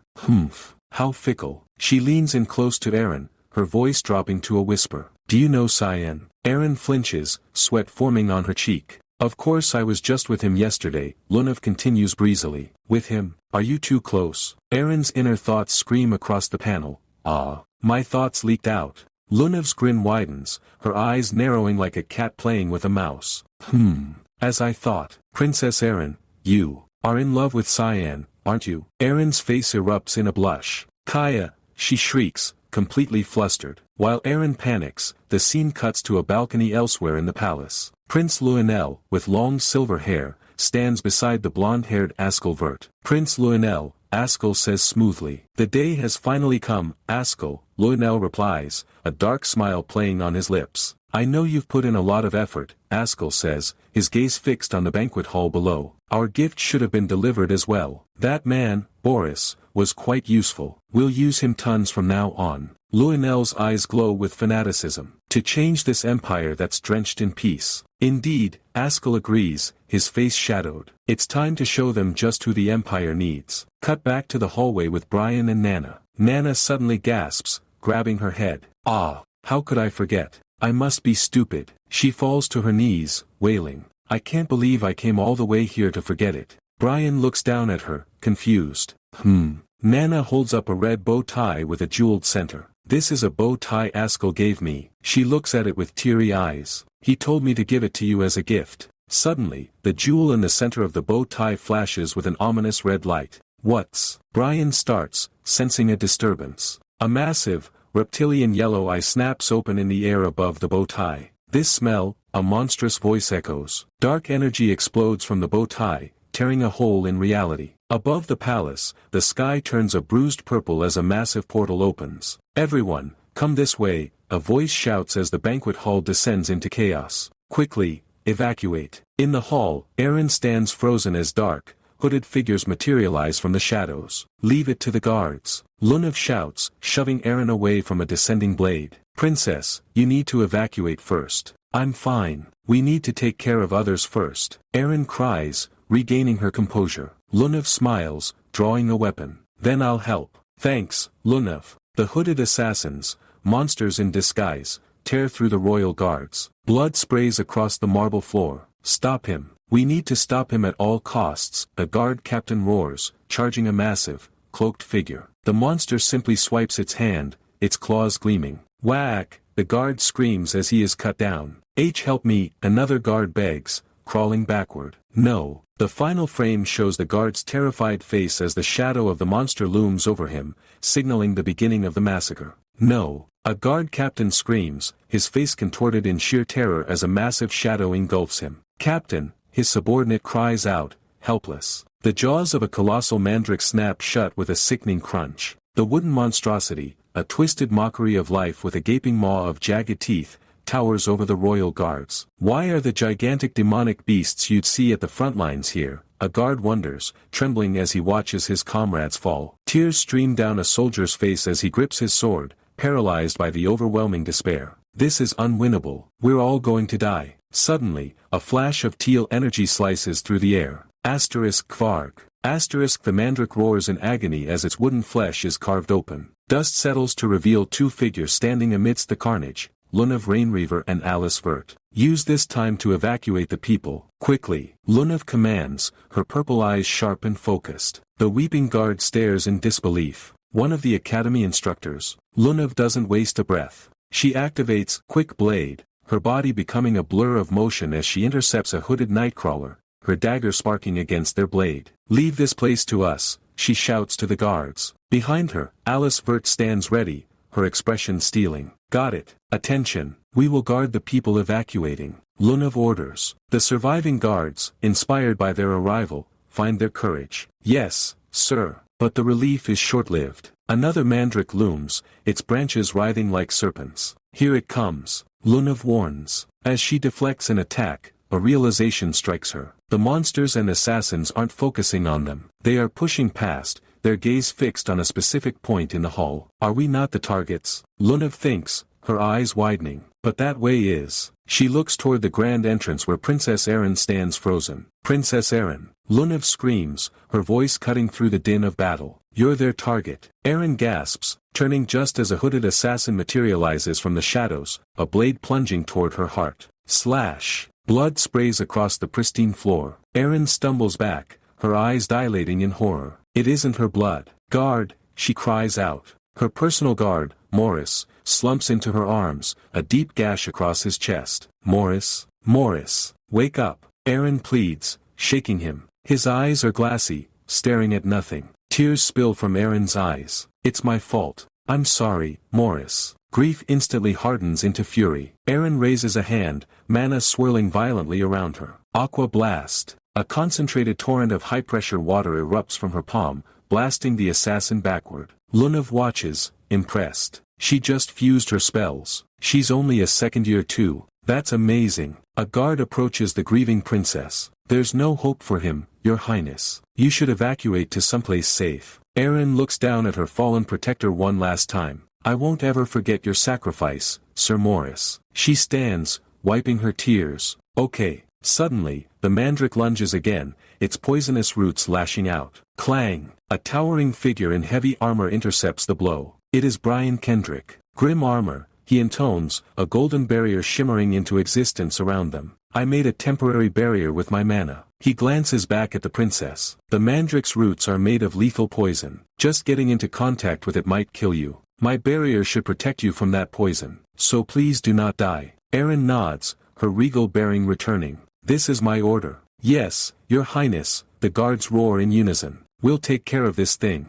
We're going to make sure that the guard captain's sacrifice wasn't for nothing. We'll stop it somehow. You will. For the princess. While the guards hold the line, Luna finds herself locked in combat with a hooded figure radiating immense power. Asterisk clang. Clang. Asterisk sparks fly as their blades meet. Cook. Lunav grunts, forced back. Can I defeat this thing alone? She assesses her opponent, a high-ranking nightcrawler. She hesitates. If I were to fight with a dagger, it might expose me for who I really am. She grips her weapon tighter. But right now, that's not important. Red energy flares around her blade. Fog sword, 8 fluttering petals. She unleashes a blinding flurry of strikes, invisible slashes tearing through the air and forcing the assassin back. The mandrake isn't moving anymore, a guard shouts. Let's recuperate and attack again, another yells. But the chaos isn't over. Another assassin leaps from the mandrake's corpse, aiming for the guards. Clash! Alice Vert intercepts the strike, her sword locking with the assassin's dagger. Alice needs to get the princess out of here safely, Lunav thinks, seeing the opening. Your highness, get out of here. Alice shouts, parrying the assassin. I'm Alice Vert. This way. Eren follows the blue-haired girl. You are. I'm Alice Vert. This way. Alice repeats, leading the princess down a corridor. As they run, Eren watches Alice's back. If she's Alice Vert, does that mean she's Cyan's sister? Alice's expression softens for a moment as she runs. Cyan. I wonder if he's okay. Their escape is cut short. A massive, stone-skinned beast blocks the corridor, its blue eyes glowing with malice. A monster here too. Eren gasps. Alice steps forward, drawing her sword. I need to do this. She doesn't hesitate. Chain trap. Golden chains burst from the ground, wrapping around the monster's limbs and pinning it in place. We'll help. 2. Attack it. Eren and Lunav shout, preparing their own spells. Wait, Alice commands, mana flaring around her. I can't look all defeated in front of my juniors. Alice extends her hand. Flame spear. A barrage of fiery lances erupts, slamming into the bound monster. Before the smoke clears, she follows up. Freeze. Massive spikes of ice explode from the ground, piercing the monster and encasing it in a glacial prison. Protection. A blue barrier snaps into place around her allies to shield them from the shockwave. The final frame captures Alice mid-air, her sword glowing with brilliant blue energy as she descends for the killing blow, her hair whipping wildly in the aura of her power. I am a Vert, one who protects the Empire. Alice Vert roars the declaration as gravity takes hold. She swings her blade downward, the blue aura solidifying into a massive, crescent-shaped edge. Aqua blade. Slash. The oversized stone beast doesn't stand a chance. The hydro-powered strike cleaves through its rocky hide as if it were parchment, dissecting the monster in a singular, fluid motion. I will make you regret having appeared in front of me. Alice shouts, her voice echoing with the authority of her house as the monster crumbles into rubble behind her. Dust and silence momentarily reclaim the corridor. Lunav, her red energy cloak still flickering, surveys the aftermath. The hallway is a graveyard of hooded figures and shattered monster parts. Is this the last one? She wonders, her breath hitching. She approaches one of the fallen assassins. The body isn't bleeding out normally. Instead, it begins to disintegrate into black, noxious fumes. Lunav's eyes narrow as the corpse dissolves into shadow. Is this? She recognizes the magical signature, marionette. The realization sends a chill through her. A spell that brings back the dead to control them like a marionette. It's a banned spell. She looks out over the dozens of dissolving bodies. It's a very difficult spell to cast. You need an immense amount of mana and time in order to make this many of them. Her gaze hardens. If they had prepared this many, it could not have been an individual. The scale of the attack finally clicks. Are they trying to start a war or something? Elsewhere in the palace, the chaos has reached the highest levels. Thwack! A hooded nightcrawler jerks violently as a long sword pierces its chest from behind. Kijik, the assassin chokes, collapsing. Standing over the body is an older man with flowing white hair and a regal red cape, the emperor himself. He leans heavily on his sword, sweat dripping from his brow. Huff, huff. Is that all there is? He pants, his age showing in his ragged breathing. He stares down at the corpse, frustration etched into his features. For something like this to happen on the day of the banquet. His legs give out, and he sinks to one knee. Thud. Father, your majesty. Two men rush to his side. It is Lionel and Askel, the latter looking particularly concerned. It's okay, the emperor wheezes, waving a hand weakly. I just pushed myself a bit too much. He looks up at them, a weary smile touching his lips. But it's nice to have you guys here, Lionel, Askel. Askel steps forward, offering a hand. Allow me to help you up, your majesty. He grips the emperor's hand firmly. Thanks, the emperor mutters. I'm fine, the emperor says, regaining his footing but still leaning on Askel. Go take care of the others first. Askel's expression shifts. The concern evaporates, replaced by a cold, unreadable shadow that veils his eyes. The knights in the castle will take care of it, Askel says, his voice smooth but carrying a dark undertone. Don't worry about that, your majesty. A sinister blue light reflects in his eyes. We'll be by your side. Meanwhile, the situation for Alice and the princess is deteriorating. Something that seemed a lot deeper than trivial family issues, echoes in the mind of Brian Kendrick as the scene shifts to a quiet hallway. He stands with a maid, Emily, who holds a crimson bow tie adorned with a large, glowing gem. Young Master Askel gifted this to young Master Cyan. Brian asks, skepticism heavy in his voice. Yes, Emily replies innocently. Brian rubs his chin, staring at the object. That's strange. I don't have a good feeling about this. Question mark. Emily tilts her head. Is something wrong? She asks. Well no, Brian admits, but he's never sent young Master Cyan gifts before. He stares intensely at the gem. This is just my observation, but I've always felt that young Master Cyan has harbored resentment against young Master Askel. The gem in Emily's hands begins to pulse with a malevolent light. Brian's instincts scream at him. Brian, we have to run, a voice whispers in his head, or perhaps it's just his survival instinct kicking in. He looks at Emily.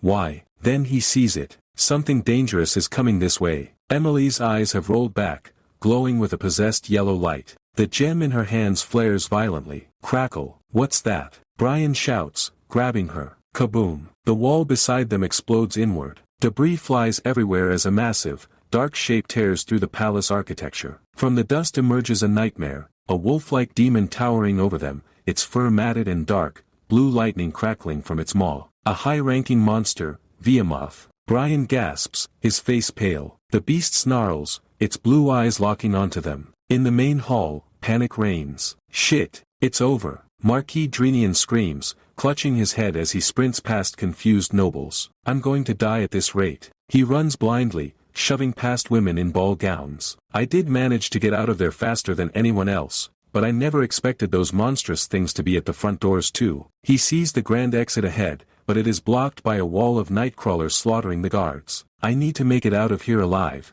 Tears stream down his face. I must make it back safe and sound, so that I can see my lovely little maid, Lily. His desperate sprint leads him straight into the path of a blade. Slash! Marquis Drenian, a woman screams. Kaya. The Marquis's head flies through the air, his body collapsing in a spray of blood. The nobles recoil in terror as the assassins advance, stepping over the corpse. Damn it. Are we screwed? A guard yells, backing away. Suddenly, droplets of water float into view. Water? A guard blinks. Whoosh! A massive torrent of pressurized water slams into the assassins, washing them away in a violent surge. Aqua explosion. Alice Vert lands gracefully in the center of the hall, her dress fluttering as the water recedes. Lunav, now, she shouts. Lunav steps forward, her hand extended. Freeze. Asterisk crack. Crackle, asterisk. The water drenching the assassins instantly solidifies. Massive spikes of ice erupt from the floor, skewering the enemies and freezing them into jagged statues. The hall falls silent for a second, the nobles staring wide-eyed at the sudden salvation. Amazing. They killed all those monsters in an instant. Who are they? Alice stands tall,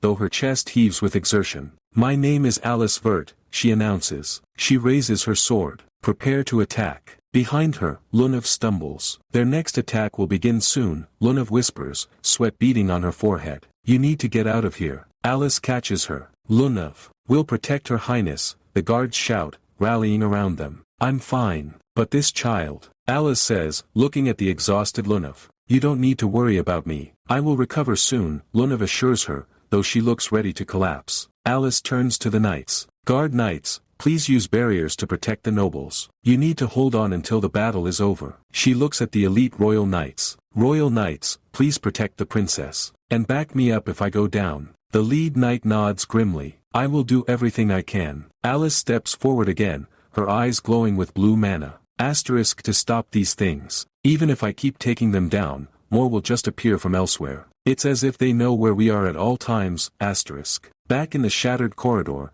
Brian stands alone against the Behemoth. His legs are trembling uncontrollably. Rattle rattle. Emily clings to his back, sobbing. Stay behind me, Brian orders, forcing his voice to be steady. He grips his sword, staring up at the behemoth. For a high-ranking monster to appear in the palace. He swallows hard. But I need to be able to defend myself. And I am the only one who can protect these two right now. He feels Emily shivering against his armor. However, she's too close to me. I believe in you. You can do it. Emily cries out. Roar. The Behemoth lunges, its massive claws swiping down with enough force to crush a tank. Clang. Brian catches the blow on his sword. Sparks fly as his boots skid backward across the floor. Ugh, he grunts, straining under the immense weight. Are you alright? Of course I am. Brian lies through grit teeth, forcing a grin. Don't worry, I won't even let it scratch you. He manages to shove the claw back. I stopped it. Alright, this should be doable.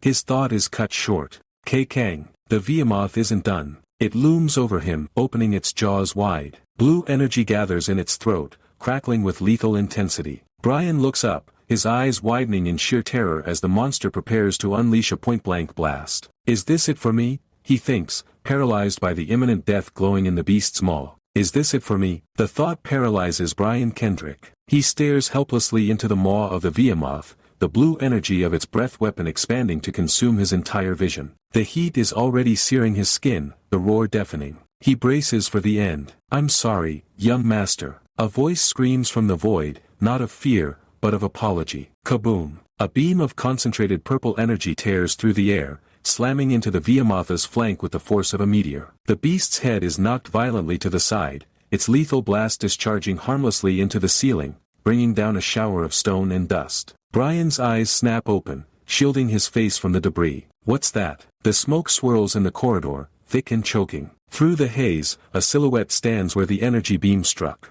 It is small, yet it radiates a terrifying pressure. Whoosh! The dust clears to reveal a girl in a maid's uniform, but she is no ordinary servant. Massive, leathery dragon wings sprout from her back, and a thick, scaled tail lashes behind her, cracking the floor tiles. Nana! Brian gasps, staring at the transformation. The girl turns her head slightly, revealing a profile of jagged teeth and glowing yellow eyes slit like a reptile's. She grins with a feral, predatory hunger, a low, guttural growl vibrating in her throat. The scene shifts violently back to the Great Hall. Steel meets dark magic as the royal knights fight for their lives. An assassin's blade is parried by a knight, sparks flying as he counters with a heavy overhead swing. He cleaves the hooded figure down, but there is no time to rest. Alice Vert is a whirlwind of blue mana, her body moving in a fluid dance of death. She spins, unleashing arcs of pressurized water that slice through the air like guillotines. It'll never end at this rate, she thinks, grit teeth betraying her exhaustion. She decapitates another assassin, but her eyes dart around the chaotic battlefield. I don't know who's behind this, but they planned it out thoroughly. The knights are going to get tired soon as well. Thud, asterisk. Around her, the guards are fighting valiantly, but the enemy numbers seem infinite. Every time one falls, another steps over the corpse. We need a different solution. Alice's mind races as she deflects a strike. She watches an assassin she just downed. Its body doesn't bleed right. It twitches, dark energy stitching it back together. Karar. The fallen assassin rises, its mask falling away to reveal a skeletal, rotting visage fueled by necromancy. Undead. Alice realizes, horror dawning on her. They were marionettes resurrected with dark magic. The realization hits her like a lightning bolt. Physical attacks are meaningless against infinite regeneration. She needs a counter. Think of a magic that's the opposite of dark magic. Her mind flashes to the iconography of the Empire, the blinding radiance of divinity. The first thing that comes to mind is God of Light, Lumendal, and his light magic. An image of a six-winged seraph wielding a sword of pure light fills her thoughts. If someone can cast light magic,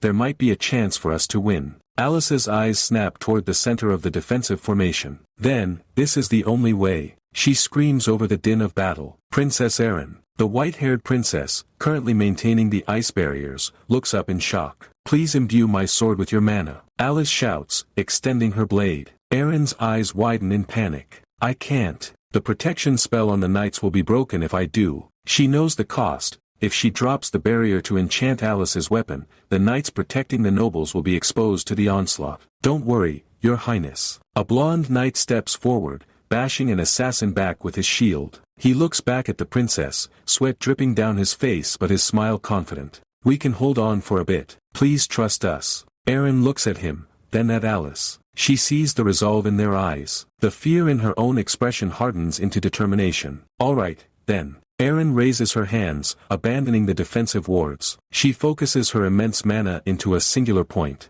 Blessing light. A pillar of golden radiance erupts from her palms, bathing the hall in a warm, holy glow. The light rushes toward Alice, wrapping around her sword, turning the steel into a beacon of brilliance. Alice feels the surge of power. It's working. The holy energy hums in her grip, fighting against the nature of her own magic. Although it's difficult to combine two types of mana, Alice's eyes glow with intense blue light as she forces her hydrokinesis to merge with the divine blessing. If I add spirit magic in, things might flow as smoothly as butter. Blue aura flares around her, intertwining with the gold. The two opposing forces wrestle for a moment before stabilizing into a dazzling, ethereal mixture of ocean blue and holy gold. Alice grins, the thrill of the gamble rushing through her veins. Well, I'm still unsure of its success, she murmurs, raising the glowing blade high. But I'm fine with taking a risk for this.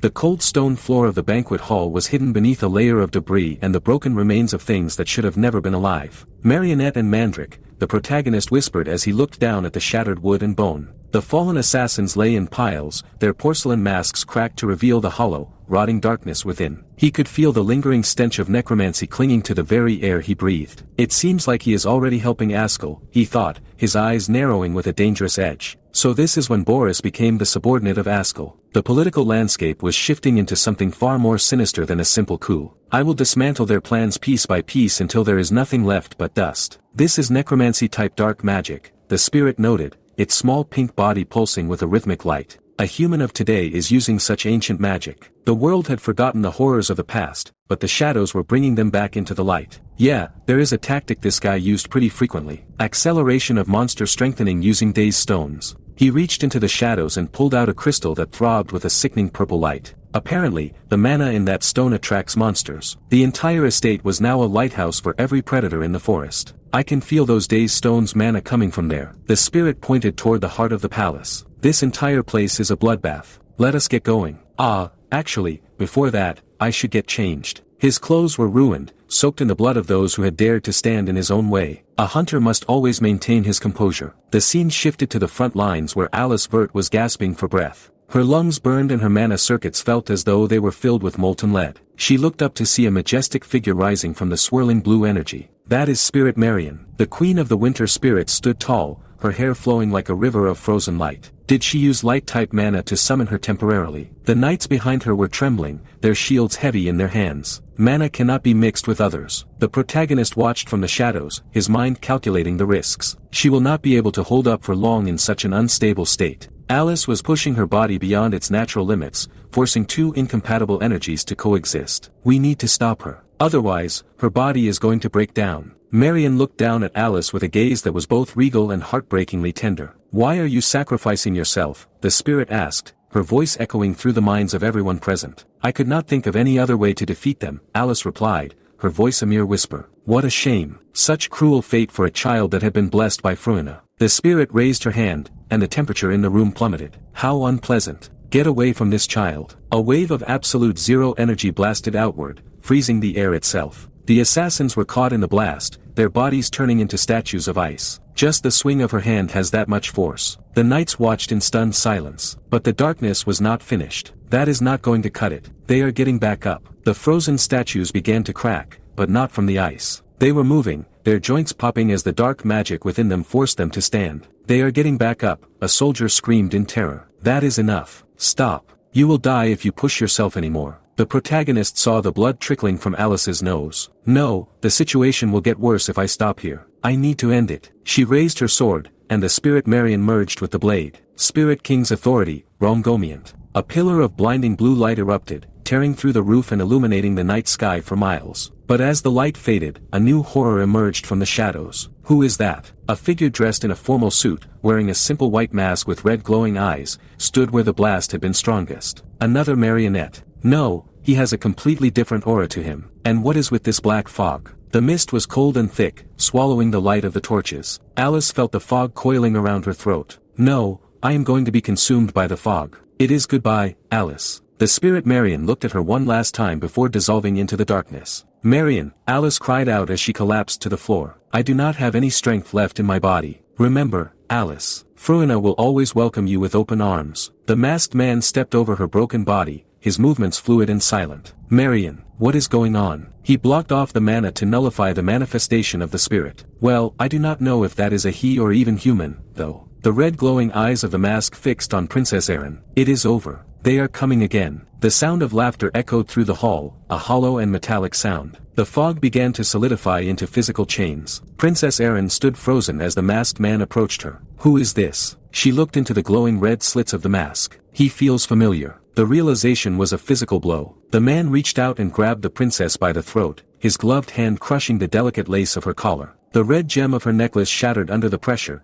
the fragments falling to the floor like drops of blood. Your Highness, the knights shouted, but they were all paralyzed by the sheer pressure. What is this mysterious black fog? The dark crimson light of the banquet hall was stifling, a thick and heavy atmosphere that felt as though it were pressing the very breath out of those remaining. The princess looked up through the haze, her eyes wide with a mixture of terror and confusion as she asked what this fog could possibly be. She could feel the weight of the darkness coiling around her ankles, a predatory mist that seemed to possess a consciousness of its own. In the distance, Alice was screaming, her voice raw and desperate as she cried out for someone to stop. She pleaded for the masked figure to get away from Lunav, her heart hammering against her ribs like a trapped bird. The masked man loomed over the fallen girl with an aura that felt ancient and wrong. Alice shouted again, her voice cracking under the pressure of the moment, telling the monster to get away from her friend. She channeled her remaining mana into a strike, the words God Stinger appearing in the air as a golden light erupted from her fingertips. The energy surged forward,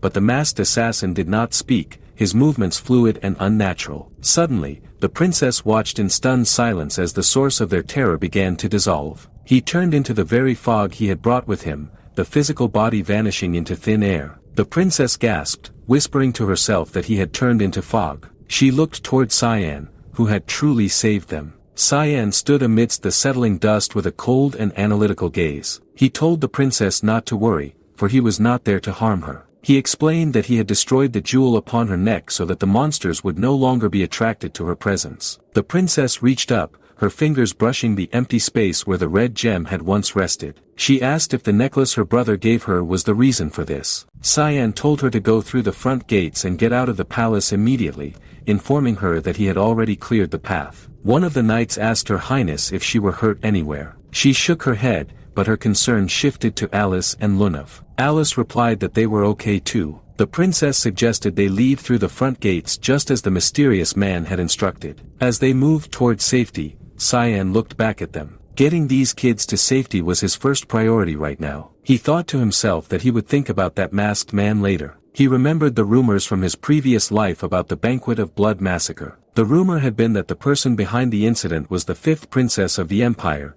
Erin Severus, who had been blinded by her desire to seize power. Cyan knew it was likely that Askel or Lionel had given the Day's Stone to her. They had been praised as the heroes of the empire, benefiting the most from the tragedy. Cyan stood on the high ledge of the palace, holding the white mask. Kiram, his shadow spirit, was floating beside him and asked if they were leaving now. He replied that Nana was likely waiting for them. Kiram noted that humans were worse than demons, sacrificing their own kind for benefit. Cyan admitted that this was nothing compared to the future. He whispered that he had helped with worse massacres in his past life, wondering if he were even worse than the monsters. Suddenly, Kiram mentioned that Emily smelled like the Day's Stone too. Cyan's eyes widened in shock, his mind racing through the implications. The scene cut to Nana, who was no longer the sweet child she appeared to be. Her eyes were glowing with a feral, yellow light and her teeth were jagged. She growled that Emily smelled delicious. The knight shouted for Nana to calm down. Emily screamed that she did not taste good at all. Cyan moved with blinding speed to suppress the transformation. He called for Kiram to hurry. Nana was weeping, her mind fractured as she cried out for her papa. Cyan took a heavy blow to the back, blood splattering across the floor as he shielded them. Nana asked in a broken voice if she had done that to her papa. Cyan turned to her with a gentle expression and told her it was okay. It does not hurt at all, he assured her. You did not mean to, so you did nothing wrong. He held her close as the dark aura slowly dissipated. Nana began to cry, her monster features receding as she collapsed into his arms. As the dust finally settled, Askel arrived with the Emperor. Askel asked what was going on here, noting that the place should have been full of monsters, yet it was eerie and quiet. He told the Emperor that the situation had been taken care of. The Emperor called out for Erin. The princess ran to him, crying out for her father. She was so glad he was all right. As she hugged him, she looked at Askel. His face was calm, his golden hair catching the light, but she could see the coldness in his blue eyes. Askel told her he was glad she was not dead, his voice smooth and devoid of true emotion. Erin thanked him,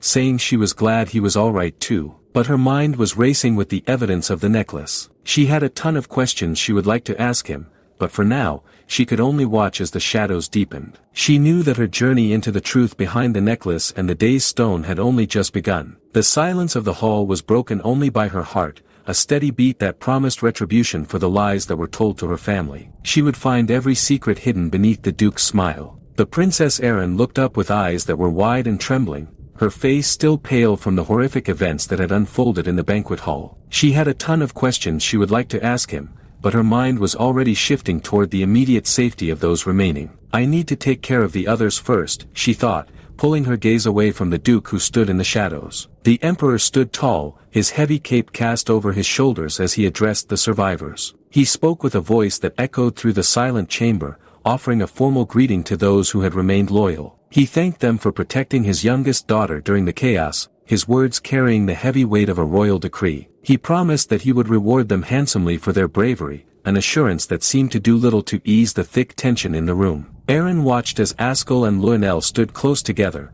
their heads bowed in a low whisper that felt like a secret pact. She wondered what he was saying to him, her suspicion growing with every passing second as she watched their lips move in the dim light. Lionel wore a smile that was sharp and predatory, a flash of teeth that made her blood run cold. Suddenly, the knights moved into position, their armor clinking like a death knell against the stone floor. Lionel pointed a finger at Lunav Rainreaver, the granddaughter of the Garam Mage Association president, and declared that she was under arrest. A collective gasp went through the room, Alice crying out in shock as she asked what he was trying to do. Askel did not flinch, his eyes as cold as the steel he carried. The Emperor shouted for him to lower his sword, telling him that he was crossing the line with such a bold move. Erin rushed forward, her voice cracking as she told her father that Lunav had saved many people alongside her. She pleaded for her friend, but Askel simply looked at her with disdain, claiming that the girl's actions were nothing more than a trick. He began to weave a tale of international betrayal,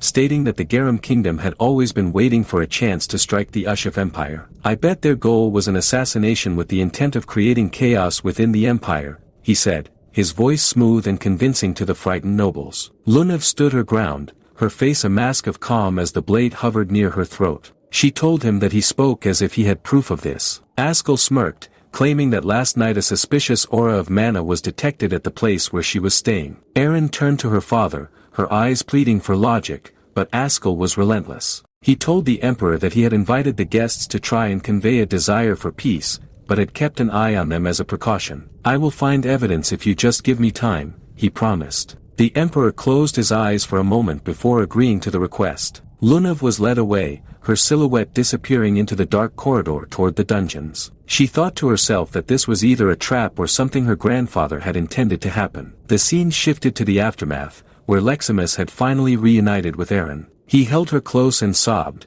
promising that he would never let her out of his sight again. He worked with the guard knights to protect the nobles, but the air was heavy with the scent of death. Funerals were held in the streets for Marquis Drenian and the many others who had fallen during the massacre. Cyan watched the processions from the shadows, knowing that despite his efforts to prevent more deaths than in his past life, he could not change the fact that this banquet would be called the Banquet of Blood. Later, Cyan sat in a quiet room while Emily tended to his wounds. He winced as she wrapped the bandages, but she told him to stay still. You do not need to do all this, he muttered, but she shushed him, reminding him that she was his sister. She told him it was a good thing he ran away, for it could have been dangerous. Cyan agreed with a hollow voice, thinking about how good he was at running. Emily mentioned that if it were not for that mysterious person that day, she would have died too. She wondered who it could have been, noting that the person's height was similar to Cyan's. She smiled at him, telling him that he had gotten a lot fitter lately and pointing out the many scars on his skin. You must train really hard, she said,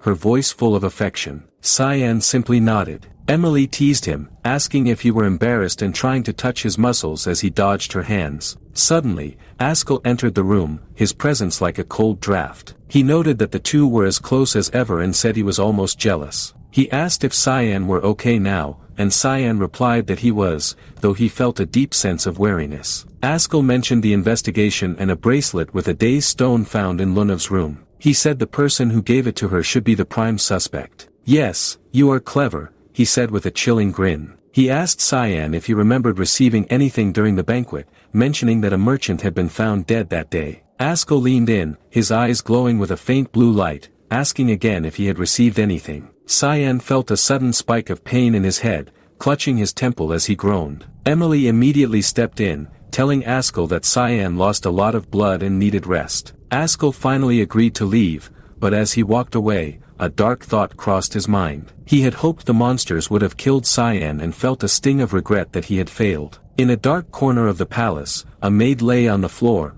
bleeding and broken. She asked Askell why he was doing this, crying that she had only done as she was told and had even given the necklace to Erin. Askell looked at her with zero emotion, telling her she had fulfilled her role. He raised his weapon and ended her life, telling her to rest in peace. He held a glowing red book in his hand, thinking about the corpse that was found last time and how bad it could have been. He looked at the book, his mind set on his dark goals, telling himself that I need to make sure that it does not happen again. The red grimoire pulses with a sinister light, floating just above the dark palm of a hand. I need to make sure that does not happen again, the internal voice echoes with a weight of past failures. Suddenly, the darkness erupts into a nightmare of rows of sharp teeth and multiple glowing red eyes staring from the void.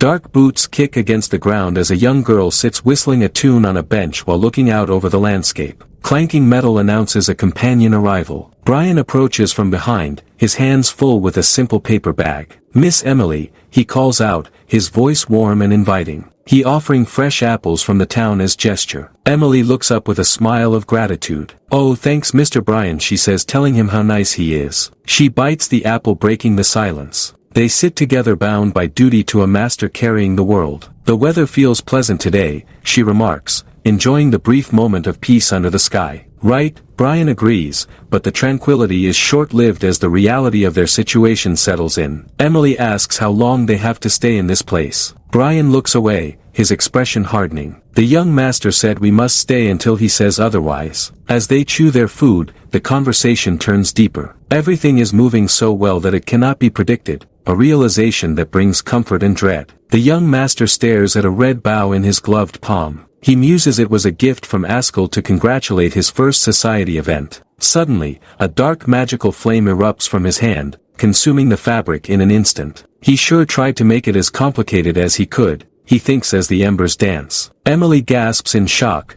her hands flying to her face as she cries out about the gift. He turns to her, his gaze sharp and unwavering. Listen closely to what I have to say, Emily, he commands, his tone leaving no room for argument. He tells her plainly that the palace and the Vert estate are safe for you anymore. He orders her to stay hidden until he gives the word that the danger has passed. Brian enters the room, his eyes wide with concern as he sees the tension. Yes, young master, he responds immediately to the master. The master tasks Brian with protecting Emily while he tends to business. Leave it to me, Brian vows now. The master looks toward another figure, adding that he must protect Nana as well. He gently strokes Nana's hair, his expression softening. It is only for a while, Nana, he whispers, telling her not to cry. Brian watches the master leave, his heart heavy with a new understanding. I have never seen him make that kind of face, he thinks, the image of that rare, vulnerable smile burned into his memory. He realizes that he needs to make sure he can support the master this time. He turns back to Emily, asking if Nana is alright in this moment of calm. Emily sighs, explaining that the girl struggled for a few days but seems to be fine now. They look over the town with a horse grazing in the yard. A lot of things happened with the young master while I was gone, Brian observes. I never imagined that the girl I thought to be a simple maid would be a draconic human, he continues, the revelation still settling in his mind. He resolves to help out as much as he can now that he knows the truth. Emily beams at him, saying she was just thinking the same thing about him. Suddenly, the memory of her grabbing his arm flashes through his mind, and Brian feels his face heat up in a sudden intense blush. Why am I suddenly reminded of that? He screams internally, his eyes wide with embarrassment. Emily notices his strange behavior and calls out his name. Yes, Miss Emily, he stammers, trying to regain his composure while her bright smile continues to disarm his warrior heart. At the Imperial Palace, a furious confrontation takes place between a daughter and her sovereign. What do you mean, Father Lionel demands, her voice echoing off the marble walls now. She confronts the Emperor, her white hair whipping around. We have clear evidence and you wish to let suspects go, she shouts. The Emperor does not flinch, his eyes remaining closed as he tells her to watch her mouth. He declares that he has already made up his mind. How will you seize reign over the continent when you are so soft? Lionel retorts. The Emperor explains the reality of their borders. If we make an enemy out of the Garam Kingdom, we will no longer be able to hold back the demon realm in this dangerous political game. Monsters will pour out and the entire continent will suffer. Someone who does such a thing is a monster, the Emperor bellows. Get out, he commands. Lionel stomps away in a fury. That damned bitch ruined it all, she thinks. Move, she yells, punching a man backward. Even though you are the prince, if you continue to act this way I will be forced to take action, a subordinate warns. Just what will you do, you parasite? I will completely erase your bloodline. Aaron asks why she came. Lionel realizes she is different from before. The young girl stands with her back to the viewer, her long white hair cascading down as she faces a man whose face is hidden by the frame. She is different from before, the internal thought echoes with a sense of sudden realization. Is this the same Aaron Severus that I knew? The narrator wonders as the camera zooms in on the sharp, determined eyes of the girl. She looks down, her voice low and steady as she prepares to speak. She asks if she should just tell him the truth about what has been happening. Aaron Severus, she begins, her voice echoing in the grand, silent hall of the palace. She declares with absolute certainty that she did not receive anything from him, her gaze unwavering. The shock on the man's face is palpable, sweat beads forming on his brow as his eyes widen in disbelief at her newfound strength. The scene shifts to a wide shot of a lavish room where the Emperor sits in judgment. Are you sure there is no relation at all? The Emperor asks, his voice heavy with the weight of imperial authority. Yes, Father, Aaron responds, her head bowed in a sign of deep respect. The Emperor is a man of imposing stature, wearing a golden crown adorned with a large, glowing red gem. He shifts his gaze toward her, his expression unreadable. He mentions the necklace she brought him earlier. The jewel on it is no ordinary stone, he observes, his voice dropping to a serious tone. He explains that it is a day's stone from the Black Blood tribe. These stones are used to master outlawed dark magic,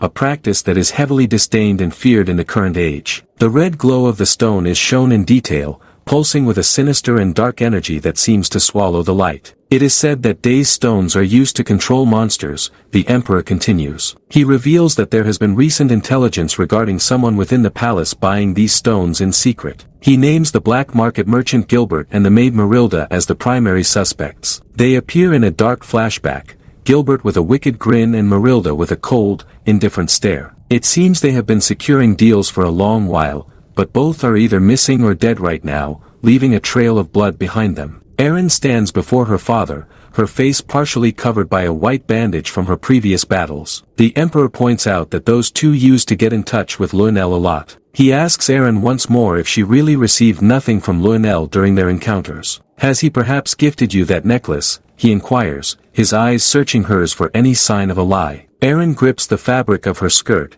her fingers trembling slightly from the pressure. No, I have never received anything from him, she insists with a firm voice. The Emperor remains silent for a long moment, his eyes closed as he processes her words. He finally acknowledges that she seems to have figured out who brought the jewels into the palace. Therefore, he declares that Lunev should no longer be considered a suspect in this dangerous investigation. Please let her go, Erin begs, her voice filled with a desperate emotion. She reminds him that Lunev saved a lot of people at the banquet when the monsters attacked. The Emperor relents, telling her not to worry about that matter anymore as he has made his decision. Erin sits in the grand room, the atmosphere thick with a lingering tension. If I tell him that Lionel was involved in this incident, I cannot predict what Lionel might do to the people around me, she thinks to herself. She realizes she can no longer allow this cycle of violence to continue. She must make sure that she prevents them from getting hurt in the future, regardless of the cost. She looks at her brother, Lionel, who stands before her in the hallway. Is that what you wanted,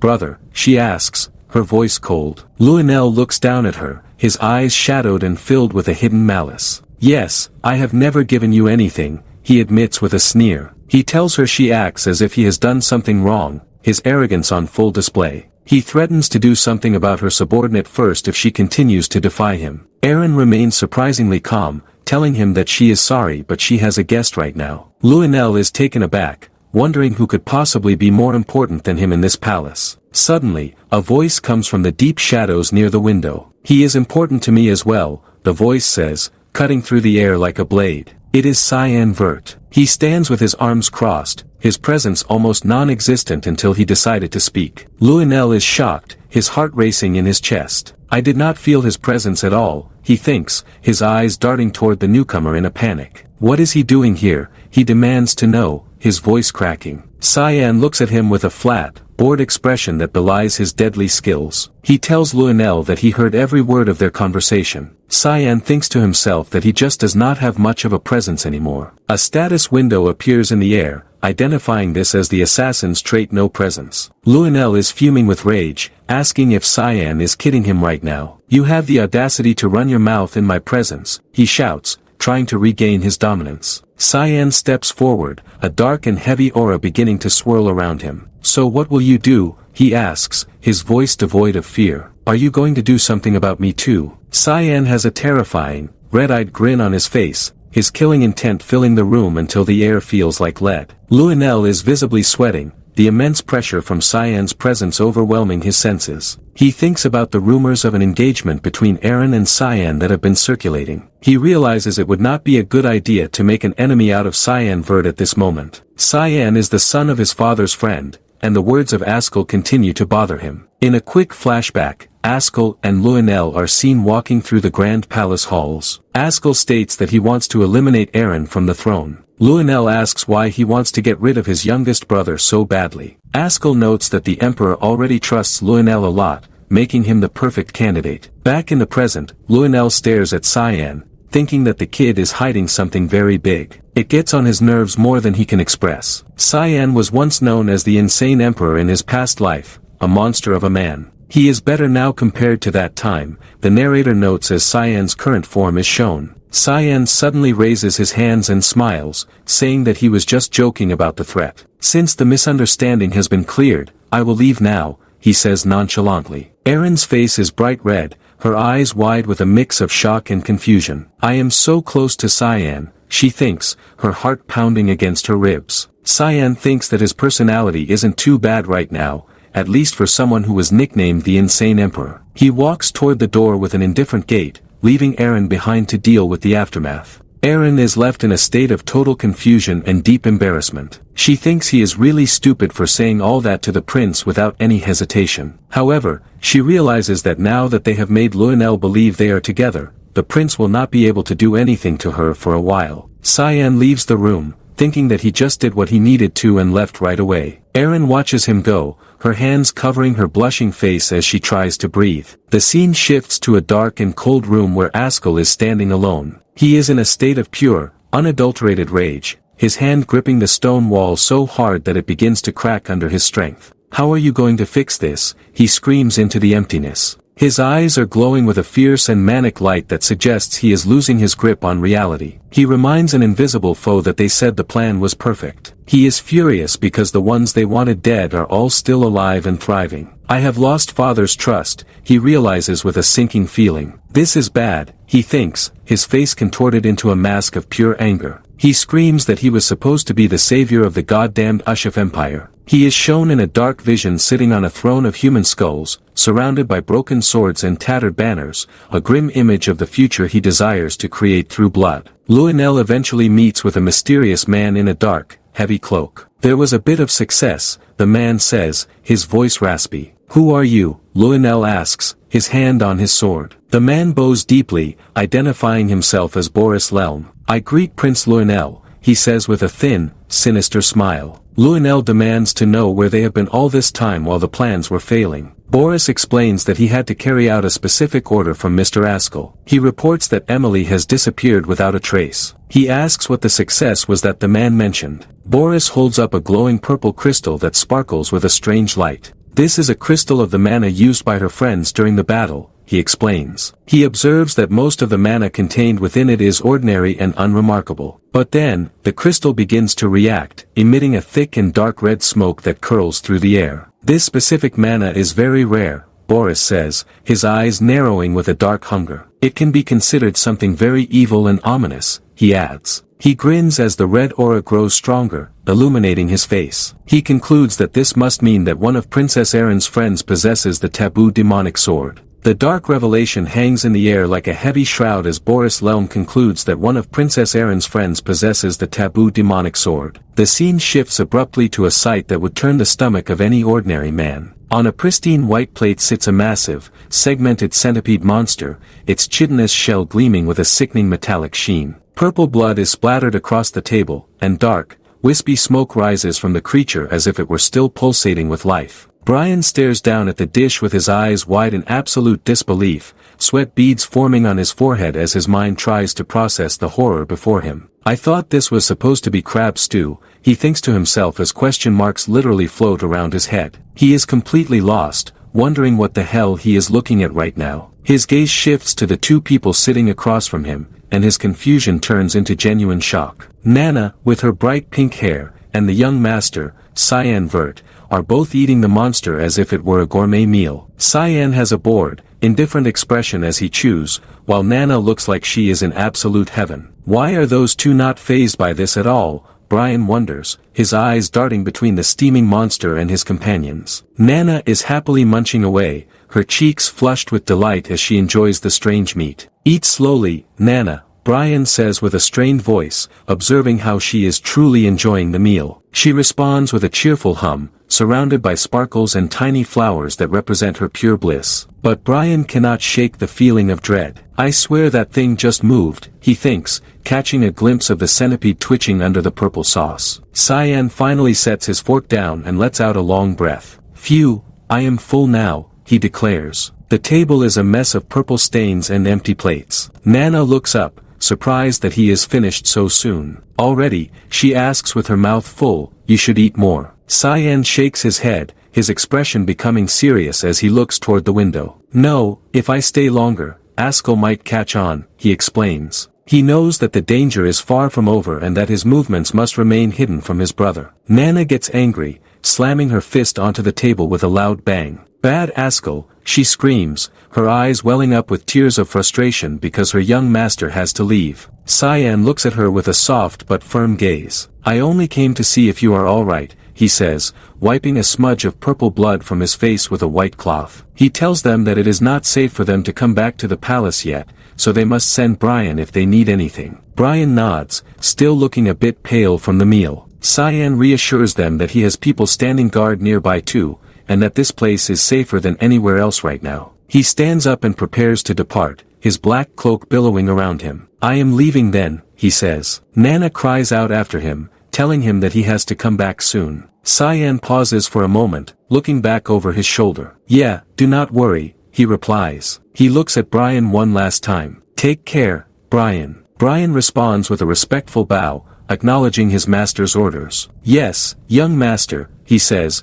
though he is still holding a fork with a piece of the twitching purple monster on it. Cyan walks out of the building, the heavy wooden door clicking shut behind him. As he steps into the dim light of the alleyway, a voice cuts through the silence. What a nice little family, the voice says with a hint of mockery. Cyan stops in his tracks, his eyes narrowing as he senses a presence behind him. He turns to find a figure shrouded in a dark cloak, her face partially hidden by a hood. It is the female assassin he encountered before. Are you going to explain now? She asks, her eyes glowing with a sharp and dangerous light. She wants to know how he knew about the banquet of blood and the death of her fiancé. She observes him closely, noting that everything he has done is as if he knows the future. Cyan remains silent, his expression unreadable as the tension between them builds. You better be careful about what you say, he warns her, his voice low and cold. He tells her that depending on her words, I might consider you an enemy. The air around them begins to crackle with killing intent, a dark aura swirling at their feet. Just who are you? She demands, her voice filled with a desperate need for answers. She calls him by his full name, Cyan Vert, as the red and black energy intensifies. The narrative shifts back to the dark memory of the banquet of blood, a night filled with slaughter and betrayal that haunts those who survived it. Back in the present, Cyan looks at the assassin with a bored stare. Does it still matter? He asks, his hand moving toward the hilt of his weapon. She insists that it does, believing it is possible that he is a spy from another organization. Cyan lets out a small, mocking laugh. And what if I am? He asks, his lips curling into a dangerous smile. She does not hesitate, drawing her curved blades with a swift motion. Isn't it obvious, she says, her eyes flashing with a manic excitement. She enjoys this situation, the thrill of the hunt and the potential for a deadly clash. She lunges at him, her blades moving in a blur of motion. You never learn, do you? She taunts as she closes the distance. Cyan moves with incredible speed, his own dagger clashing against her blades with a shower of sparks. The sound of steel on steel rings out through the empty area. She thinks to herself that she thought she had already told him before not to put his hands on her owner. She claims that he is the one who does not learn. Cyan remains calm, his movements precise and efficient as he parries her relentless attacks. He realizes that she is more skilled than he initially thought. She unleashes a powerful blast of red energy, a skill that could blow away a whole city if she truly wanted it to. Cyan is forced to jump back, the explosion cratering the ground where he stood just moments before. Is this Kiram's power? She wonders, her eyes wide with shock as she witnesses the destructive force of his counterattack. She realizes that if she had tried to deflect it, she would have died on the spot. She sees why he stays in his sword form most of the time, as the power is simply too great for a human body to contain for long. Damn it, I missed, she hisses, her face contorting with a mix of anger and excitement. She tells him that she was just getting started and that he better be ready because the warm-up is over. Cyan looks at her with a growing sense of annoyance. If you cause all this ruckus, we are all going to get caught, you idiot, he says, his face darkening with irritation. He realizes that her reckless behavior is going to draw unwanted attention to their location. Right, she says, her expression suddenly changing to one of realization. She tells them to move to another place. Cyan sighs, rubbing his temple as he walks back into the building. The scene shifts to the interior where the others are waiting. There is a lot more to the family than I expected, Cyan thinks to himself as he looks at the group. Lunav, the blue-haired girl who serves Princess Erin,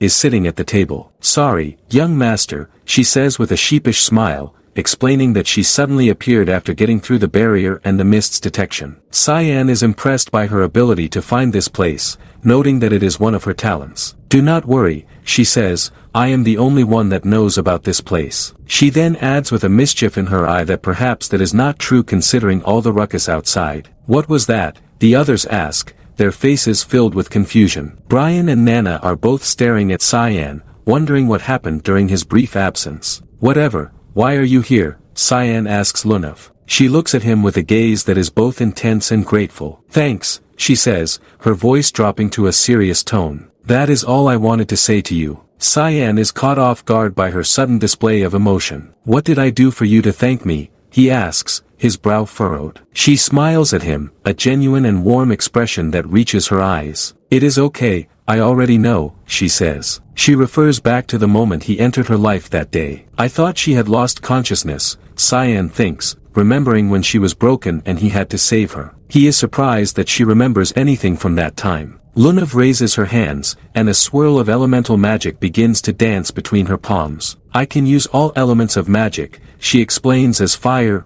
water, and wind revolve around her. She tells him that she can combine them or change them, and that she can even track down a specific person's mana. "Isn't it cool?" she asks with a proud smile. She reveals that it is a gift that her grandfather gave her. Cyan looks at her with a touch of sadness. "It is more like a curse," he says, knowing the burden that such power brings. He observes that her body was broken, Lunav. She looks back at him, her eyes searching his. "It was you, right?" she asks, confirming her suspicion that he was the one who saved her. She suggests that they go someplace else to talk further. In the background, Brian and the others are whispering to each other, their voices a constant hum of gossip and speculation. Whisper, whisper, whisper, whisper. Nana and Brian are leaning in close, their hands covering their mouths as they watch the interaction between Cyan and Lunav. Get to the point where they are all acting like children, Cyan thinks as he grit his teeth in sheer annoyance. He told them to get to packing. Lunav looked up with her wide green eyes and a bead of sweat on her face. She asked him where they were going. Cyan told her they were going to Luan Academy. The news hit Lunav like a bolt of lightning.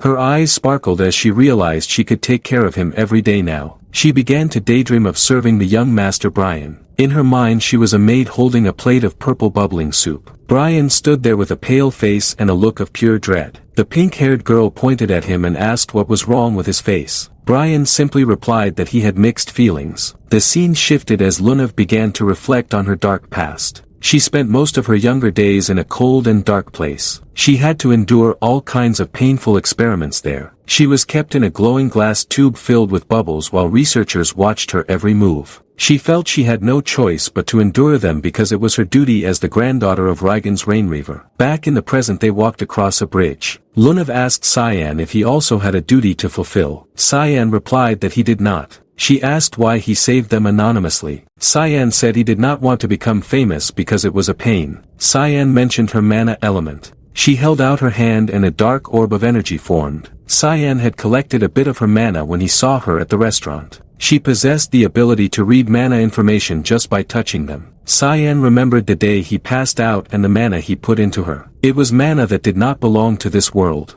Cyan asked if she was going to take that information to Reigen's. She clenched her fist and said no because it would be a pain. Cyan smiled and asked if she was rebelling. Lunav suddenly lunged forward and hugged him tightly. She thanked Cyan for lessening her old pain. Cyan realized her body was like a boiling pot of chaotic elements. Someone had closed the lid to prevent the loss of mana but it put her on the brink of death. Cyan had put a hole in that lid. To him she looked like a marionette and that annoyed him. He told her there was no need to thank him and asked her to keep his secret. Lunav watched him walk away with a smile. Meanwhile Reigen's Rainreaver was in his office screaming in rage. He slammed his fist on the desk when he heard there were no charges. He ordered his men to track her down and bring her. The heavy wooden carriage rolls forward, its wheels grinding against the dirt path as the journey continues. Two powerful brown horses lead the way, their manes fluttering in the wind under a vast and bright blue sky. The sun shines down on the distant castle walls, marking the return to the center of power and education. Inside the carriage, a young girl with short brown hair and a wide,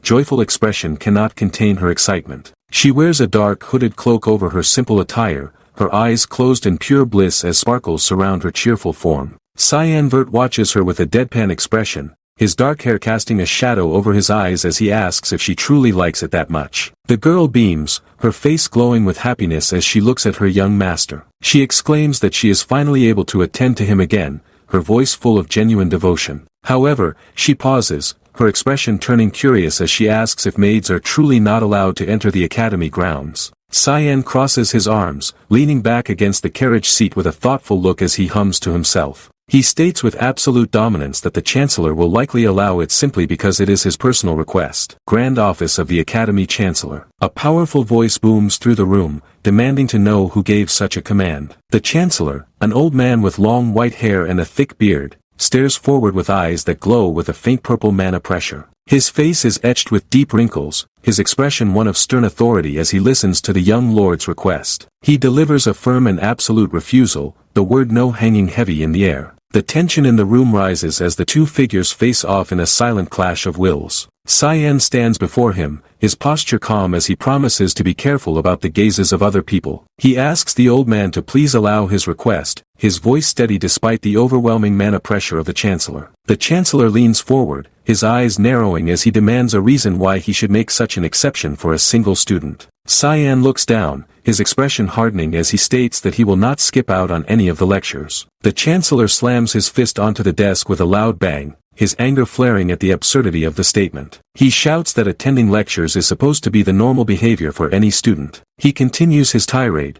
pointing out that Cyan is asking for not just one, but two maids to accompany him. Cyan remains unfazed, his dark eyes fixed on the Chancellor as the old man tells him to answer a specific question. The silence between them is thick with mana pressure as the Chancellor prepares to speak. He asks if the people Cyan is bringing are related to the Banquet of Blood incident. The Chancellor's face is shown in a close-up, his purple eyes piercing through the shadows of the room. He acknowledges the seriousness of the request, noting that it does not seem to be for any ordinary reason. He commands Cyan to tell him the truth behind his intentions. Cyan looks up, his face partially obscured by the light as he prepares to make his move. He begins to speak, his voice low and calculating. He tells the Chancellor that if he accepts his offer, he will reveal everything. The Chancellor turns away with a huff, telling Cyan to do as he likes. He grumbles that Cyan is going to do what he wants in the end anyway. The old man admits that it is difficult to say anything for certain at this moment. He strokes his beard, his gaze turning distant as he considers the weight of the situation. He assures Cyan that he can be certain of one thing. Cyan's face is shown with a terrifying red glow in his eyes, a sinister smile playing on his lips. He declares with absolute dominance that he is not the perpetrator behind the Banquet of Blood. He asks if that is truly what the Chancellor wanted to know. The Chancellor stares back, his single visible eye full of suspicion and wariness. He asks if Cyan is truly certain about his statement. Cyan looks away, his expression turning cold as he mutters a single word. He asks just how much of a scumbag the Chancellor thinks he is. A vein pops on Cyan's forehead as he expresses his annoyance at the questioning. The Chancellor tells him not to skip out on lectures in the first place, calling him a fool. The conversation ends as Cyan prepares to leave the office. The scene shifts to the exterior of the massive stone academy building under a clear sky. The sun reflects off the many windows of the castle-like structure. A text box notes that the conversation with Chancellor Kundal fortunately ended without much issues. Cyan walks through the brightly lit hallway, his hands in his pockets as he reflects on the meeting. He wonders what kind of face the Chancellor will make in the future. He thinks about the moment the old man realizes the true perpetrator behind the massacre was his own grandson. Cyan's eyes are sharp and focused as he considers the information he possesses. A mental image of the silver-haired Lionel appears behind Cyan, wearing a sharp gray uniform and a mocking grin. Cyan knows that Lionel is not the kind of meticulous character to plan such a complex event. He realizes that Askell was likely the one who came up with the plan. A close-up of Askell's face is shown, his eyes shadowed with a dark and calculating intent. Cyan concludes that Boris must have been the one to execute the plan. A man with long dark hair and a calm expression is shown, his eyes closed as if in prayer. He has a slight smile on his face, radiating an aura of false peace. Cyan thinks that this is how they have always done things in the past. A memory shows Cyan standing between Lionel and Askell, the three of them appearing like close allies. Askell has his arm around Cyan's shoulder, a fake smile plastered on his face. They walk together through the streets, their shadows stretching out behind them. The image of their feet walking into a dark, swirling fog represents the hidden darkness of their path. The black smoke rises, swallowing the light and the memory. Back in the present, Cyan stops in his tracks as he hears a strange sound. He looks toward an open doorway and sees a muscular, tanned man doing push-ups on the floor. The man is shirtless, his back covered in sweat as he pushes himself to the limit. He counts his repetitions aloud, reaching 1,287 repetitions. Cyan watches with a bored expression, noting that it is this guy again. The muscular man looks up, a wide and toothy grin on his face as he greets Cyan as his friend. He stands up, his massive frame towering over the young lord. His feet are firmly planted on the wooden floor, his presence radiating physical power and mana pressure. He challenges Cyan to fight him right now to decide who is truly stronger. The man has short gray hair and amber eyes, his face full of intense determination. He has a circular tattoo on his chest, his muscles bulging with every breath. He is eager for a clash of strength, his hands resting on his hips as he waits for a response. Cyan simply stares at him, his expression one of utter indifference. The man realizes that Cyan is busy and suggests they enjoy their fight at a later time. He notes that Cyan has been visiting him for the past 2 years. Cyan walks past him without a word, his mind already on other matters. He leaves the muscular student behind, the heavy doors of the training hall closing. The scene shifts to a different part of the palace where a dark liquid pools on the floor. A man in brown commoner clothing lies face down in the liquid, his hand outstretched. Cyan stands over the body, looking down at the fallen figure. The man appears to be dead, his body limp and motionless on the patterned floor. Dark purple smoke rises from the corpse, indicating the presence of a powerful toxin. The man's eyes are rolled back, his mouth slightly open as he lies in the dark puddle. Cyan wonders if the man is truly dead. He watches the body with a cold and analytical gaze. He swallows hard, the tension in the room palpable as he waits for a sign of life. Suddenly, a voice calls out to him from behind. Emily enters the room, asking if the young master has arrived. Cyan points at the body on the floor, asking Emily what is wrong with the man. Emily looks at the body with a confused expression, stating that she does not know. She is shown chewing on something, her cheeks puffed out as she enjoys a snack. She explains that the man took a bite out of a cookie she was planning to give to Cyan. She notes that he fell asleep immediately after eating it, though she is perfectly fine. She holds out a plate of dark, purple cookies that emit a strange and ominous smoke. She asks Cyan if he would like to try one of the cookies. The cookies look like small, lumpy creatures with glowing green eyes, covered in a thick dark syrup. Cyan stares at the horrific food, his face turning pale. He tells Emily with a firm voice not to make any more food for Brian in the future. Emily is shocked, asking why he would say such a thing. Cyan states that it is an order and she must obey. Emily pouts, calling her brother mean as she stomps her foot. Cyan sighs, sitting down on a plush white sofa as he laments that the future is looking bleak already. He rests his head back, his eyes closed as he tries to find a moment of peace. His gaze falls upon a sealed white envelope resting on the table. He asks where the letter came from. Emily mentions that Sir Brian was the one who received it, so she does not know the details. Cyan picks up the letter, his eyes narrowing as he reads the name on the front. He whispers the name Lunav to himself. Suddenly, a figure appears in the room with a flash of movement. Emily is startled, shouting to ask who is there as she raises her plate like a weapon. A girl with short lavender hair and a gentle smile stands before them. She asks Cyan if he has been well, referring to him as senior. She wears a detailed dark blue and white academy uniform with silver chains. She clasps her hands together, her expression turning serious as she makes a revelation. She declares that she has run away from her home. The scene shifts to a dark and damp underground sewer system. A waterfall of dark water pours into a pool, the sound echoing through the stone tunnels. Two figures shrouded in dark cloaks walk along a narrow stone path. They carry lanterns that cast a dim yellow light against the curved brick walls. One figure notes that the guards of the Garum Council will arrive soon. The other figure tells them not to worry, for everything has already been arranged. An old man with glasses and a gray mustache is shown under the hood of his cloak. He states that this is the only way to stop the tyranny of Ridge Rain River. A woman's voice responds with a playful remark. A close-up shows the lower half of a woman's face, a confident smile on her lips. She asks if the old man is perhaps worried that she might feel guilty. She wears a dark cloak over a fitted brown outfit with gold accents.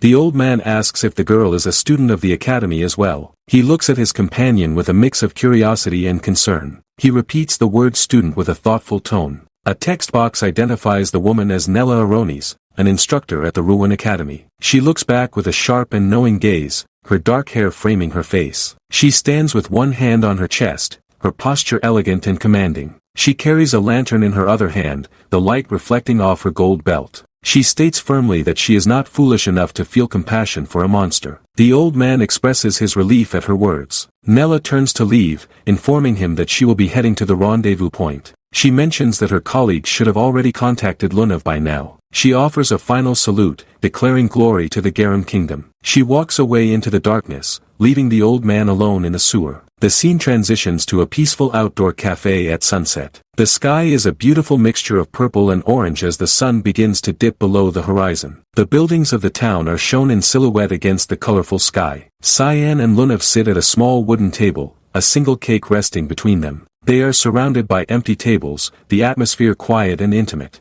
Lunav comments that Cyan is quite a rough man, her voice teasing. In the background, Emily and Nana watch from a window, their faces full of curiosity. Lunav rests her chin on her hand, a mischievous smile on her face. She notes that she never expected him to just drag her out of the academy like that. Cyan takes a sip of tea, his expression calm as he explains his actions. He points out that there should have been a barrier spell cast on the dormitory door. He asks Lunav how she was able to remove it so easily. Lunav smiles, her purple eyes glowing with a faint light. She explains that she analyzed the barrier by infusing her own mana into it. She reveals that she simply used dispel magic to break through. She asks if that is not amazing, her pride evident in her voice. Cyan thinks to himself that her usage of her ability is essentially a cheat. He realizes that she can decipher any mana and come up with a counterspell instantly. He acknowledges that her power is far beyond that of an ordinary mana scan. Lunav laughs, her eyes closed as she enjoys the moment. She asks if Cyan was able to read the letter she sent him. Cyan admits that she arrived before he could even finish reading the contents.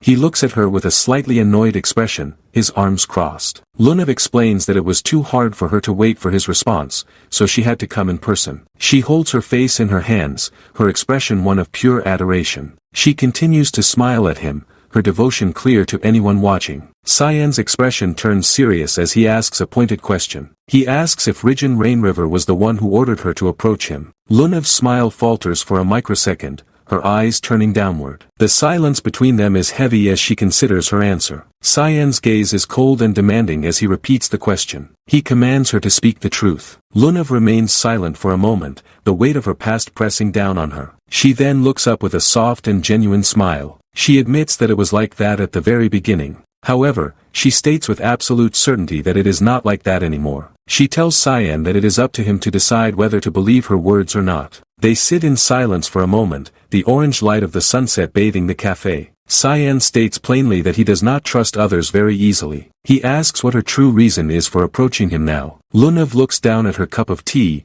the liquid rippling slightly. She begins to explain that there have been a few unfortunate incidents within the Garam Council recently. She reveals that 2 dragons who were exchanging information with the council have disappeared. A man with long white hair and a single horn is shown, his expression one of fierce anger. He is a powerful being, his presence radiating an intense mana pressure. Lunav notes that they went missing somewhere in the Ruin region. A woman with red hair and dark horns is also shown, her expression cold and distant. She mentions that people who were smuggling items from other countries were found dead. An image shows a severed head resting inside a dark wooden crate, blood dripping from the neck. Another image shows a severed hand inside a box, surrounded by swirling red and black dark mana, marking the beginning of a new and terrifying mystery. The trace leading to all those incidents is written in blood, a mystery that Cyan Vert is determined to solve with his regressor logic. In the trace leading to all those incidents, the darkness of the Garam Council begins to seep into the light of day. Cyan stands with a stoic expression, his dark hair messy as he looks off into the distance with a calculating gaze. He reflects on the events of the past few days,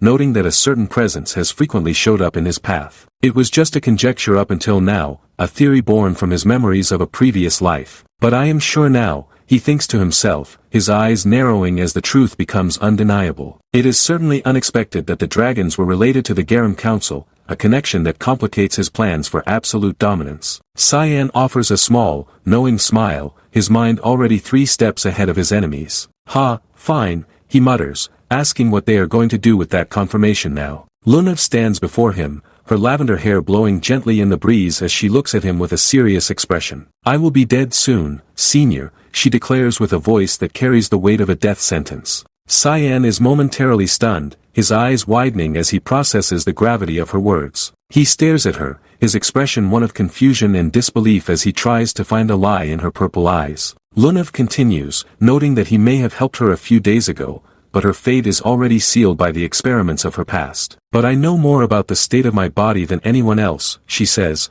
her voice devoid of hope. She reveals that she is already damaged beyond help, a victim of the Garam Council's twisted ambitions. A flashback shows Lunav as a young child, trapped inside a glowing blue liquid tube. 3 hooded figures in white cloaks stand before her, their faces hidden as they monitor her progress like a lab animal. She was nothing more than a tool to be used and discarded by those in power. Lunav estimates that she has around 3 years left to live, her expression turning into a sad but genuine smile. Thanks to you, my lifespan was extended, she says, expressing a gratitude that Cyan finds difficult to accept. Cyan stares back with a cold and piercing gaze, his killing intent simmering beneath the surface. I don't believe you, he states firmly, his voice echoing with absolute dominance. How are you so calm, he asks, wondering if she is acting this way because she has truly lost her mind. Is that how you act, unless you are out of your mind, he continues, his regressor logic failing to understand her peaceful demeanor. Lunav simply smiles brighter,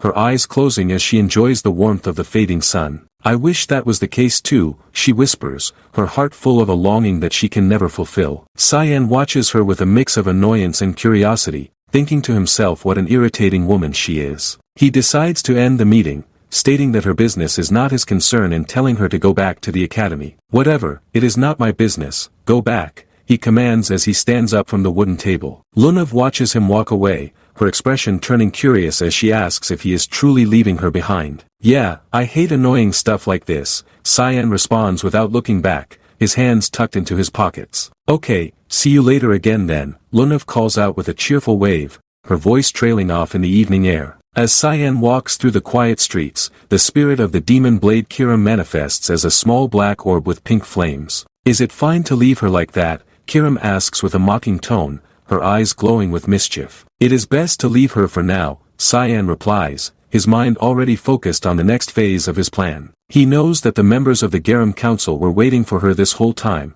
a trap he intentionally allowed to spring. The scene shifts to a secluded area where Lunav is surrounded by several hooded men in white cloaks. She stands calmly among them, noting that she really thought she had managed to come out secretly. One of the men tells her that she came too early, his voice cold and devoid of emotion. Lunav looks at him with a faint smile, her purple eyes reflecting the light of the setting sun. Let us go, Lady Lunav, a man named Ralph says as he steps forward from the group. Lord Rygans is looking for you, he continues, his tone leaving no room for argument or escape. Ralph repeats the command, his messy brown hair visible beneath the shadow of his hood. He stares at Lunav with a sharp and unforgiving gaze, his presence radiating mana pressure. The other council members stand in the background, their white cloaks fluttering in the wind like ghosts. Lunav remains silent for a moment, her expression unreadable as she considers her options. What is wrong, Lady Lunav? Ralph asks, his voice dripping with false concern. It was always Sir Victor who came to pick me up, Lunav responds,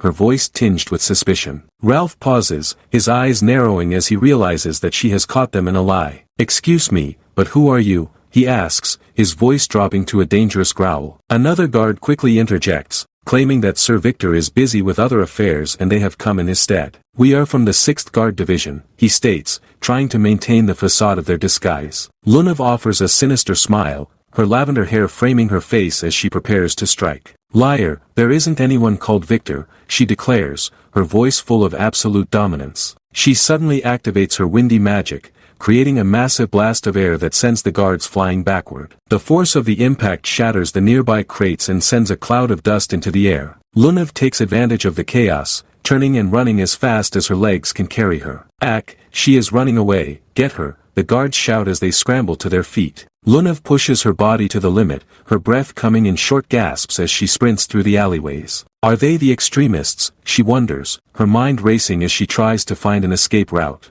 I need to escape for now, she thinks, her eyes darting around the dark corners of the city. However, one of the guards activates a specialized spell called Sleep Catch. A glowing purple hand manifests in the air, reaching out with a speed that Lunav cannot dodge. The hand grabs her by the head, infusing her mind with a powerful sedative mana that dulls her senses. Lunav's eyes widen in shock before they begin to glaze over with exhaustion. She loses consciousness instantly, her body going limp as she falls toward the hard ground. The bald leader of the guards catches her, a triumphant and wicked grin on his face. Ho ho, they did warn us that she wouldn't be easy, he chuckles, his voice full of malice. But it seems she caught on a bit too quickly, he notes, his eyes fixed on the unconscious girl in his arms. Get her in the carriage, he commands, his voice echoing through the silent street. Yes sir, the other guards respond, moving quickly to follow his orders. They lift Lunav and carry her toward the waiting transport, their white cloaks disappearing into the shadows. The scene fades to white as Kiram asks another question in Cyan's mind. She mutters, her pink flames flickering with curiosity. It sounds like they fought. No, she asks, sensing the residual mana from the brief struggle. Are they not from Garam? Cyan asks himself, his eyes glowing with a terrifying red light. His sharp features are shown in a close-up, his expression one of cold and calculated intent. 1. The heavy carriage rolls forward, its wheels grinding against the stone path as it moves through the night. Wait here for a bit, the bald leader tells his men as they arrive at a massive stone cathedral. The building looms in the darkness, its Gothic architecture casting long and jagged shadows. Understood, the guards reply, their voices muffled by the heavy night air. The bald leader walks toward the entrance, his footsteps echoing on the cold stone. I have brought Lun of Rain River, he announces as he enters the grand hall of the cathedral. He looks toward a hooded figure sitting on a wooden bench, noting that Lunav is quite a pitiful child. She has spent her whole life suffering from tests, he says, his voice devoid of any real sympathy. Only to be fated to be used and discarded by the council, he continues, revealing the grim reality of her existence. A woman with long dark hair and a strange tattoo on her face is shown, her eyes full of a cold and calculating malice. That miserable life of hers, she mutters, her voice dripping with contempt. We will put it to good use, she declares, her words a chilling promise of the horrors to come. Lunav remains unconscious on a stone altar, her lavender hair spread out like a fan. The scene shifts to the exterior of the cathedral where Ralph notices something strange.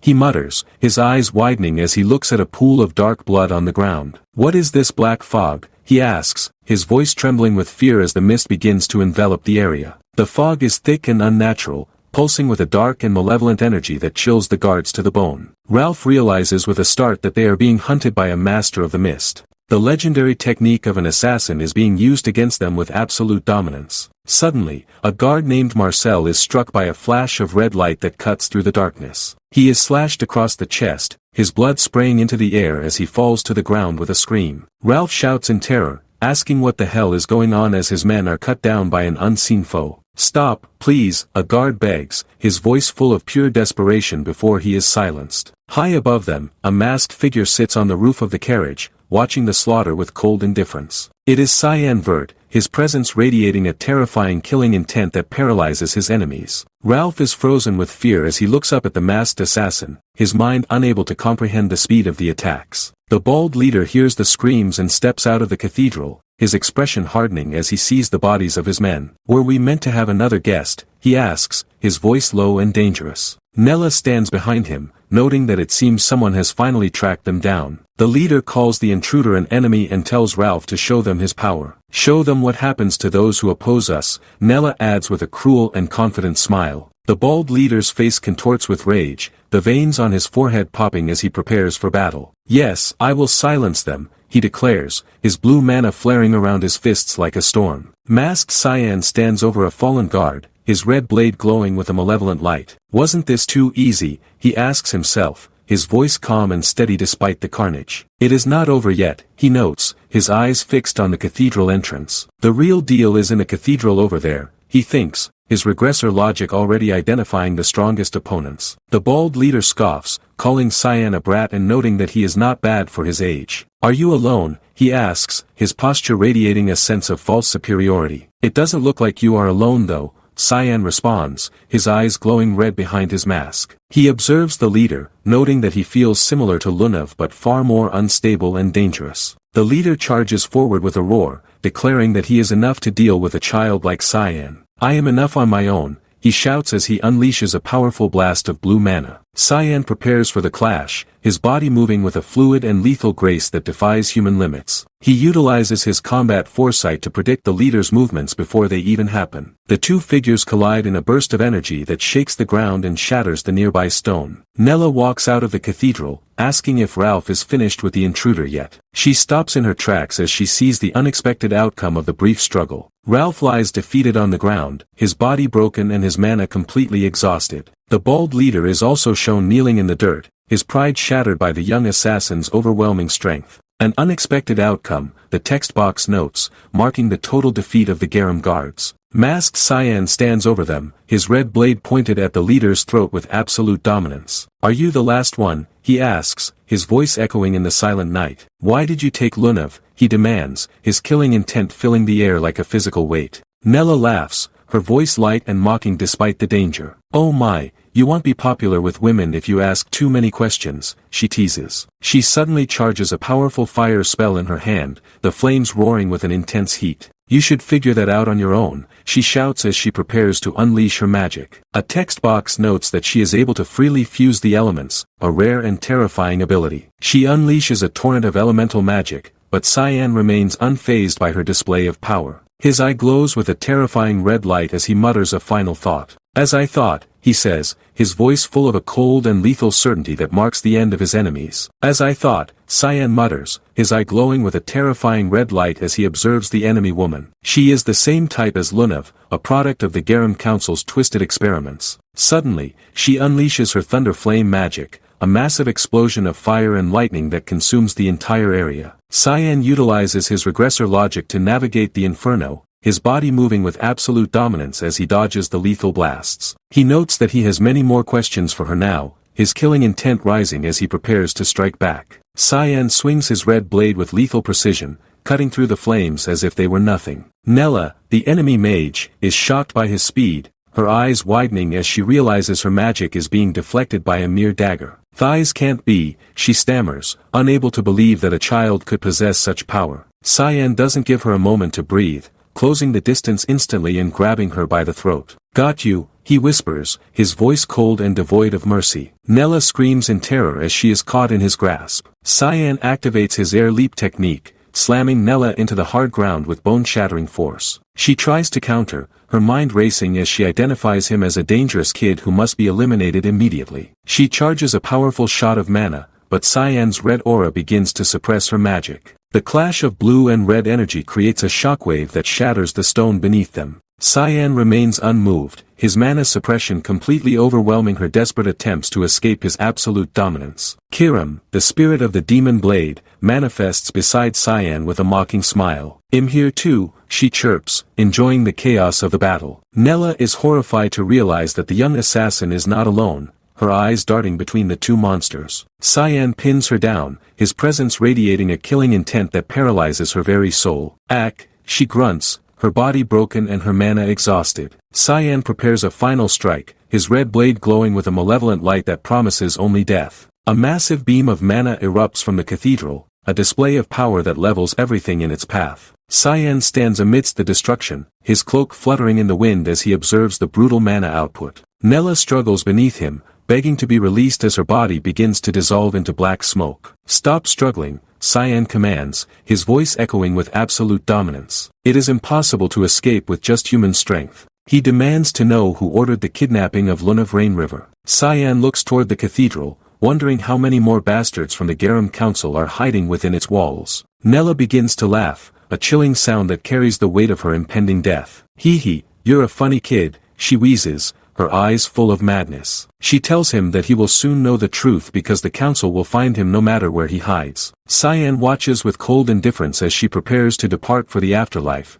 her body fading into nothingness. "Hope to see you soon in hell," Nella sneers as her face finally vanishes. Cyan reflects on the encounter, noting that her reaction was triggered by the heart curve artifact. This device traps the user's mana within their heart, preventing normal circulation and causing it to accumulate dangerously. Cyan realizes that Lunav is suffering from the same condition, a realization that complicates his plans. Kiram smiles at his analytical mind, asking how he managed to figure out the council's secrets so quickly. Cyan thinks about the path of evolution, the monster organization born from the council's experiments. A guard approaches, trembling with fear as he asks who Cyan truly is. "That is for you to figure out in hell," Cyan responds, his red blade flashing through the air. The guard falls to his knees, blood spraying from his wounds as he laments the harshness of his fate. Cyan ignores his pleas, his mind already focused on the ancient book he discovered in his previous life. The flashback reveals a laboratory in the Garam Kingdom where Cyan found a book detailing the heart curve artifact. It contained methods for utilizing and controlling the device,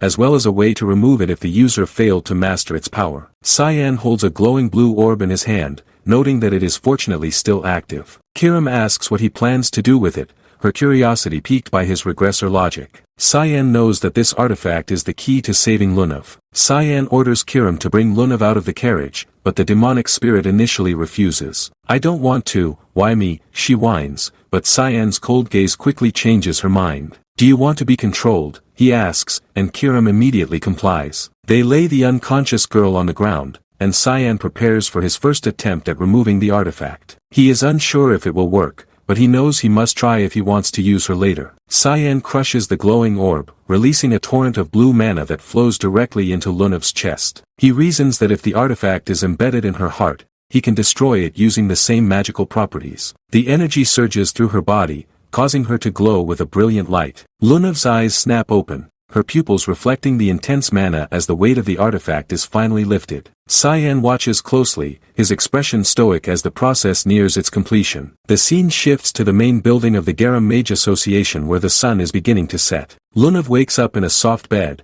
her mind foggy as she tries to recall the events of her kidnapping. What is this feeling, she wonders, noting that her body feels incredibly light. It is as if a massive weight has been lifted from her shoulders, allowing her mana to flow freely for the first time in years. She realizes that she can feel Cyan's presence more clearly than ever. High above the city, Cyan and Kirim stand on a rooftop, watching the sunset over the cathedral. Kirim asks what he is trying to accomplish by saving the girl. "I thought I could use her later on," Cyan explains, his voice calm and calculating. "It would be a shame to kill a useful tool so early." Kirim teases him, suggesting that he is simply doing charity work and warning him about the dangers of being stabbed in the back. Cyan finds her concern amusing, knowing his own strength. Kirim notes that Cyan's body will eventually belong to her, so she wants him to take good care of himself. Yeah, Cyan responds dismissively, his mind already on the next phase of his plan. "Let's go now," he says, noting that there is no benefit in staying in this location any longer. They disappear into the shadows, leaving the association behind.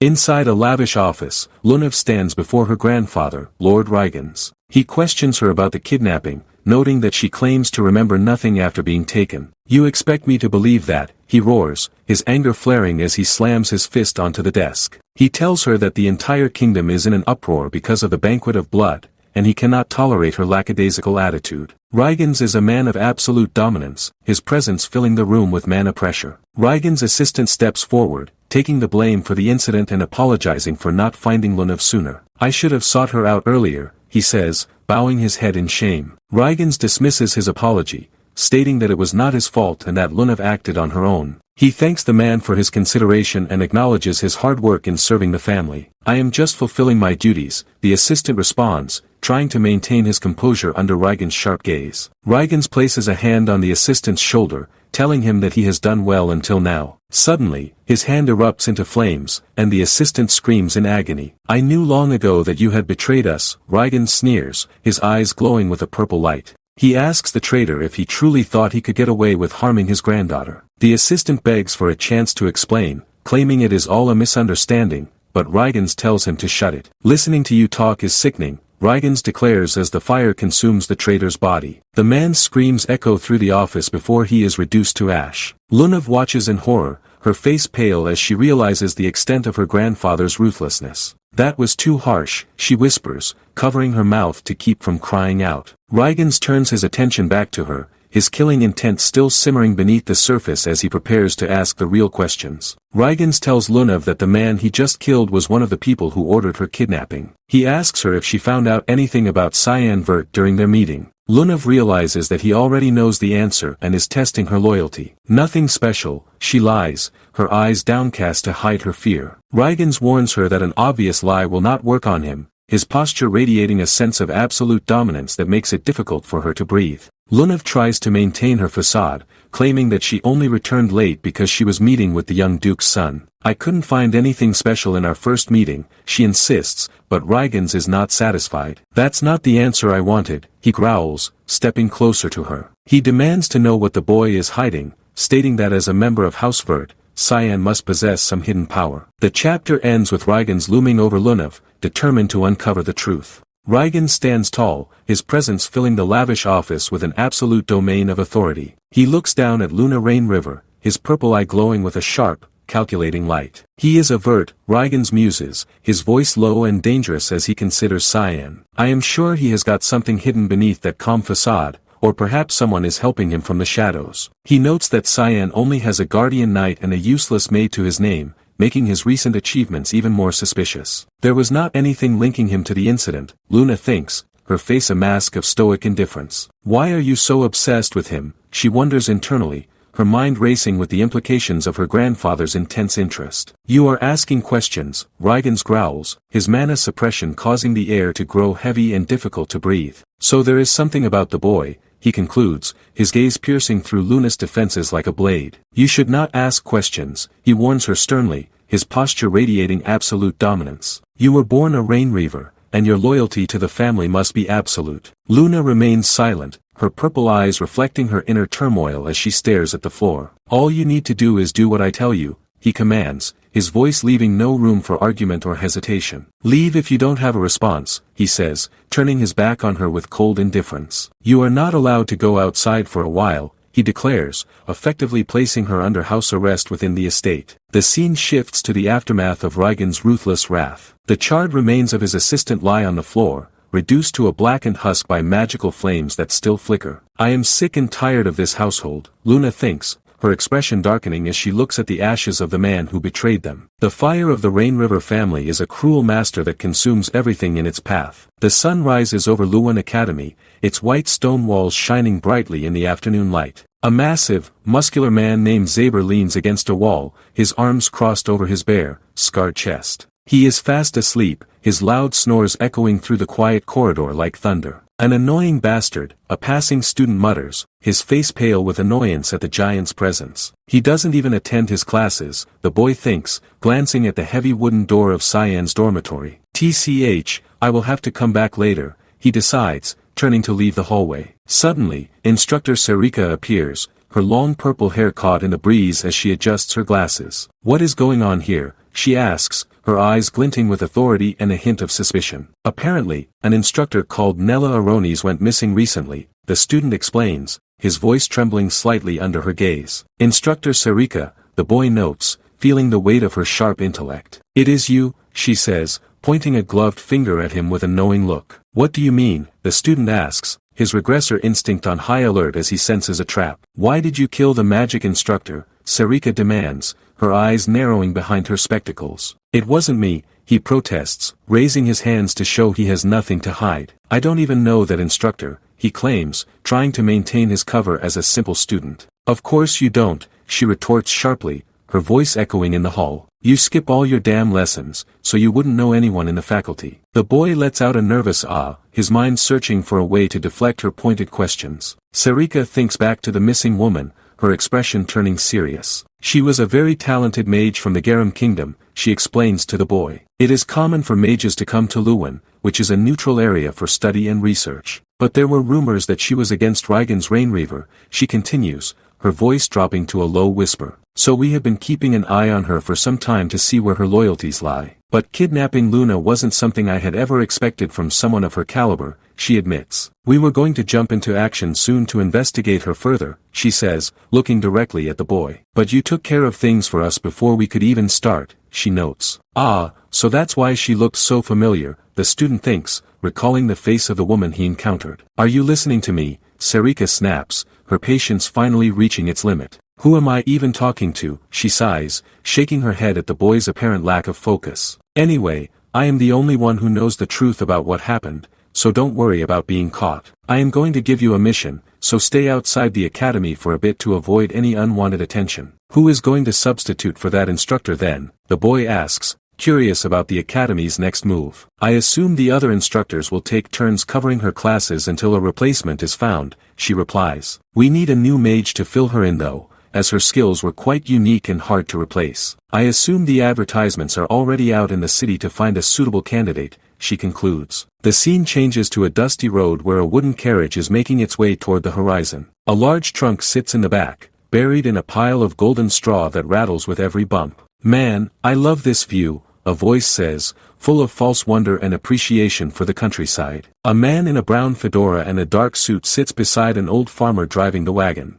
I guess you would since you are from the busy city, the farmer laughs, his eyes crinkling with age. But what brings you so far out into the quiet countryside? He asks, looking at his passenger. There was a job I wanted, the man in the hat replies, his eyes hidden by the brim of his fedora. And I heard that the position is available now, he adds, his voice smooth and calculating. That's why I am now in a hurry to reach my destination before someone else takes it. Ooh, a job in Lewin, the farmer notes with interest, nodding his head. Are you perhaps a teacher? He asks, looking at the man's refined and expensive clothes. Ha, not yet, the man responds with a light chuckle that hides his true intent. I am embarrassed, he says, though his expression remains perfectly composed and unreadable. Back in the dormitory, Nana is sprawled out on the sofa, her face a picture of pure boredom. Ugh, I am so bored, she whines, her legs kicking the air in frustration. Kiram, the spirit of the demon sword, manifests in a cloud of swirling black mist. Hey, come on out and play with me, she says, her eyes glowing with dark mischief. I told you that's my spot, she tells Nana, gesturing to the comfortable sofa. How come? Nana asks, her lip trembling as she looks at the spirit. This is the young master's dorm, not yours, she insists. Nothing here is yours, Kiram retorts, her presence radiating a faint but terrifying mana pressure. Nana glares at her, her dragon-human hybrid instinct screaming for a fight to defend her territory. The door suddenly swings open, and Cyan Vert steps inside, his presence instantly commanding the room. I am BA, he starts to say, but he stops when he sees the two of them bickering like children. What are you doing? He asks, his voice cold and flat as he looks at the scene. Yui, Miss Kiram is scary, Nana cries, pointing to a large bump on her head. Get up, Kiram, Cyan commands, ignoring Nana's theatrics as he prepares for the next phase. We have a mission to attend to, he says, his gaze fixed on the demon spirit. Now, Kiram asks, her human form shimmering in the dim light of the room. Wait, take me too, Nana begs, jumping up from the sofa with wide eyes. No, I have a more important mission for you, Cyan says, pointing a finger toward the kitchen area. Really? Nana asks, her eyes wide with excitement and hope. Make sure that Nana doesn't go hungry while I am away, Cyan tells Emily, the maid. That's not important at all, Nana screams, her face turning a bright shade of red. You are just trying to get me off your back so you can go on an adventure, she accuses. Suddenly, her stomach lets out a thunderous grumble that echoes through the entire dormitory. Wait, at this rate, she thinks, her hunger becoming an absolute domain of its own. She might change like back then if she isn't fed soon, Emily worries, watching the girl. Nana suddenly looks like a wild beast, her eyes glowing with a predatory yellow light. Papa, hungry, she mutters, her voice deep and distorted as her hunger takes over. She gasps as Emily shoves a large piece of bread into her open mouth. Have some bread, Nana, Emily shouts, trying to calm the girl down before she transforms.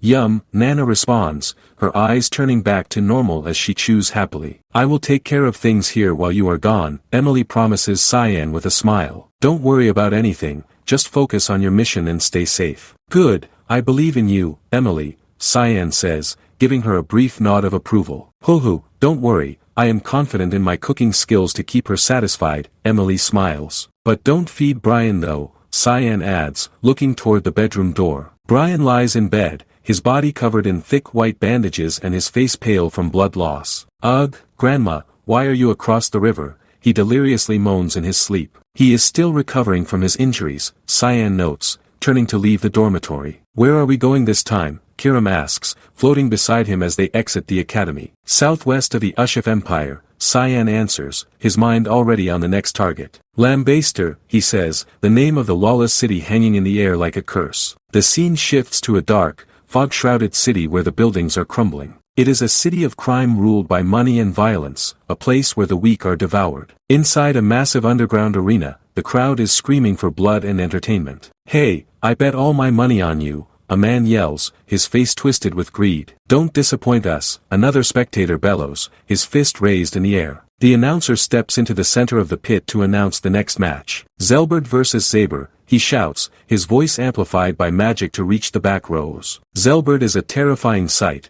a massive gray-skinned monster with stitches across his face. Zaber, the muscular warrior, looks tiny in comparison as he prepares for the brutal fight. Phew, what a monster, Zaber thinks, sweat pouring down his face as he feels the mana pressure. How should I kill you? Zelbert rasps, his voice sounding like breaking bones and gravel. Thady telling me to crush you into a pulp, he says, his red eye glowing. "Well, what do you think about that?" he asks, a sadistic grin spreading across his face. "Shut it and just come at me," Zaber retorts, his muscles bulging as he takes a stance. "Or did you want to warm up first?" he taunts, trying to hide his growing fear. "You pig," he sneers, his regressor instinct telling him to move immediately. "Start," the referee screams, and the battle begins with a violent explosion of movement. Zelbert lunges forward with surprising speed, his massive fist swinging through the air. "You!" he bellows, slamming his hand into the stone floor with bone-shattering force. Zaber leaps out of the way just in time, the ground shattering beneath the monster's strength. Slow, Zaber thinks, his confidence returning as he circles his massive foe. "I will make you pay for underestimating M,"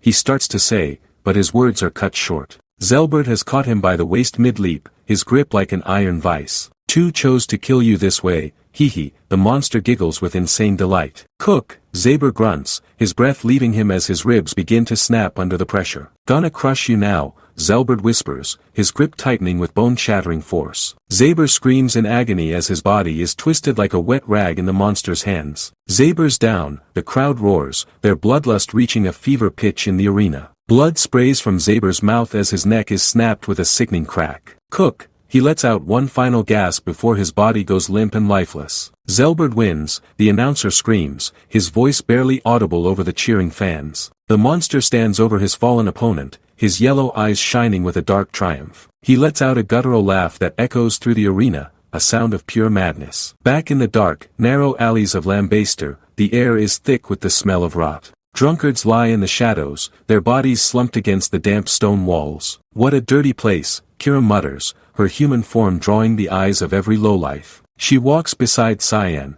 her hands clasped behind her head in a relaxed posture. "Luwen is a neutral region because of agreements between nations," Cyan explains. "But this place is impartial because it is way out of control," he notes. "What is that supposed to mean?" Kira asks, her brow arched in curiosity. "Whoa, we have got some precious guests in our territory today," a voice calls out. A group of heavily armed thugs steps into the light, blocking their path forward. "Miss, why don't you hang out with us instead of this scrawny kid?" their leader asks. He is a massive man with a blonde beard and glowing blue eyes, his body covered in scars. Cyan looks up at him with cold indifference, his regressor instinct already calculating the kill. "Well, it is because there are quite a lot of criminals here," Cyan notes calmly. "Miss, me?" Kiram asks, a dangerous and mocking smile forming on her lips. "Ha ha ha," the leader laughs, his men joining in with crude jests. "You ought to brace yourself though, because we are a bit rough with our guests," he warns. "You better scram while you still can, kid," he tells Cyan, dismissively. "Ha, young blood is always so foolish," he sighs, stepping closer to the pair. Cyan stands his ground, his dark cloak fluttering in the wind as he prepares to strike. The thug leader lies on the cold ground, his face a map of bruises and fresh blood as he groans in absolute agony. He mutters a weak ugh, his spirit broken by the encounter he just survived. The dark, oppressive buildings of the city loom overhead, their windows like empty eyes watching the shadows move through the narrow alleys. Cyan, draped in his dark traveling cloak, walks away with a steady and indifferent pace, leaving the defeated man behind in the dirt. He approaches a grand counter where a woman stands, her eyes widening as he reaches into his cloak. A heavy bag of coins hits the wood with a resonant thud, the sound of wealth echoing in the quiet foyer. "Book me the best room," he commands, his voice cutting through the silence like a sharpened blade. The woman, a receptionist named Lisa, looks at him with a mix of confusion and professional skepticism. "Sorry, but how old are you?" she asks, her voice trailing off as she realizes the child before her is no ordinary traveler. Cyan stares at her, his gaze cold and unyielding as he waits for her to process the request. "Did you not hear me?" he repeats, his patience thinning as he maintains his intense focus on her reaction. "I said, book me the best room for a single person," he clarifies, his tone brooking no argument. "Is this how you treat your customers?" he asks, his eyes narrowing as he challenges her authority. "Who's the owner of this place?" he demands, his presence filling the room with an uncomfortable weight. The woman is visibly shaken, her hands trembling as she looks at the bag of gold. Fat hats," she starts, unable to finish her sentence as she looks into his piercing eyes. "Welcome to Lambaster Cage," she finally manages to say, her voice trembling with a sudden realization of danger. Cyan stands by a window in his new quarters, his silhouette dark against the dim light of the room. He watches as a carriage pulls up to the entrance, its wheels kicking up dust in the lawless streets below. They've finally started to arrive, he thinks, his mind already calculating the next several steps of his intricate plan. He'll have to get going too, he decides, turning away from the window and heading toward the heavy wooden door. He walks through the corridors, passing other men who seem out of place in such a refined establishment. He moves down the stairs, his footsteps silent on the polished wood. Lisa follows him, her curiosity getting the better of her lingering fear. "Did you say your name was Lisa?" he asks, not turning around to look at her as he continues his descent. "Yes, Lisa of Lambaster Cage," she responds with a forced brightness, trying to regain her professional mask. "What can I help you with?" she asks, her eyes searching his back for any clue to his true identity. "I would like to use the cage," Cyan states plainly, his request hanging in the air like a challenge to the establishment. Lisa stops in her tracks, her expression turning grave as she considers the implications. "I apologize, but new customers are not allowed to use the cage," she explains, her voice dropping to a serious and warning tone. "Is that so?" Cyan asks, his eyes beginning to glow with a faint, predatory red light that makes her skin crawl. "They're definitely selling drugs," he concludes internally, sensing the rot beneath the surface of the business. He looks around the empty reception area, noting the suspicious lack of activity for such a place. "Then what happened to all the customers that were here?" he asks, his voice echoing in the hollow space. "Am I the only new guy here?" he wonders aloud, his regressor instinct screaming that something is wrong. Lisa suddenly feels a wave of intense murderous intent washing over her, a pressure so heavy it feels like she's drowning in shadows. "Please forgive me," she cries out, bowing her head so low it nearly touches the floor in a gesture of total submission. "I'm just doing my job, I'm really very sorry," she pleads, her body shaking with genuine terror. Cyan watches her, a small, cold smirk playing on his lips as he enjoys her reaction. "What an interesting woman," he muses, intrigued by her sharp instincts and quick reflexes. "Let's see what she's so wary of," he thinks, letting his mana flare for just a moment to test her defenses. His eyes glow a brilliant, terrifying red as he stares her down with absolute dominance. Suddenly, Lisa moves with a speed that belies her appearance, her hand flashing forward with hidden blades tucked between her fingers. Cyan dodges the attack with a fluid, effortless motion, his body a blur of shadow that leaves her striking empty air. A sharp sound rings out as metal meets metal, or perhaps just the sheer force of his movement. Lisa is frozen in shock,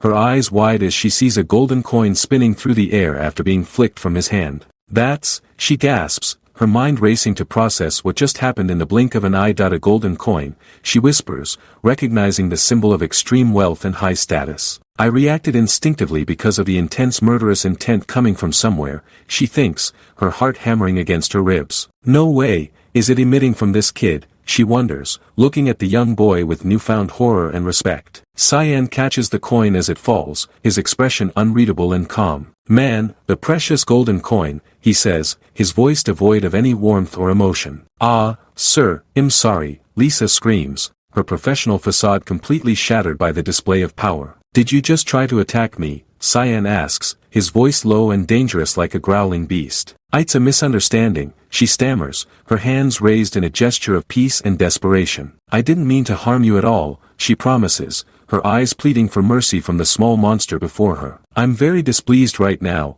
Cyan declares, the air around him growing cold and heavy with mana. "Are you going to take responsibility for it?" he asks, holding the coin up as if it were a judge's gavel. Lisa can only make a pathetic sound, her mind completely overwhelmed by the boy's terrifying presence. She eventually recovers enough to lead him toward a hidden entrance behind the counter. A heavy stone door creaks open, revealing a dark descent into the bowels of the building. "You'll get to the cage if you follow these stairs," she tells him, her voice barely a whisper in the dark. They walk down into the depths, the walls damp and smelling of old earth and stale blood. "Also, take this VIP plaque," she says, handing him a shimmering medallion with a chain. "What is it used for?" Cyan asks, examining the intricate design under the flickering torchlight. "It's given to customers who use special rooms," she explains, her eyes darting around the shadows as if expecting an ambush. "You'll be pretty safe if you keep that on you," she adds, though her tone suggests that safety is a relative term in this lawless city. "Although I'm unsure why you wanted to visit the cage this badly,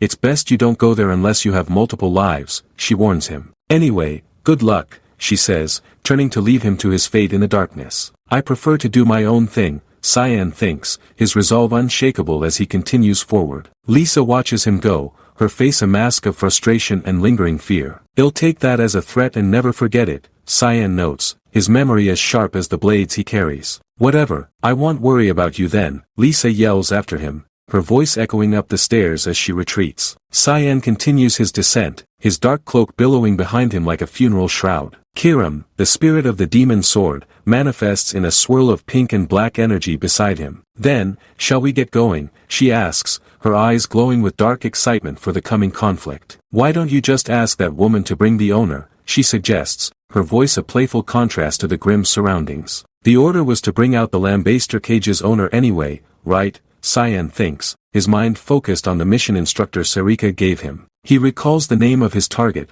Linza Nyalov, the mysterious figure ruling this underground world. She's the veiled individual and owner of Lambaster Cage, he reminds himself, visualizing the powerful woman. There are no clues about her at all, Kiram complains, her form flickering in the dim light of the passage. Why did she give such a riddle-like order anyway, she asks, her brow furrowing in annoyance. I guess we'll figure it out soon, Cyan responds, his voice calm and confident despite the mystery. You make it sound like you know this place, Kiram observes, her eyes narrowing with suspicion at his familiarity. I have come here a few times in my past life, Cyan thinks, memories of blood and fire surfacing in his mind. He sees a vision of the city in flames, a civil war tearing the streets apart and leaving only ruins. Well, at least until this place collapsed because of the civil war, he notes, his gaze fixed on the path ahead. Just how much of a mess is this area, anyway, Kiram asks, looking at the crumbling stone walls and debris. As I said, you'll figure it out soon, Cyan repeats, his footsteps echoing in the heavy silence. They reach a massive set of metal doors, the sound of a roaring crowd muffled behind the thick iron. The true Lambaster Cage, Cyan says, his voice full of grim anticipation for the slaughter. The scene shifts to the thug leader, Zaber,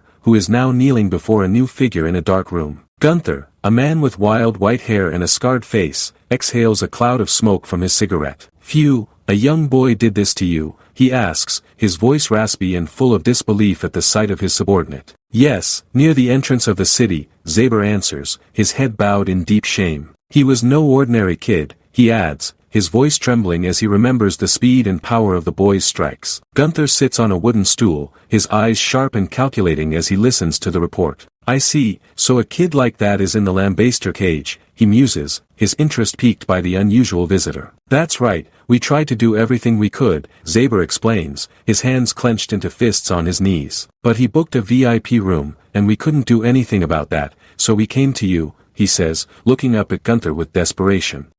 Is he a son of a noble household, then, Gunther asks, his mind turning over the political implications of such a child. I'm not sure, but I'm upset, Zaber cries, tears of frustration mixing with the blood on his face. Please help us, Mr. Gunther, he begs, his voice cracking with the weight of his humiliation. I can't even go around in public anymore, he wails, his pride completely destroyed by a mere child. Gunther stands up, his massive frame casting a long shadow against the stone wall. All right, this is pretty interesting, he says, a sadistic grin spreading across his face. I'm interested in checking out what he looks like first, he decides, his knuckles cracking with a series of sharp pops. We'll be heading to the cage right away, he declares, his intent clear and violent. Inside the arena, the violence is in full swing as the crowd screams for blood. A muscular woman named Linda Weasley delivers a devastating kick to her opponent's face, sending blood and teeth flying into the air. Oof, the man grunts as he hits the floor, unconscious before he even lands on the cold stone. The crowd erupts into a deafening roar of approval, their voices shaking the very foundations of the building. Linda Weasley wins, the announcer screams, his voice amplified by magic to reach every corner of the stands. The spectators cheer and pump their fists, their faces twisted with greed and bloodlust. Linda raises her arms in triumph, her muscles rippling under the bright lights of the arena. She stands over the fallen man, a picture of absolute dominance and savage strength. Cyan watches the spectacle from a high balcony, his eyes cold and detached from the excitement. I see why this town went down, he thinks, his mind analyzing the social decay and corruption of Lambaster. Betting on fights like this attract quite a bit of attention, after all, he notes, observing the flow of money and emotion. Kiram looks at him, her expression one of confusion as she waits for his next move. What? She asks, sensing his shift in focus toward the arena floor. And that's why I'm here, actually, Cyan says, his voice barely audible over the noise of the cheering crowd. If it's hard to approach Linza Nyalov, we can just make her come to us instead,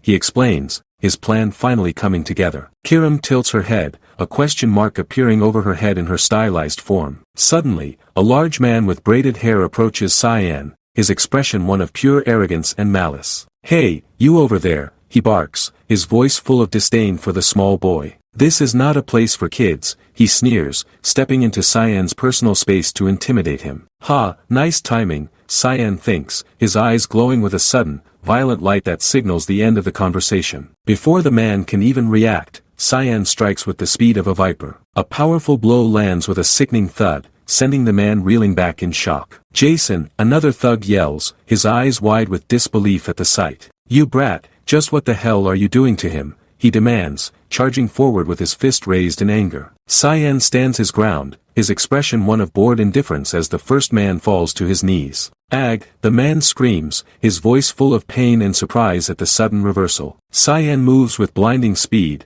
grabbing the second man by his hair and pulling his head back with brutal force. "Ah," the man gasps, his eyes bulging with terror as he realizes his mistake. "Don't, I'm sorry," he pleads, his voice trembling as he looks into the abyss of Cyan's eyes. Cyan doesn't hesitate, his fist becoming a blur of motion that impacts the man's face repeatedly. A series of heavy blows rain down, each one landing with a dull crack that echoes in the corridor. The man's head is snapped back and forth, blood spraying from his nose and mouth with every strike. "Ugh!" he cries out one last time before his eyes roll back and he loses consciousness. Teeth fly through the air, glinting in the arena lights as the man is systematically dismantled by the boy. "So," Cyan says, his voice cold and steady despite the carnage he just wrought. He looks down at the broken bodies of the thugs, his face partially obscured by the shadows of his hood. A single red eye glows with an unholy light as he turns his gaze toward the arena floor below. He wipes a smear of blood from his cheek, a dark smirk stretching across his face as he prepares for the next phase. "Where do I sign up to fight?" he asks, his voice carrying a promise of further violence that silences the nearby spectators. Terror. Our boy stands there with blood trickling down his chin,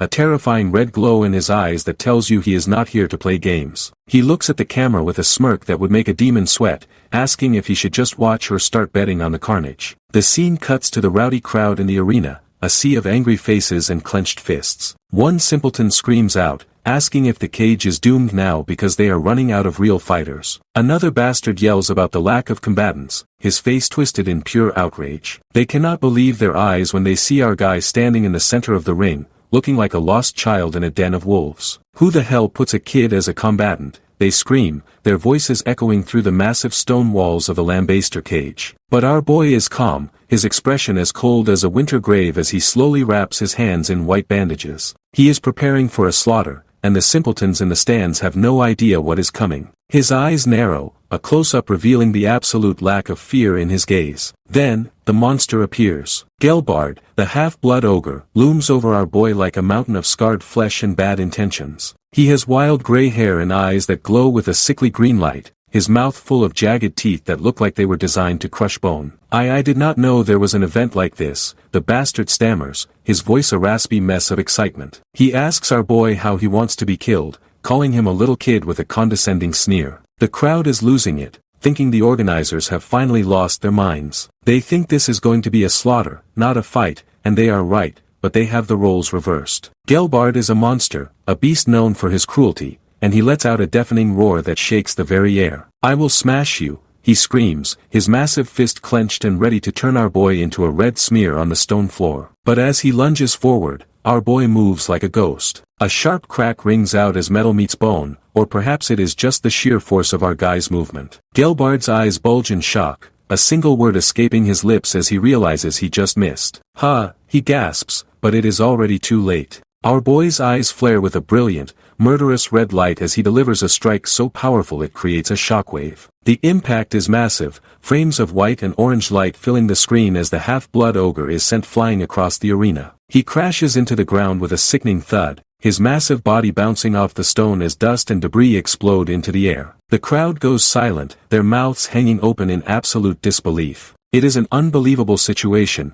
the announcer finally screams, his voice cracking with hype. "Simon of Ramia wins," he declares, giving our boy his new alias. Our guy stands there, looking bored as he thinks to himself. Simon of Ramia, he muses, realizing he cannot use his real name since he is still the son of a duke. Kiram, the pink and black spirit of the demon blade, manifests beside him with a playful smirk. "What is the point of hiding your name when you show everyone your face?" she asks, her form flickering in the dim light. "But our boy has a plan. I casted perception manipulation on myself," he explains, his face suddenly covered by a glitchy, shifting mask of shadows and black static. Kiram realizes that the idiot god must have shared his authority again. She notes that while people can see him, they will never be able to recall his face once they look away. It is the perfect cover for an assassin. Kiram decides she is bored and heading off to sleep, but not before our boy teases her about worrying for him. "I was not worrying," she yells back, her stylized form disappearing into the shadows. Meanwhile, high in the stands, a new player enters the game. Gunter, a man with wild white hair and tattoos covering his muscular chest,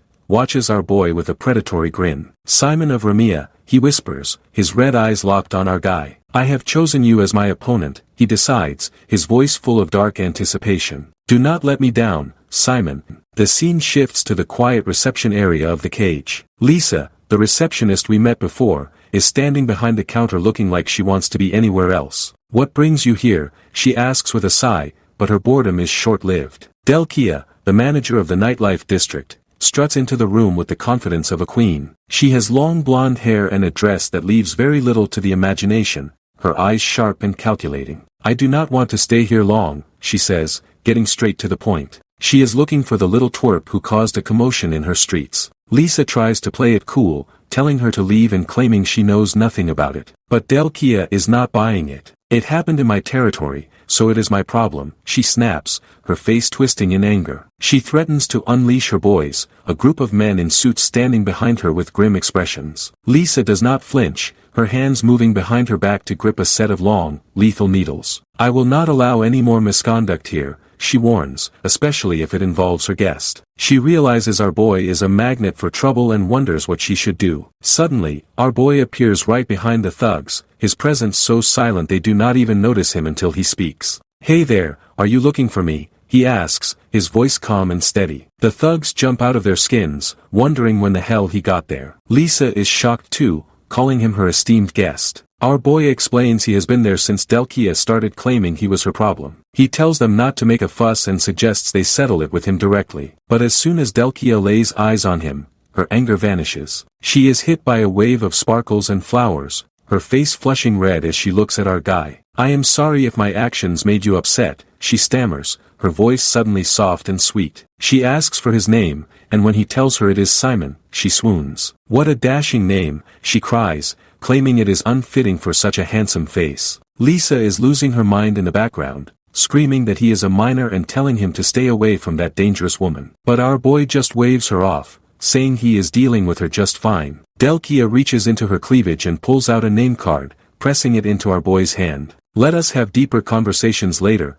darling," she whispers with a wink. Our boy looks at the card and sees it is for Delkia's Night of Pleasure, a place that caters to all kinds of fetishes. She was a crazy woman after all, he thinks, his face turning pale as she tells him to visit her. Once the blonde whirlwind leaves, Lisa lets out a breath of relief. She offers our boy special service for free, her eyes glowing with a mischievous light. But then she gets serious, asking if he even listened to her advice. Our boy defends himself, saying the thugs picked the fight first. Lisa mentions she heard he entered the cage and won, noting that news travels fast in a place like this. She warns him again to stay away from the Night of Pleasure, and our boy agrees, having no desire to deal with that madness. Lisa thinks he is being cute and embarrassed, but her relief is cut short. A dark, oppressive aura fills the room as Linza Nyalov, the owner of the cage, steps out of the shadows. She has long dark hair and eyes that glow with a terrifying purple light. Lisa bows immediately, her body trembling with fear. Linza notes that Lisa seems to have gotten friendly with the kid in a short amount of time. Lisa stammers that she was just taking care of a VIP guest, but Linza knows better. She mentions the advice Lisa gave him,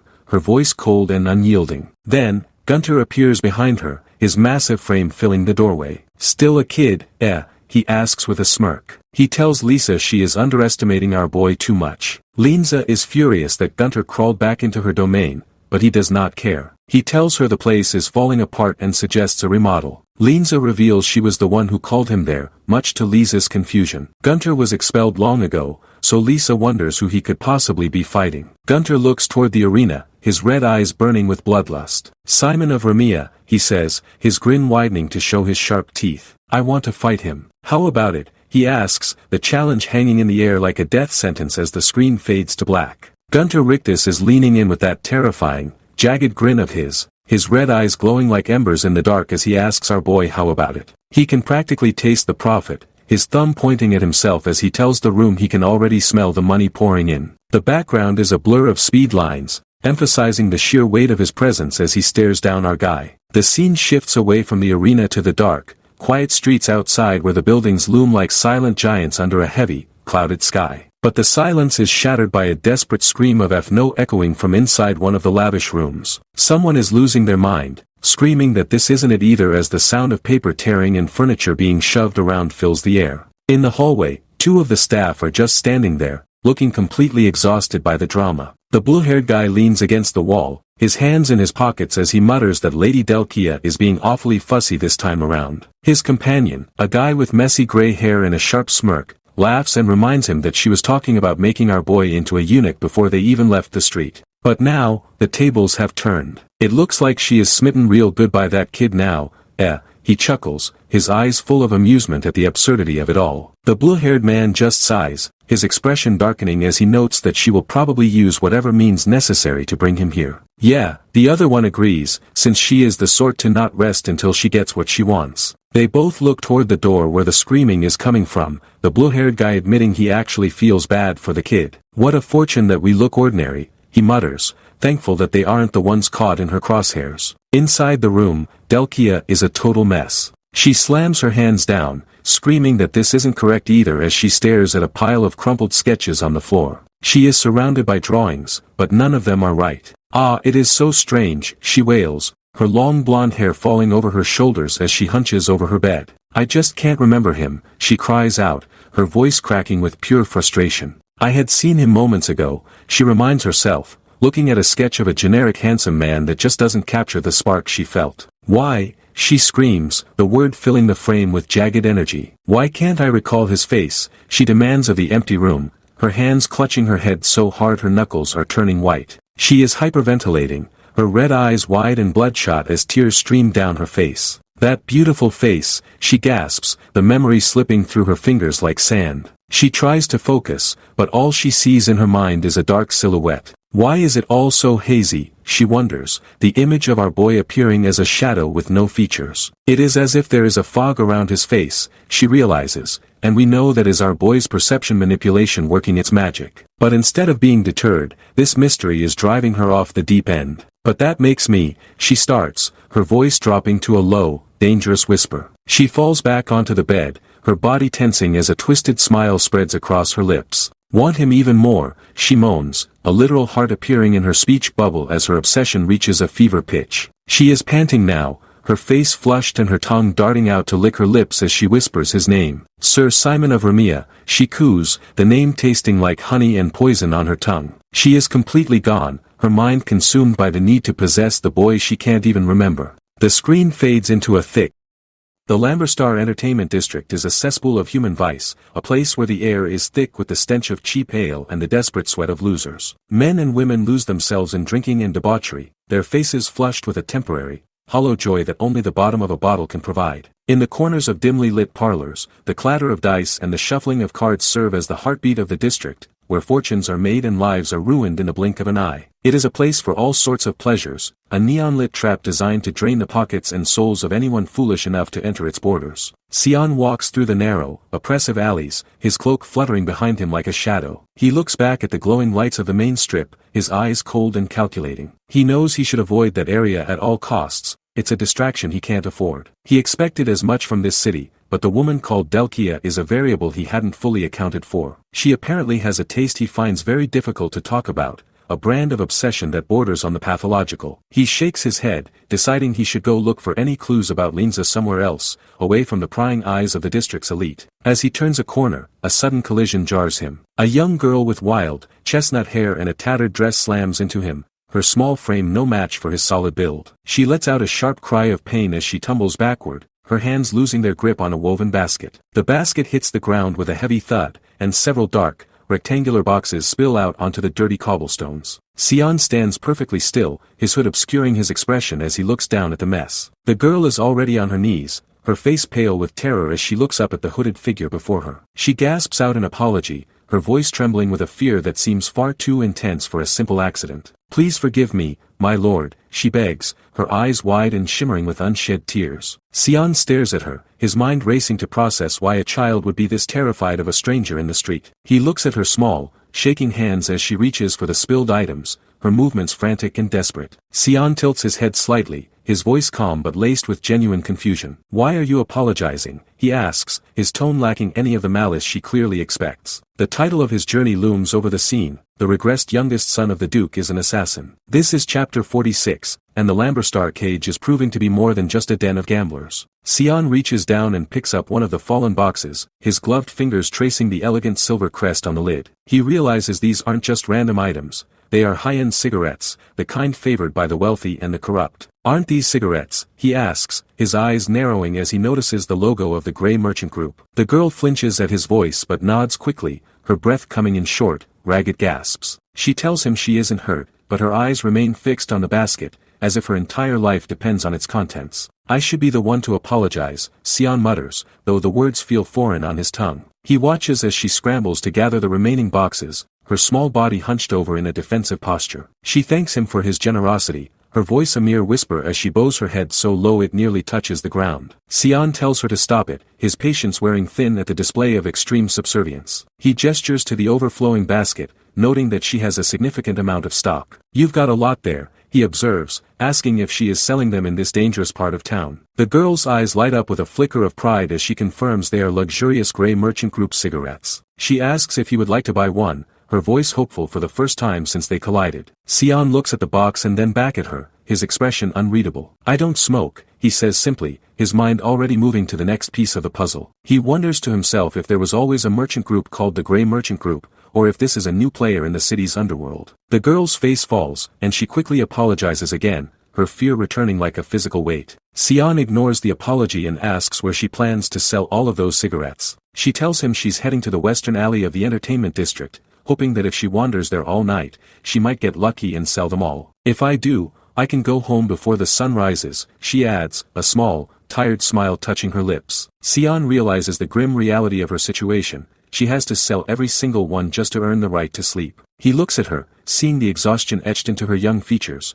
and he thinks he has a good idea of what's really going on here. He reaches into his cloak and pulls out a single, heavy gold coin, the metal catching the faint light of the alleyway. "Here, this is one gold coin," he says, holding it out between two fingers. "I can buy all of them with this, right?" The girl freezes, her jaw dropping as she stares at the fortune in his hand. She stammers out a question, reminding him that he just said he doesn't smoke. Cyan doesn't blink, his gaze steady as he drops to one knee to be at her eye level. "It's fine, so just take it," he insists, his voice firm. He pulls out a second coin, the gold shimmering with a promise of safety. "And this is your share, so take good care of it," he adds, placing the wealth into her trembling palms. The girl lets out a soft whoa, her eyes turning into literal stars as she stares at the coins. She looks like she's seen a miracle, her face flushed with a joy that is almost painful to witness. "Thank you, my lord," she screams, her voice echoing off the damp walls as she turns and runs toward the light. "I'll never forget the grace you've shown me today," she cries out, her small figure disappearing into the distance. Cyan stands up, his shadow flickering as a dark, flame-like spirit manifests beside him. The spirit mocks him, suggesting he might as well become a philanthropist if he's going to throw money away like that. Cyan ignores the jab, his eyes fixed on the direction the girl ran. "It's nothing like that," he says, his voice dropping an octave. "That's the direction of the wastewaters," he notes, his instincts as an assassin screaming that something is wrong. The spirit asks why he wants to follow her, but Cyan is already moving. "You'll find out when we get there," he replies, his pace quickening. Deep in the shadows of the western alley, the sound of a heavy impact shatters the silence. The girl is sprawled on the ground, her basket overturned and her face bruised. A group of massive, scarred thugs stand over her, their faces twisted into ugly grins. One of them, a blonde giant with a jagged scar over his eye, holds up the gold coin Cyan gave her. "What the? You had another gold coin," he growls, his voice like grinding stones. He accuses the little brat of tricking them, his anger boiling over as he realizes she had more wealth hidden away. "I'm sure it's a lie that she sold all those cigarettes today too," another thug adds, his fist cracking as he prepares to strike. The blonde leader sneers, telling her it's time to show her true colors. He claims he needs to vent his frustrations because of a guy named Simon, or whatever he's called. The girl sobs, her voice breaking as she insists she didn't steal the money. "I'm serious. Please believe me," she wails, her small body shaking with uncontrollable tremors. A cold, sharp voice cuts through her cries, commanding the thugs to stop. "She's asking you to believe her, so stop it," Cyan says, appearing atop a pile of broken crates like a vengeful ghost. The thugs spin around, their eyes widening as they see the hooded figure looking down at them. The leader growls, asking who owns that voice. Cyan's eyes are cold, his gaze piercing through the darkness as he calls them pathetic for taking money from children. The thugs laugh, their confidence returning as they realize it's just one man. "You scoundrel. To think you came here all on your own," the leader shouts, his muscles bulging as he steps forward. He vows he won't let his guard down this time, but before he can even finish his sentence, Cyan is a blur of motion. A heavy boot slams into the leader's face with the force of a falling star, the sound of breaking bone echoing through the alley. The man lets out a muffled MMPH as his head is driven into the dirt, his consciousness flickering out instantly. The girl watches in stunned silence, her eyes wide as the hooded stranger dismantles the men who terrified her. Another thug lunges, but Cyan is already gone, appearing behind him with a grace that defies physics. A sharp bug escapes the man as Cyan delivers a crushing blow to his ribs. The remaining thugs scramble, their bravado replaced by pure, unadulterated terror. Stop. "We're sorry," one of them screams, but Cyan isn't in a forgiving mood. He grabs the blonde leader by the throat, lifting the massive man as if he weighs nothing. "Why are you doing this to us?" the man gasps, his eyes bulging as he fights for breath. Cyan leans in close, his voice a low, terrifying whisper. Why, you ask?" He pauses, his grip tightening until the man's face turns purple. "The little things make me happy, you see," he explains, his eyes glowing with a faint, predatory light. "For example, making bad guys suffer." He lets out a sharp breath and delivers a final, devastating strike. The thug's scream is cut short as he is slammed into the ground, the impact cratering the earth beneath him. Cyan stands over the broken men, his expression unchanged. "It's gonna be difficult for that guy to walk for the time being," he notes dryly. He turns back to the girl, who is still huddled on the ground, staring at him with a mixture of awe and fear. "My lord," she stammers, her voice barely audible. Cyan reaches into his cloak and pulls out another coin, holding it out to her. "Here, don't drop it this time," he says, a ghost of a smile touching his lips. The girl takes it, her hands shaking as she whispers a final thank you. Suddenly, a new presence fills the alley, a weight so heavy it feels like the air itself has turned to lead. A man with wild, white hair and a jagged scar across his nose steps out of the shadows, a terrifying grin plastered on his face. "How impressive.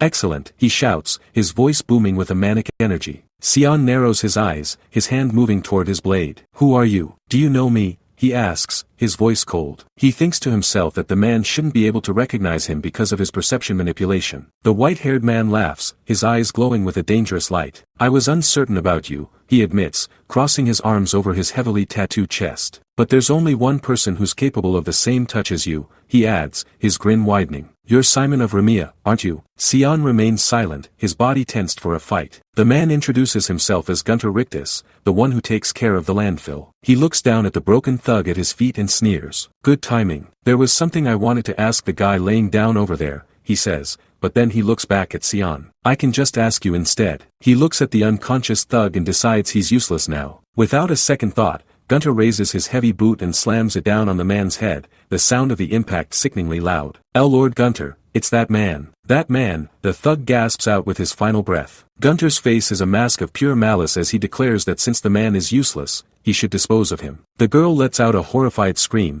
her hands flying to her face as she witnesses the casual brutality. Cyan's eyes darken, his voice dropping to a dangerous level. "I don't think there was any need to kill him, though," he says. Gunter just shrugs, his grin never wavering. "Oh, sorry. I was just riled up," he claims, though his eyes tell a different story. "I wanted to have a match with you," he adds, his tongue darting out to lick his lips in anticipation. He mentions he was on his way for meeting the manager of Lamberstar Cage when he sensed Cyan's presence. Cyan realizes this man is on a completely different level than the thugs he just handled. This guy, he knows Lean's a Nilroth, Cyan thinks, his mind racing to connect the dots. Gunter doesn't wait for a response. He lunges forward, his fist glowing with a strange, ethereal light. "Ha, what the?" Cyan mutters as he barely manages to block the strike. The impact is massive, sending a shockwave through Cyan's arms that makes his teeth rattle. "How's his attack so heavy?" he wonders, his eyes widening as he realizes the sheer physical power Gunter possesses. Gunter laughs, his face inches from Cyan's. "You wanna have a go, don't you?" he taunts. He unleashes a flurry of blows, each one more powerful than the last. "Then let's freaking go," he screams, his voice lost in the sound of shattering stone. Cyan dodges a massive downward strike that pulverizes the ground where he stood a second ago. He leaps back, his eyes fixed on Gunter's movements. "He's just destroying everything, isn't he?" Cyan observes, noting the reckless abandon with which Gunter fights. He wonders if the man has some kind of physical buff active, given his unnatural strength. Gunter is ecstatic, his white hair flying as he spins around for another attack. "Yeah, we don't have to wait until game day to fight," he roars, his eyes bloodshot with excitement. He charges again, his movements a blur of raw power and speed. Cyan blocks another strike, the force of it driving his feet into the cobblestones. "To be honest, you exceed my expectations, Simon," Gunter shouts, his face twisted into a mask of joy. "Make me happier." He seems to be losing his mind to the thrill of the battle, his sanity slipping away with every blow. He's not in his right mind, Cyan realizes, his own expression hardening as he prepares to end the fight. Gunter raises both fists high above his head, the air around him shimmering with heat. He brings them down in a devastating double-fisted strike that shatters the very foundation of the alley. The scene suddenly shifts, the dark alley replaced by a vast, eerie subspace filled with towering, ancient pillars. This is the domain of the Black Fog God, a place where time and space seem to hold no meaning. A woman with long, flowing purple hair sits cross-legged in the air, her eyes closed in deep meditation. A dark, shadowy figure stands before her, its presence radiating a cold, malevolent energy. "I heard you're having Cyan do something quite interesting," the figure says, its voice echoing through the void. The woman opens her eyes, her gaze calm and ancient. "I'm pretty sure the person you mentioned on the instruction sheet won't be on the list of alters," she replies, her voice like silk. "I have no intention of blaming you," she adds, but she notes that it's unusual for the figure to drag that child into personal matters. The figure lets out a low, dark chuckle. "I won't deny it," it says, its form flickering like a dying flame. "Linza Nilroff is a past of my creation, therefore, I must take care of it one day," the woman continues, her eyes narrowing slightly. "Therefore, I want to test him this time." She smiles, a cold, beautiful expression that sends a shiver through the void. "I want to test Cyan Vert to see if I can trust him as my successor or if he'll become like Linza Nilroff." The figure seems intrigued, its red eyes glowing brighter. "You have quite the interesting question," it notes. The woman's smile remains, her gaze fixed on a point far beyond the subspace. "I'm sure we'll find out soon," she says softly, "because we can never guess the fate of a human." Back in the alley, the dust begins to settle, revealing a massive crater where Gunter's attack landed. Cyan is standing at the edge of the destruction, his cloak torn but his posture unbroken. "To think you can still stand from that attack," Gunter mutters, his voice laced with genuine respect. "It was well worth finding you, Simon." He cracks his neck, his body rippling with power as he prepares for the next round. "All right, then," he says, his voice dropping to a low growl. "Shall we continue?" He looks up at Cyan, his eyes burning with an unholy light. "Make me even happier, Simon of Ramia." He charges again, but this time,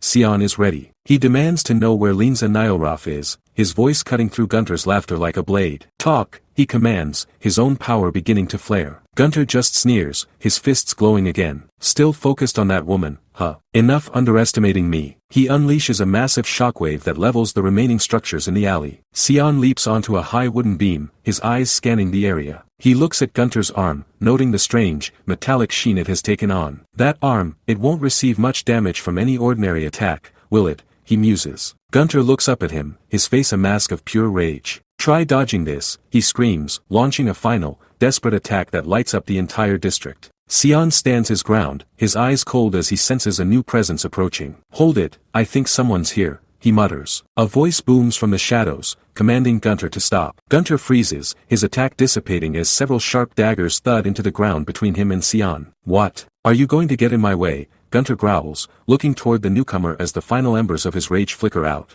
Sharp daggers thud into the dirty cobblestones, cutting off Gunter's momentum just as he was about to lunge. Gunter freezes, his white hair wild and his eyes glowing with a manic, bloodshot intensity as he looks toward the source of the interruption. He growls, asking if someone is actually planning to get in his way, his face twisting into a mask of pure rage. A vein pops on his forehead as he stares down the newcomers, demanding to know if they have a death wish. From the shadows, a group of guards steps forward, led by a woman with her hair tied back in a neat bun. She stares at Gunter with a cold, unwavering gaze, asking why he's picking a fight with their esteemed guest. The guards stand behind her, their hands on their weapons, ready to enforce the peace of the district. Gunter's expression shifts from rage to a frustrated sneer as he realizes the situation has changed. He points a finger towards Cyan, his hand still glowing with a faint, metallic mana. He shouts that Cyan was the one who started it, his voice cracking with indignation. The woman doesn't buy it for a second, shouting back at him to make up something believable. Gunter looks at his own hand, the mana dissipating as he realizes he can't win this argument with words. He looks back at the woman, his eyes narrowing as he asks if she can't tell he's telling the truth. He seems genuinely offended that his word isn't being taken over a stranger's. Cyan stands in the background, his hood still up,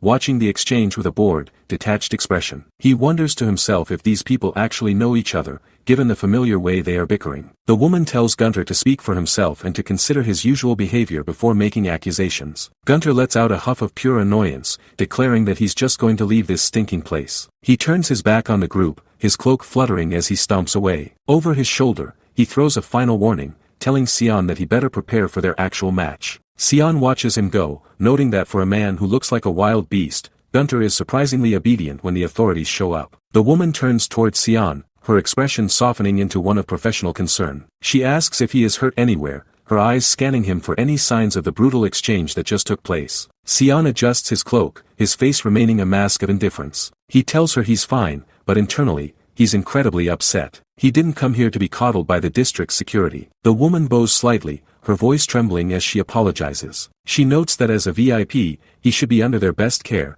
and the fact that he was harassed is a failure on their part. She asks if he has any requests or if there is anything they can do to make up for the incident. Cyan looks at her, a question mark practically appearing over his head as he processes her extreme deference. He asks how she even knew who he was, his voice laced with a hint of suspicion. The woman looks up, her eyes wide with a mix of fear and respect. She explains that she heard earlier that Gunter had met with the manager to arrange a fight with him. Cyan realizes his reputation has preceded him, even in this den of vice. He tells her that he'll allow the match to happen, his tone suggesting it's a minor inconvenience he's willing to tolerate. The woman looks relieved, her shoulders dropping as she confirms his decision. Cyan then adds a condition to his agreement. He gestures toward the young girl, Louis, who is still huddled on the ground nearby. He tells the woman to give the girl some work, his voice firm and leaving no room for argument. The guards and the woman look over at the girl, who is shivering uncontrollably, her eyes filled with tears. Louis looks like a broken doll, her tattered clothes and bruised face a testament to the life she's been forced to lead. She stares up at Cyan, her small frame shaking with a fear that hasn't quite left her yet. Cyan looks back at her, his expression unreadable, but his actions speak of a hidden depth of character. This is the end of chapter 46, but the story of the Lamberstar Cage is only just beginning. The scene shifts to the main arena of the Lamberstar Cage, the title card for chapter 47 looming over the dark, oppressive architecture. Two men stand in a narrow alleyway, their faces illuminated by the flickering light of a nearby torch. One of them asks if the other has heard the news, his voice hushed with excitement. He reveals that Gunter Rictus is coming back to the cage, a name that clearly carries a lot of weight in the underworld. He adds that Gunter is set on a match with someone called Simon of Hermia. The other man grins, his hand moving to his chin as he contemplates the matchup. He wonders who would have thought they'd get to see Gunter of the landfill in action again. He notes that the kid, Simon, is in real danger now, his tone suggesting he's already placed his bets against the newcomer. The news spreads like wildfire, and soon the entire Lamberstar district is in an uproar with talks of the impending match. Cyan reflects on the past week, noting that he's gone through several other matches to build his standing. During this time, he came to know the strict rules he had to uphold in this betting tournament. The first rule was simple: never use weapons. A flashback shows Cyan delivering a crushing punch to an opponent's face, the man's head snapping back from the impact. Cyan stands over the fallen fighter, his hands wrapped in white bandages, his posture calm and controlled. The second rule was that if the opponent loses their will to fight any further, the match must be stopped at once. Another flashback shows an opponent sprawled on the ground, the dust settling around him as he realizes he's completely outmatched. Because of these rules, Cyan naturally followed the third rule: do not kill the opponent. He's been playing by the book, keeping his true lethality in check to maintain his cover. At least, that was the case until now. The scene shifts to the center of the arena, where a flamboyant announcer with bright blonde hair and dark sunglasses stands under a spotlight. He throws his arms wide, his mouth open in a manic grin as he screams to the crowd. He announces that this is a no-rule match, his voice echoing off the high stone walls. He reveals that the master of the cage has specially permitted this change just now, sending the crowd into a frenzy of bloodlust. Cyan stands on one side of the ring, his eyes narrowing as he processes the announcement. He mutters to himself that he hasn't heard anything about this, his confusion evident. Gunter stands opposite him, his massive chest bare and his white hair flowing like a lion's mane. He lets out a dark chuckle, his eyes fixed on Cyan with a predatory glint. He tells Cyan that he wouldn't know how much he's waited for this moment. Gunter reaches into his pocket and pulls out a pair of heavy, jagged brass knuckles. He slides them over his fingers, the metal clicking into place with an ominous sound. Cyan stares at the weapon, his expression shifting to one of annoyance. He shouts at Gunter, asking where he even got those from. He looks toward the judge, shouting that this is against the rules, but the judge ignores him. Gunter just smirks, his muscles bulging as he prepares to strike. The announcer screams for the match to begin, and the crowd erupts in a deafening roar. Cyan blinks, and in that split second, Gunter is gone. Cyan's eyes widen in shock, his mind racing to figure out where his opponent went. He wonders when Gunter could have possibly disappeared, his instinct screaming that danger is close. The crowd continues to cheer, their voices a blur of noise as the two fighters prepare to clash. High above the arena, a woman with long, dark hair watches the match from a private balcony. She leans forward, her eyes fixed on Cyan as she challenges him to show her his true skills. A dark, knowing smile touches her lips, her expression one of intense curiosity. She whispers the name Simon of Remia, her voice filled with a strange kind of anticipation. Back in the ring, Gunter reappears, his fist already mid-swing. He asks Cyan if he perhaps didn't hear that it would be a no-rule match. Cyan dodges the strike, his movements fluid and precise. He retorts that he absolutely didn't hear about it, his voice calm despite the life-threatening situation. Gunter doesn't stop, his brass knuckles glowing with a strange, golden light. He tells Cyan to pull out his weapon right now, his voice booming with excitement. He charges forward, his feet cracking the stone floor of the arena with every step. He tells Cyan that if he's scared, he should just give up now. Cyan lets out a sharp breath, his eyes glowing with a faint, red light. He tells Gunter that it doesn't matter too much to him either way. He raises his hands, and the dark, swirling mana begins to emanate from his palms. The mana looks like black fog, twisting and turning like a living thing. Cyan notes that he has his own measures that he's thought of for a situation like this. He tells Gunter to come at him without worry, his voice dropping to a cold, terrifying whisper. Gunter laughs, his face inches from Cyan's as he senses the magic. He mutters that it's magic, expressing a sense of relief that he's finally seeing Cyan's true power. He claims that he could have killed Cyan given the chance, his arrogance knowing no bounds. Cyan doesn't blink, his gaze steady as he tells Gunter that he doesn't recall this being a deathmatch. Gunter licks his lips, his tongue darting out in a grotesque display of hunger. He tells Cyan that he must not have heard about him, his voice filled with a dark pride. He explains that he's realized something important. The feeling of turning a person into waste is the greatest joy in the world. He lunges again, his fist aimed directly at Cyan's head. Cyan tilts his head slightly, his eyes glowing brighter. He asks if that's really so, his tone mocking. Gunter screams that he'll pluck out Cyan's patronizing eyes first, his rage boiling over. He unleashes a devastating punch, but Cyan is already moving. A blur of motion fills the ring as Cyan counters, his own mana-infused strike connecting with Gunter's arm. A sickening crack echoes through the arena,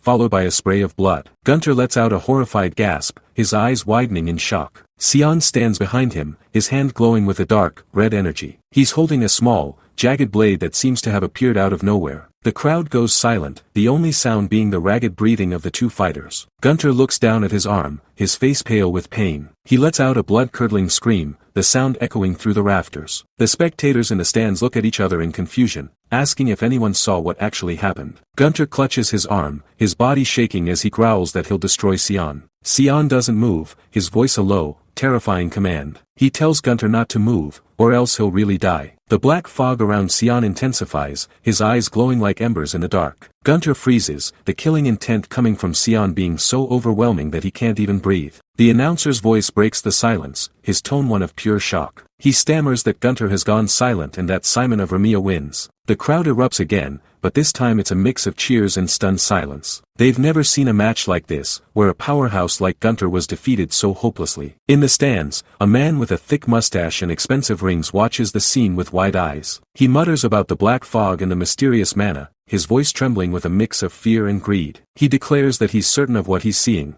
that's a demon blade. Cyan stands in the center of the ring, wiping sweat from his brow with a white towel. He wonders to himself if someone withheld information about the rules of the tournament on purpose. He asks if Linza figured out his intentions or if something else is going on. Lewis, the young girl, runs up to him with a large wooden mug in her hands. She beams at him, her face flushed with excitement as she tells him it was a great match. Cyan looks down at her, a small smile touching his lips. He asks if she started on her job already, noting her new, clean clothes. Louis confirms that Miss Lisa told her to help assist the facility and that she'll be in his care. Cyan reaches out and pats her head, telling her to do her best. Lisa, the woman from earlier, approaches Cyan with a look of deep regret. She apologizes again, her voice a whisper as she admits she should have checked the rules herself. Cyan tells her it's fine but asks to see the manager. Lisa's face pales, and she tells him that's going to be difficult since the manager is an enigmatic person. Cyan sighs, noting that it's not going to be that easy. As he prepares to leave, a new voice calls out to him, asking for a bit of his time. Cyan turns to see a short,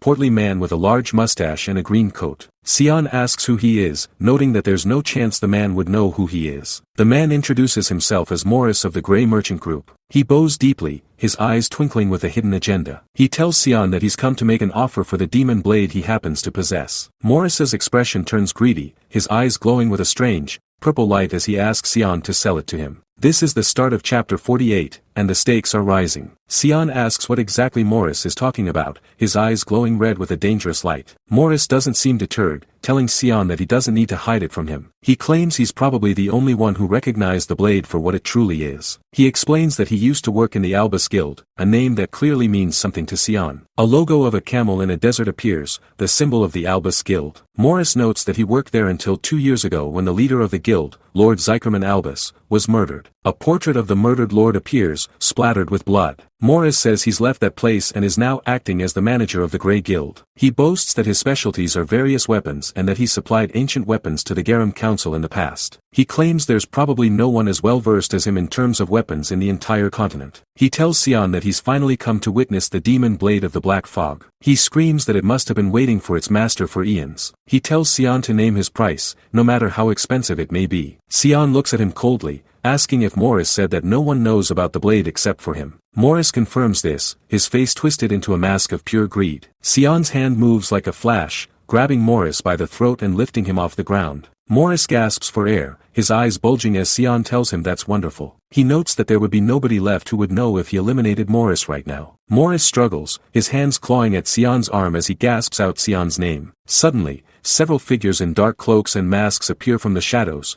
their eyes glowing with a cold, murderous light. Cyan looks around, his expression unchanged as he realizes Morris has brought backup. Morris chokes out a command, telling his men to release him if they value their lives. The assassins move in, their blades glinting in the dim light. Cyan laughs, asking if this is supposed to be a joke. He asks if Morris really thinks these insignificant lot can save him before he snaps his neck. He notes that Morris must have hired the shadow assassins from Spania. He observes that Morris decided to focus a bit more on security after what happened to Zykerman Albus. Cyan's grip tightens, and Morris lets out a strangled cry for help. Lisa and Louis watch from the sidelines, their faces pale with terror. Lisa screams Cyan's name, her hands flying to her face. Cyan looks at the assassins, his eyes glowing with a terrifying intensity. He tells Morris that he'll let him slide just this once. He releases his grip, and Morris falls to the ground, coughing and gasping for air. Cyan tells him to leave before he changes his mind. Morris scrambles to his feet, his face a mask of pure terror. He asks his men what they should do, his voice trembling. He quickly commands them to withdraw their swords and retreat. He tells Cyan that he must have let a bit too much blood go to his head. He adds that his offer still stays and hopes Cyan will kindly reconsider it. Morris and his assassins disappear into the darkness,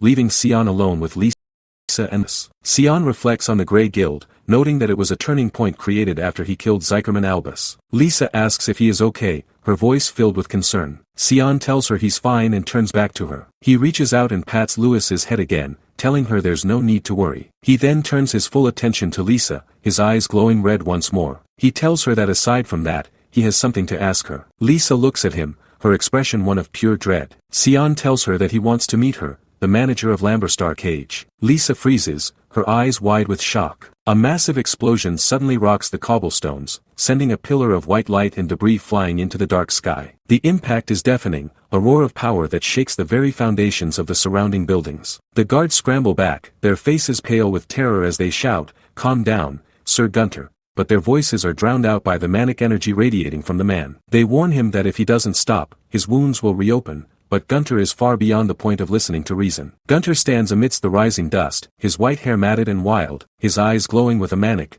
crimson light that pierces through the gloom. He screams Simon's name at the top of his lungs, a sound of pure, unadulterated rage that echoes off the stone walls. His muscles bulge and twitch, his hands clenching into fists so tight his knuckles turn white. I have to kill him, he bellows, his teeth bared in a predatory snarl. He realizes that if he doesn't erase Simon from existence, the weight of his own fear will crush him. Or I'll end up feeling like I'll be the one to die instead, he cries out, the desperation in his voice revealing the deep-seated trauma Simon has inflicted upon his pride. A dark, swirling shadow begins to envelop Gunter, a manifestation of his own crumbling psyche. He reflects on the moment of his defeat, remembering how it felt to be utterly powerless before the boy. It was a sensation he hadn't felt since his days as a starving orphan in the landfill, and the memory burns like acid in his veins. He can't think of a way to win, his mind racing through every possible scenario only to find a dead end. But then, his gaze shifts toward the shadows where a young girl is huddled. Louis sits on the cold ground, her eyes filled with tears and her small frame shivering uncontrollably. She looks like a broken doll, a fragile thing caught in the crossfire of monsters. Gunter's eyes narrow, a dark, twisted realization dawning on him. A sinister smirk slowly spreads across his face, his expression shifting from rage to a cold, calculating malice. That's right, that girl was there,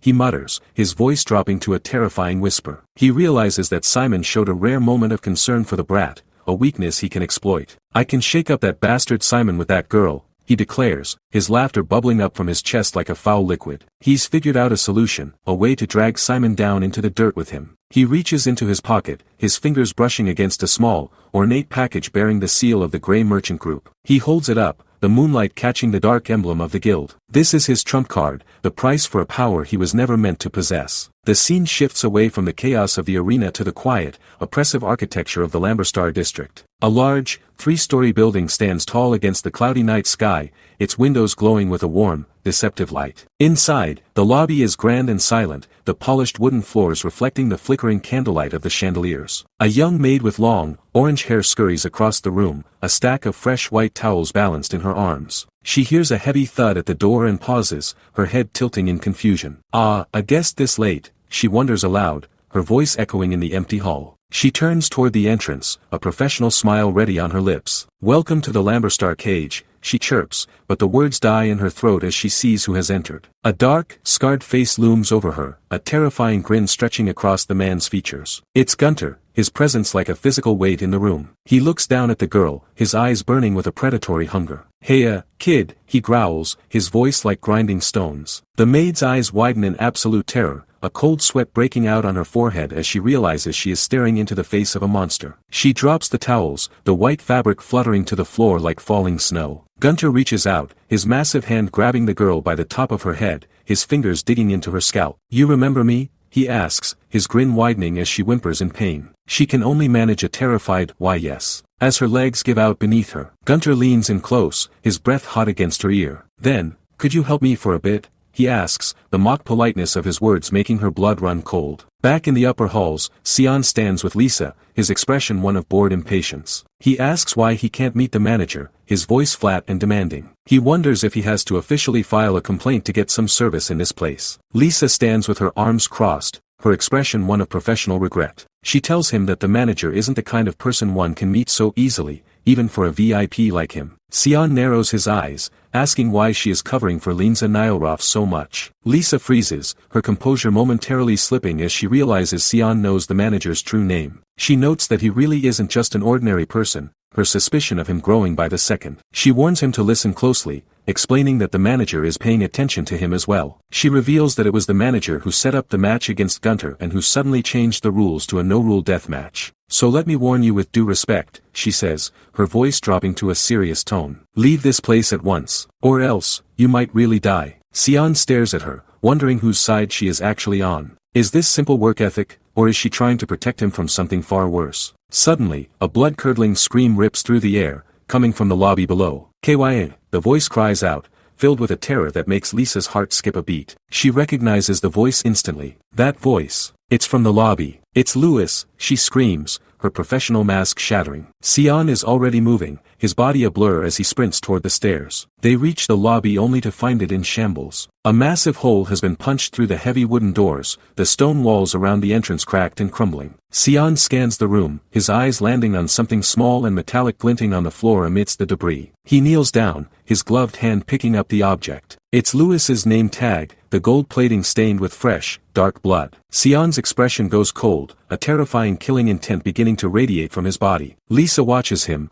her voice trembling as she asks what they should do. Cyan tells her to stay there, his voice a low, dangerous growl. "I'll bring her back," he promises, his eyes glowing with a faint, red light. Lisa tries to stop him, pointing out that they aren't even certain who took her, but Cyan doesn't need to be told. He can already guess who it is. The scene shifts to a dark, opulent room where a woman with long, blonde hair lies across a massive, circular bed. She is Delkia, the enigmatic figure behind much of the district's operations. She looks bored, her eyes half closed as she stares at the ceiling. Suddenly, the door creaks open, and Morris of the Grey Merchant Group walks in. He tisks at the state of the room, noting that it's not good for a lady's room to be this filthy. Delkia doesn't even look at him, her voice cold as she asks who permitted him to enter. "Do you want to die?" she asks, the threat hanging heavy in the air. Morris just chuckles, telling her she's not exactly a pretty sight right now. Delkia finally looks at him, asking why he is here. Morris explains that it should be obvious why a merchant would visit. "I'm here to offer you a deal," he says, his eyes twinkling with greed. He notes that she must have been quite smitten with the boy whose face she can't even recall. He holds up a small sketch of Simon, the lines blurred as if the memory of him is fading. Delkia's expression shifts, a hint of genuine curiosity touching her eyes. Morris reaches into his coat and pulls out a small glass vial filled with a glowing,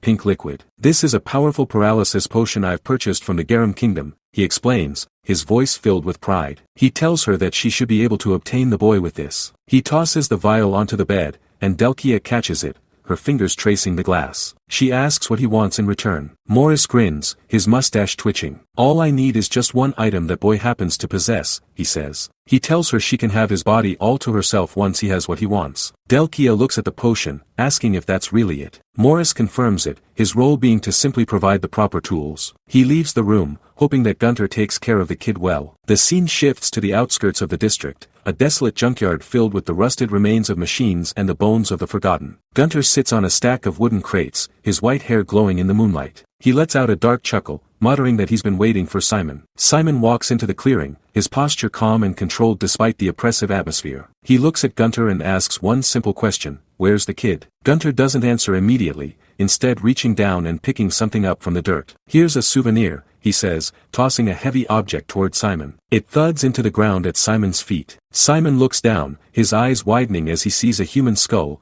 cracked and stained with old blood. Gunter laughs, telling him that he's dumped the rest of the remains in the piles around them. He tells Simon to try taking the girl back if he can. Simon's face darkens, his eyes glowing with a terrifying intensity. "You could have just said you wanted to die instead," he whispers. Gunter's grin turns feral as he stands up, his body beginning to undergo a horrific transformation. A dark, viscous red liquid begins to pour from his pores, wrapping around his arm like a living parasite. The liquid hardens into a jagged, bone-like armor, his arm swelling to twice its original size. "Yeah, that's how it should be," Gunter screams, the power of the potion and his own blood magic merging into something monstrous. He tells Simon to come at him with everything he's got. High above in the manager's office, Linza Nilroff sits in her chair, her face shrouded in shadow. She asks Lisa if she really thinks that child will kill Gunter. Lisa stands before her, her hands clenched tightly at her sides. She admits that it's been a long time since she lost any attachment she had to Gunter. She asks why the manager is so obsessed with this Simon. Linza smiles, a dark, knowing expression. She tells Lisa that she can reassure her. "Do you remember Simon's face?" she asks. Lisa pauses, her brow furrowing in confusion. "His face?" she repeats. She tries to recall the boy's features, but her mind comes up blank. It's as if his image is being erased from her memory even as she thinks of him. Linza explains that it's one of Era's authorities,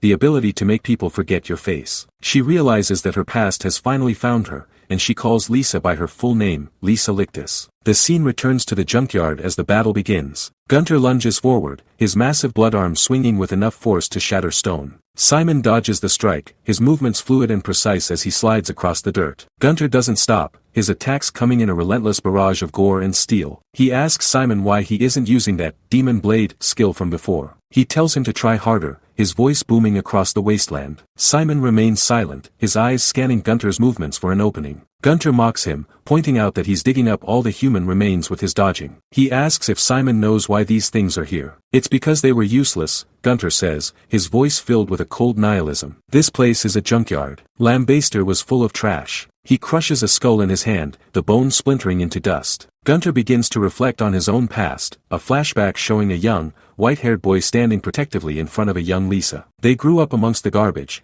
fighting every day just to survive in the hellish landfill. Gunter bit down on anyone who tried to put a hand on them, his life a constant struggle for dominance. But then, he got to know a boy. A flashback shows a man with an eye patch screaming for mercy as a young, blonde-haired boy in a clean white suit stands over him. The boy had eliminated the manager of the junkyard who used to harass them all the time. He claimed he left the Lewin Academy just to look for some fun, and he cleaned up all the garbage in the landfill with a cold, effortless efficiency. Gunter could never forget that angelic face of his, a face that represented a level of power he could only dream of. He decided to admire that boy, and after that day, his life changed. He dreamed of the day he would scrap all the garbage and lambaster himself. He slowly expanded his forces, eventually becoming the manager of the junkyard he once feared. He started fighting in the lambaster cage to earn money, killing anyone who stood in his way without a second thought. To him, the people he killed were just more trash that needed to be scrapped. When Lisa cut contact with him because of his brutality, he didn't care. He felt he was already one with the junkyard itself. He decided that one day, he would be the one to clean it all up. Back in the present,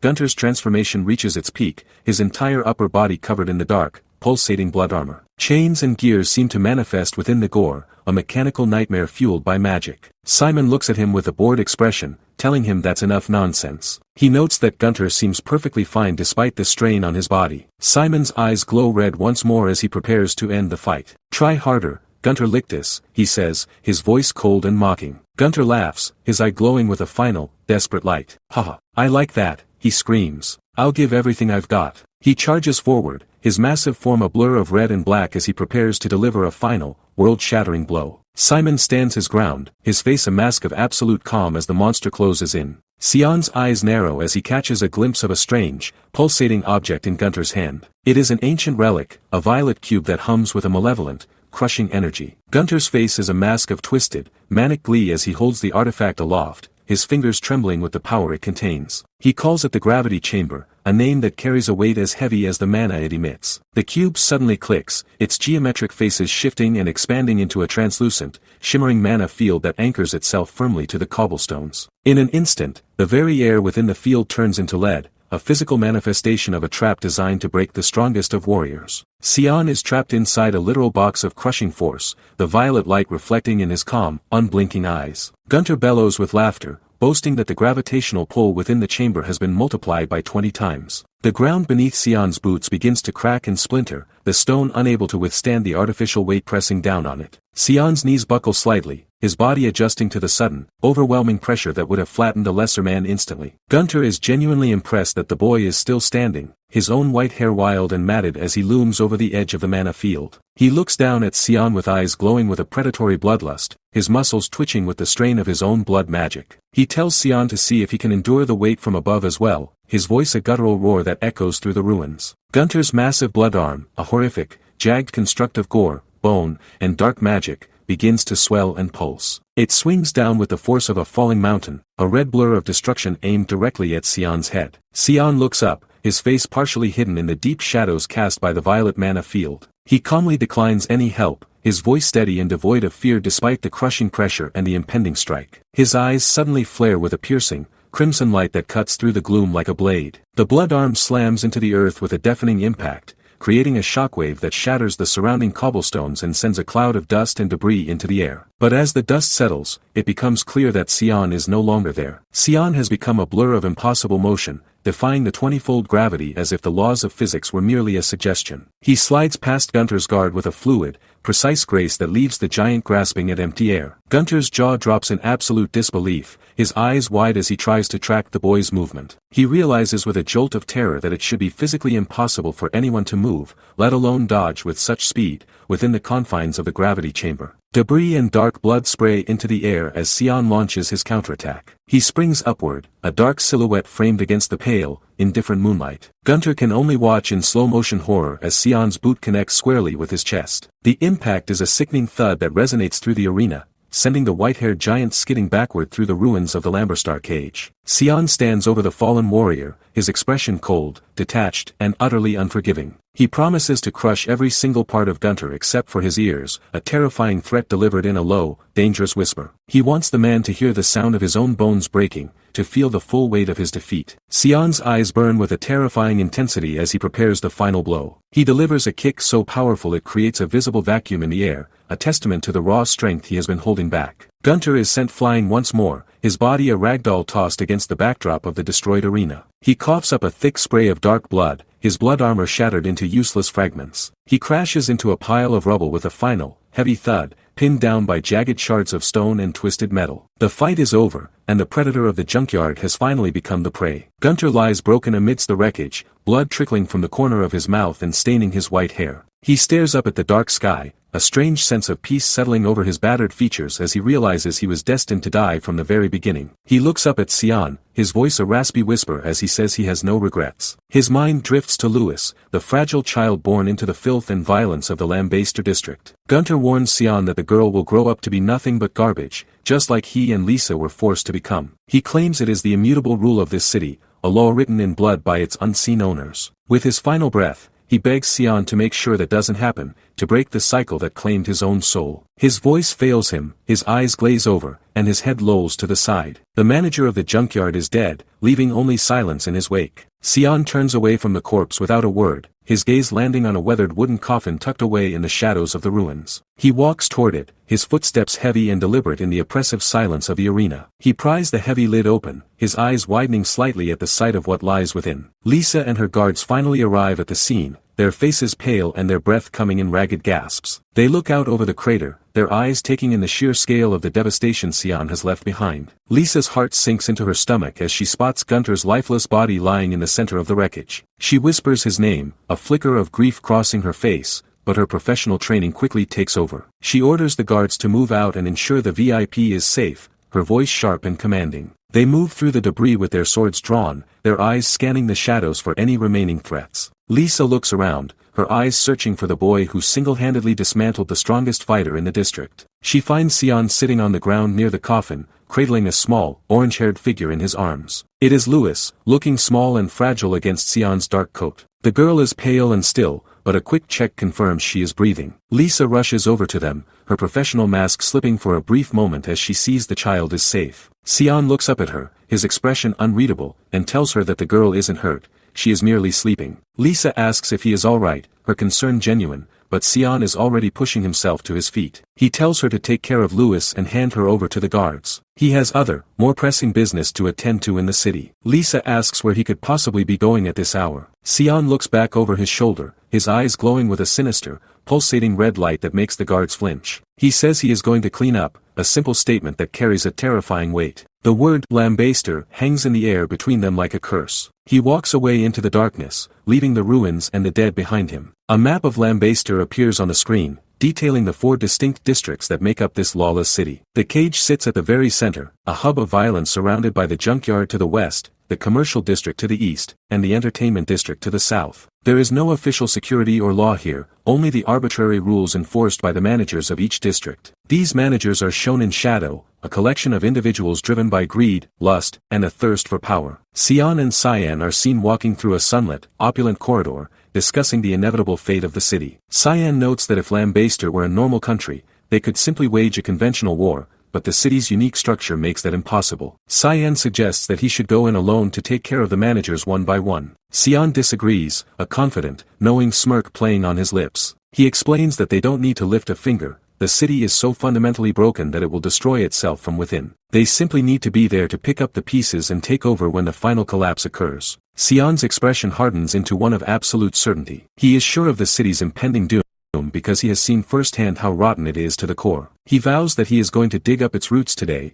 starting with the very heart of the corruption. The scene shifts abruptly to a dark, Gothic building that serves as the center of the entertainment district. Cyan enters a lavishly decorated room, the air thick with the scent of expensive perfumes and old secrets. Delkia, the blonde manager of the district, greets him with a predatory smile that doesn't reach her eyes. She offers him a delicate porcelain cup of tea, the steam rising in intricate, swirling patterns. Cyan immediately notices a distinct minty, sweet scent wafting from the brew. He realizes instantly that the tea has been drugged with a potent paralysis medicine, a common tool used in the Garam kingdom to subdue high-value targets. Delkia leans in close to him, her hand resting possessively on his shoulder as she speaks. She thanks him for responding to her invitation, her voice dripping with a false, honeyed warmth that masks her true intentions. She tells him that he is going to enjoy the night, specifically mentioning the specially scented tea she has prepared for him. Cyan looks at the cup, then directly into her eyes, his expression unchanging. He brings the porcelain to his lips and drinks the entire contents in one long,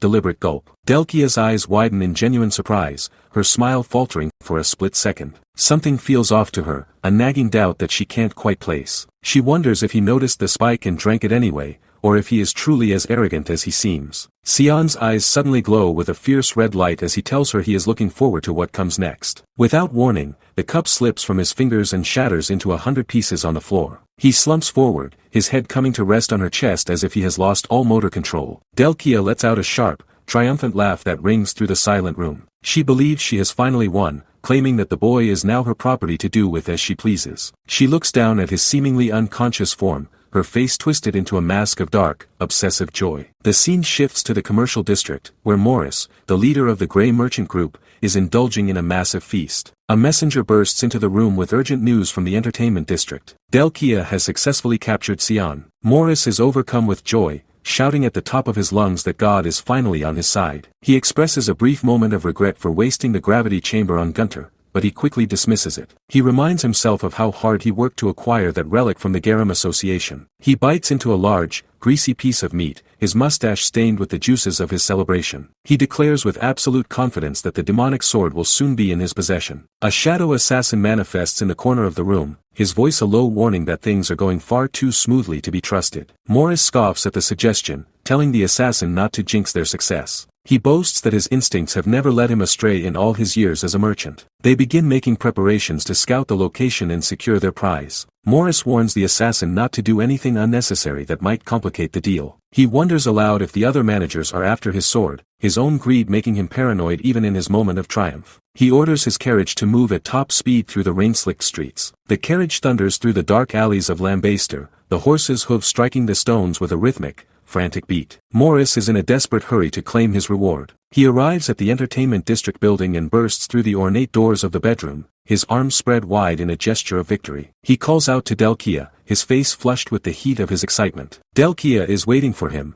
sitting calmly on the edge of the massive bed with Cyan's limp body draped across her lap. She notes with a smirk that he has arrived much earlier than expected. Morris ignores her comment, stating clearly that he doesn't care about the boy's body. He only wants the specific item Cyan was carrying. Delkia's smirk widens as she tells him she has already taken it off the boy. Morris is ecstatic, his eyes gleaming with avarice as he demands she hand it over immediately. Delkia tells him not to be so impatient, her voice taking on a mocking, playful tone. She tells him that he is going to be truly shocked by what she has to show him. She reaches up and grabs a thick velvet rope hanging from the ceiling. With a sharp tug, she releases the mechanism, and the heavy curtains behind her fall to the floor in a heap. Morris's jaw drops, his face turning a sickly shade of pale as he sees what was hidden. Behind the curtain are rows of stuffed human bodies, preserved in horrific detail like macabre trophies. In the very center of this nightmare display is the real Delkia, bound, gagged, and covered in bruises. Morris stammers in absolute terror, his mind unable to process the scene before him. He looks back at the woman standing by the bed, realizing with a jolt of horror that she is not Delkia at all. The woman smiles, a sharp, predatory expression that reveals her true nature. She tells him that she is the very demonic sword he has been searching for. Her appearance begins to shift and shimmer,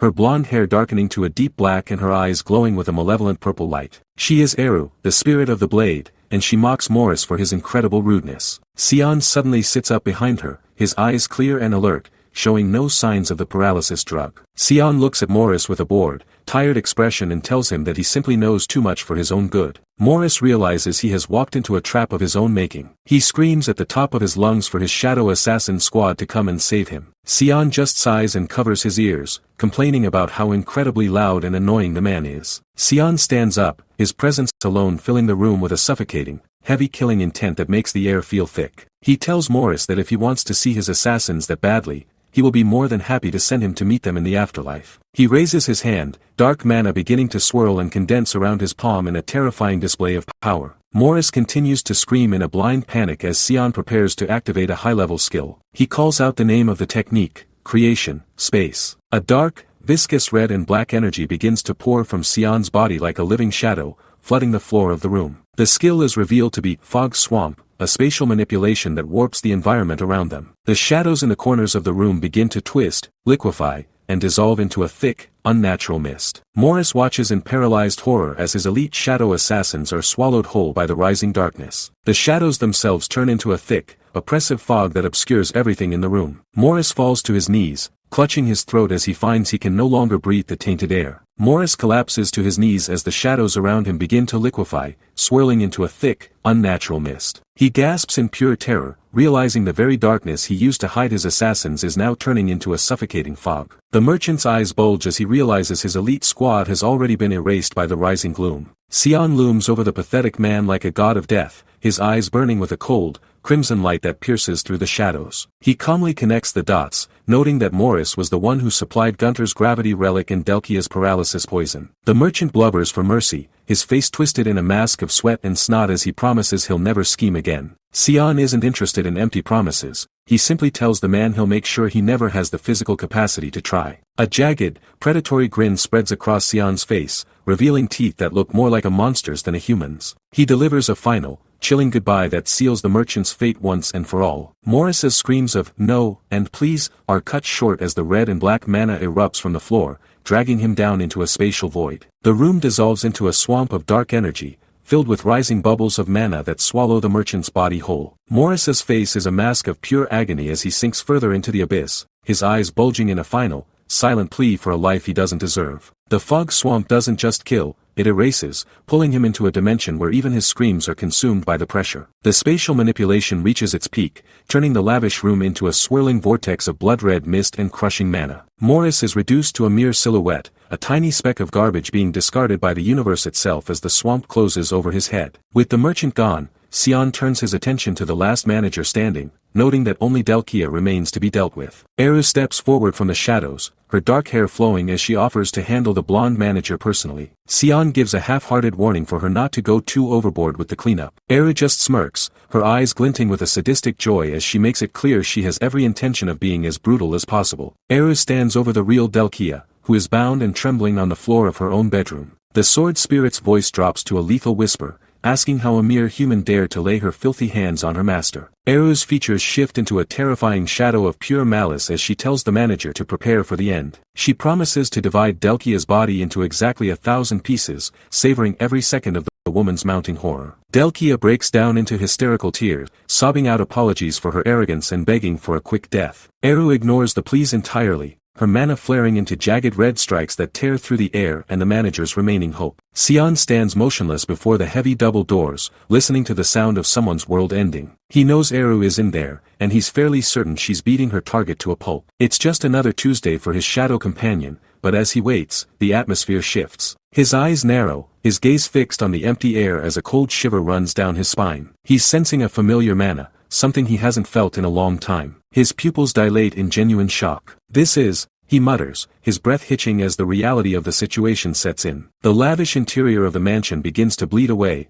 replaced by a thick, suffocating blue mist that swallows the light. The floor beneath his feet turns to cold stone, and the walls dissolve into the jagged remains of ancient pillars. This isn't just a trick of the light, it's a fog domain, a high-level spatial manipulation that has completely rewritten his surroundings. Cyan stands in the center of the ruins, sweat beading on his forehead as a voice cuts through the silence. "Your face looks really funny right now," a woman mocks, her tone dripping with sadistic amusement. Cyan spins around, his eyes searching the gloom as a massive vortex of dark energy erupts from the ground. From the heart of the swirling shadows, a woman with long, dark hair and piercing purple eyes emerges. She carries herself with the grace of a predator, a dark dress clinging to her frame as she introduces herself. "My name is Linza Nyloff. I am one of the managers of Lambaster." Cyan stares at her, the pieces of the puzzle finally clicking into place. The veiled Linza Nyloff wasn't just a manager, she was a part of Mist. The shock on Cyan's face is exactly what she wanted. She tilts her head, her smile widening. "I guess Sarika didn't tell you about me," she purrs, noting that his surprise explains why he's been so busy killing off the other managers. Cyan recovers quickly, his expression hardening into a mask of cold fury. He thanks her for the consideration of showing up, saving him the trouble of hunting her down. but he doesn't see her as a colleague. To him, she's nothing more than a traitor. Red mana begins to swirl around his hand, his eyes glowing with a murderous light as he prepares to strike. Linza just chuckles, her hand moving to her chest as she delivers the final blow to his confidence. Don't get it wrong. I'm not the one you're going to fight. Before Cyan can react, a massive explosion of energy rocks the domain. A third presence enters the fray with a violent impact as a blur of motion lunges at him. Cyan barely manages to raise his arms in time to block a strike that carries the weight of a mountain. Through the dust and debris, a new woman appears, her eyes glowing a lethal blue. "Say hello," Linza commands from the sidelines. The newcomer, Simon of Lemia, adjusts her heavy gauntlets, her gaze locked onto Cyan with absolute certainty. "I will eliminate you now," she declares, her voice cold and final. While the battle lines are drawn in the ruins, the world remains quiet elsewhere. In a soft, dimly lit room, a young girl lies curled up on a bed. She's surrounded by plush toys, clutching them tightly as she sleeps in total peace, completely unaware that the man who protects her is currently fighting for his life against. The battle erupts instantly as Simon lunges forward, her gauntlets glowing with a fierce, white light. Cyan is sent reeling backward, his body a blur of motion as he tries to regain his footing against a strike that felt like a falling mountain. The impact creates a shockwave that ripples through the air, kicking up dust and debris from the ruined pillars. Cyan shouts for Lisa to move, telling her he has business with Linza and this doesn't concern her. But Simon won't listen, her eyes fixed on her target with a single-minded intensity. Cyan realizes she's completely unresponsive to words, leaving him with no choice but to knock her out. He drops into a low stance, his eyes glowing a dangerous red as he prepares a counterattack. He activates a secret technique, Wave of Murderous Intent, sending a literal tide of crimson energy crashing toward Simon. The ground shatters under the pressure of his aura, the red light illuminating the dark ruins of the domain. Simon is caught in the center of the blast, the sheer force of Cyan's killing intent enough to crush a lesser warrior. But as the smoke clears, Simon is still standing, her posture unbroken and her eyes still glowing with that eerie blue light. Cyan's eyes narrow as he watches her, a small, grim smile playing on his lips. He notes that she clearly wasn't trained through ordinary means if she can withstand a wave of his murderous intent. Simon stands in a ready position, her daggers drawn and her body coiled like a spring. Linza watches from the sidelines, mocking Cyan for his hesitation and asking why he didn't just kill her. Cyan ignores the taunt, his mind racing as he tries to figure out the connection between these women and Sirica. Linza's laughter echoes through the fog, her purple eyes shimmering with sadistic glee. She claims she simply wanted to know the skills of the child Sirica raised and to see who would win against the child she trained. Cyan's expression darkens at the mention of Sirica, his suspicion turning into a cold realization. He wonders what kind of twisted relationship could exist between a manager of Lambaster and his former mentor. Linza leans in, her voice a dark whisper as she asks if he really thinks he should be paying attention to her right now. Cyan's eyes widen as he senses a new threat, a sharp spike in mana coming from Simon. Simon is suddenly surrounded by a ring of glowing blue daggers, a lethal halo that hums with magical energy. She prepares her next move, her fingers moving in a complex ritualistic pattern. The technique is revealed, Needle Shower, and the daggers launch themselves at Cyan with the speed of falling stars. Cyan is forced into a desperate dance of evasion, the blue needles whistling past his ears and cratering the ground where he stood a second before. He twists in midair, his movements fluid and precise, but the needles seem to follow him. Simon doesn't give him a moment to breathe, lunging through the storm of her own daggers to deliver a finishing blow. She strikes with a dagger, the blade aimed directly at Cyan's throat with terrifying precision. Cyan catches her wrist just inches from his skin, the force of her momentum nearly knocking him off his feet. He stares into her eyes, seeing the blank, hollow void where a soul should be. Simon's voice is a low growl as she tells him he's going to pay the price for killing her only family, Sir Simon. Cyan notices her hand trembling, her grip on the dagger tightening until her knuckles turn white. He realizes that despite her power, she's being manipulated, her emotions weaponized against him. He looks closer at her eyes, seeing the telltale signs of a high-level mental spell. He wonders if the subordination of Shadow Persona has been activated on her, turning her into a living weapon. He concludes that Linza was able to plant a desire to kill by using Simon's shallow, grief-stricken memories. But Cyan isn't one to be moved by pity in the middle of a life-or-death struggle. He tells her it was her mistake to close the distance against him, his hand moving with blinding speed. He grabs her by the throat, his fingers digging into her skin as he lifts her off the ground. Simon gasps, her eyes wide with shock as she realizes she's been caught in a vice-like grip. Cyan doesn't hesitate, slamming her into the ground with enough force to crack the stone beneath them. Simon's daggers fall from her hands, clattering uselessly against the floor as she loses consciousness. Cyan stands over her, his breathing steady as he notes that for now, he's succeeded in silencing her. He turns his attention back to Linza, who is still standing in the shadows, looking entirely unbothered. He tells her that now it looks like it's just the two of them and asks why she doesn't come out of the fog already. Linza's smile is chilling as she tells him he isn't aware of the reality of the situation. She declares that she is the fog domain itself, her body beginning to dissolve into the very mist that surrounds them. Cyan watches her, his expression unimpressed as he notes that it was unexpected for her to be part of mist. But he adds that he's more surprised that she turned out to be a betraying thief. Linza's face contorts with rage at the insult, her purple eyes flashing with a dangerous light. Cyan points a finger at her, his voice cold as he identifies the artifact on her hand, Endabari's ring. He explains that it's an item that can absorb anything, from mana to a god's authority. He asks if she was using that ring to pretend she was a member of Mist all this time. Linza's composure breaks, her teeth bared in a snarl as she demands to know how he found out. Cyan just smiles, a sharp, mocking expression that infuriates her even further. He asks if she isn't a fake herself, someone who stole power because she couldn't earn it. Linza screams at him, asking how he dares to run his mouth in her presence. She thrusts her hand forward, the ring on her finger glowing with a blinding, violet light. She commands him to submit before her omnipotent power, the very fabric of the domain beginning to tear. Cyan's eyes narrow, his mind focused as he realizes she's finally taken the bait. A new authority is revealed, authority of the god of black fog, void. The world around Cyan turns into a featureless white expanse, a dimension where time and space seem to have no meaning. Linza's voice echoes from everywhere and nowhere, telling him that only she can access this dimension. She steps into the void, her movements effortless while Cyan remains frozen, unable to move a single muscle. She asks him how it feels to be completely powerless, her face inches from his as she gloats. She tells him that this is true power and that it's time for their farewell. She calls him poor Simon of Mist, her hand glowing with the energy needed to erase him from existence. But just as she prepares to strike, a new voice cuts through the silence, dripping with boredom and arrogance. A massive crack appears in the white void, the sound of shattering glass echoing through the empty space. Linza's eyes widen in terror as she asks what the hell is happening to her dimension. From the crack, a dark, demonic energy begins to pour out, smelling of blood and ancient malice. The demon blade, Karam, makes her entrance, her presence alone enough to make the void tremble. She mocks Linza, asking how many pieces she wants to be broken into for daring to touch what belongs to her. Karam snaps her fingers, and the entire dimension shatters like a mirror hit by a hammer. The white void dissolves, replaced once again by the dark, ruined pillars of the mansion. Cyan stands there, his body finally free to move, looking completely unfazed by the near-death experience. He looks at Karam and asks what took her so long, his tone more annoyed than grateful. Karam is instantly offended,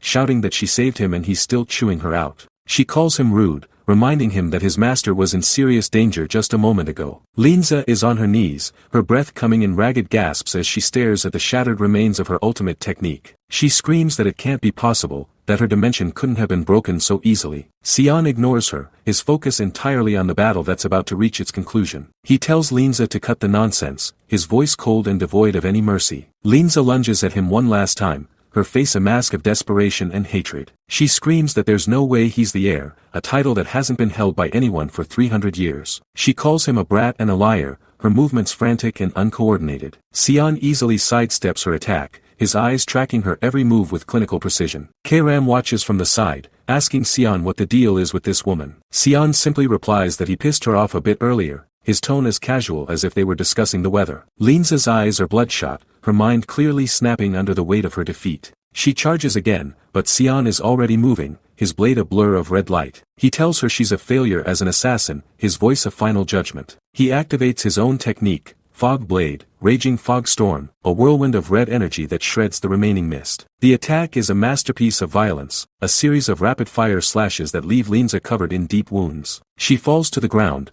her elegant dress torn to rags and her blood staining the cold stone floor. Cyan stands over her, his blade pointed at her heart, his expression unreadable. He asks her if she's still unable to believe him, his eyes glowing with the authority of a true god. Linza looks up at him, her purple eyes filled with a mixture of fear and a strange, newfound clarity. Cyan prepares his final strike, the red mana around his blade condensing into a solid sphere of destruction. The technique is named Adamant, and the air itself seems to scream as the energy builds. Linza sees her end reflected in his eyes, a cold, dark void that's far more terrifying than the one she created. A flashback begins, taking us to the Hall of Black Fog years ago. A younger Linza is speaking to Sirika, her voice filled with a restless, burning ambition. She asks Sirika if she's really leaving, her tone suggesting she can't understand why anyone would walk away from power. Sirika replies that she's sick and tired of waiting for the heir while hiding in the shadows. Linza's expression is one of disappointment as she says it's a shame, but she understands. She turns to leave, a sharp, ambitious smile on her face as she looks back at Sirika. She asks if Sirika is going to come kill her one day,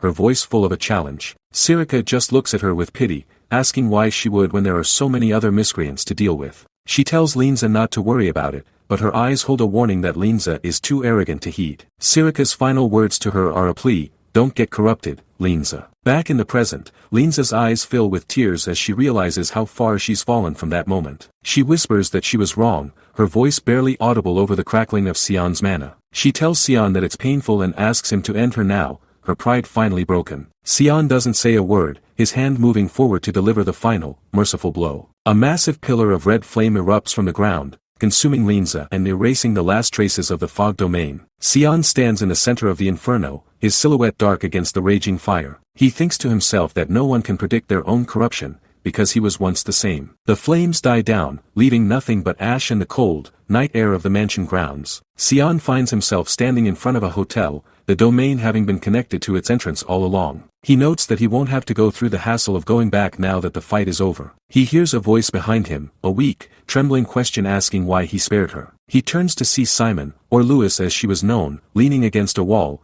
her body covered in bruises. She notes that she tried to kill him and she knows the identity of Mist, so there's no reason for him to let her live. Cyan just looks at her, his expression softening just a fraction as he asks if she's going to tell anyone. Simon's eyes widen, and she quickly stammers out a no, her fear of him still very much present. Cyan simply says, "Then it's fine," and turns to walk away, his business here finished. Simon watches him go, her voice small as she asks what she should do now. Suddenly, a young girl's voice cries out, "Miss," and a small figure with orange hair comes running toward them. It's the girl Cyan protects, her face streaked with tears as she throws herself at Simon. She cries that she was so worried because Simon disappeared all of a sudden. Louis breaks down in tears, her small hands balled into fists as she clings to the only safety she knows. She cries out that she was worried because Simon disappeared so suddenly, her voice cracking with the raw fear of a child left behind. The young girl's orange hair is a mess of tangles as she looks up, her eyes wide and shimmering with relief. Sirika, now acting as an instructor, looks down at the girl with a gaze that has softened significantly from her days as a cold-blooded manager. She tells Louis that she is more relieved to see that the girl is entirely fine,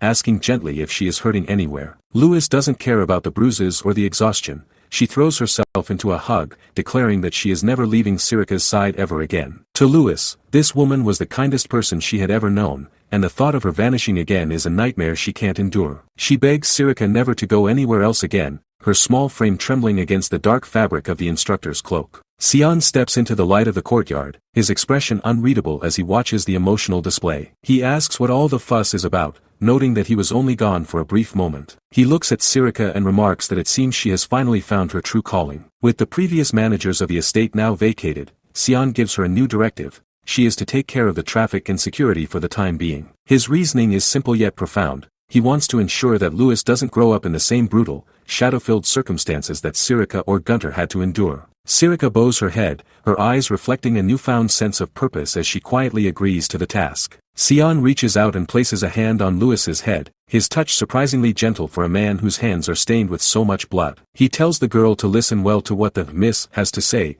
signaling that his time here is done. Louis looks up, her eyes wide as she asks if he is leaving already. Cyan offers a small, rare smile and confirms that he is checking out now. He tells them both to stay safe, his voice carrying the weight of a protector who must operate from the shadows. Sirika watches him turn away, asking if he plans to ever come back to this place. Cyan continues walking, his back to them as he waves a hand dismissively. He suggests that maybe he'll drop by once in a while, but he makes sure to tell them that they better visit him again. As he disappears into the distance, his internal thoughts turn dark. He stares into the middle distance, a vision of a burning castle flickering in his mind's eye. He thinks to himself that he hopes by the time they meet again, he won't have to witness that same scene of destruction. The memory of the flames and the screams is a ghost that haunts his regression, a reminder of the future he is desperately trying to rewrite. The scene shifts as the title card for Chapter 52, Winds of Change, appears against a backdrop of swirling black smoke. We find Cyan in a secluded area, the air thick with a different kind of tension. Kairam, the spirit of the demon blade, stands before him,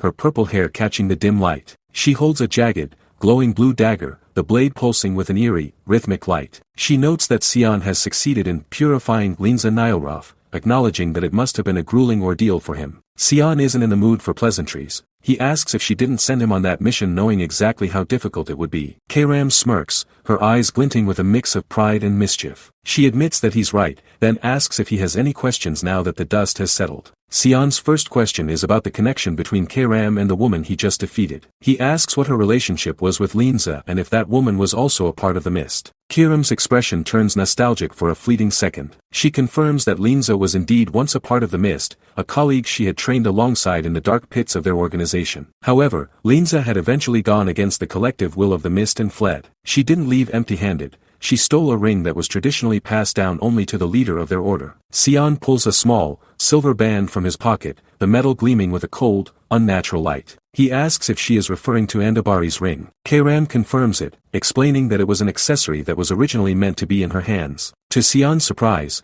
she tells him that she wants him to keep it. Cyan is hesitant, reminding her that she just said it was a symbol of leadership. Keiram scoffs, her confidence radiating from her like a physical heat. She claims she is perfectly fine without a trinket like that because she is already strong enough. Cyan looks at the ring, realizing that Keiram's decision to send him after Linza wasn't just about the mission, it was a personal vendetta. He suspects that Keiram wanted to see if he was worthy of the power that Linza had stolen. Keiram watches him closely, her gaze piercing. She notes that Cyan and Linza seem to recognize something in each other during their fight. She explains that her promise was the only thing she was keeping, but there was a deeper motive. Most people who attempt to wield the power of Andabari's ring end up broken, their souls consumed by its overwhelming authority. Cyan realizes that the entire encounter was a test. Keiram wanted to see if he would be corrupted by the ring's influence or if he possessed the mental fortitude to master it. She tells him that she will be watching to see if he becomes a hero who saves the world or a disaster that destroys it. She justifies the test by saying it's expected of the heir to the mist,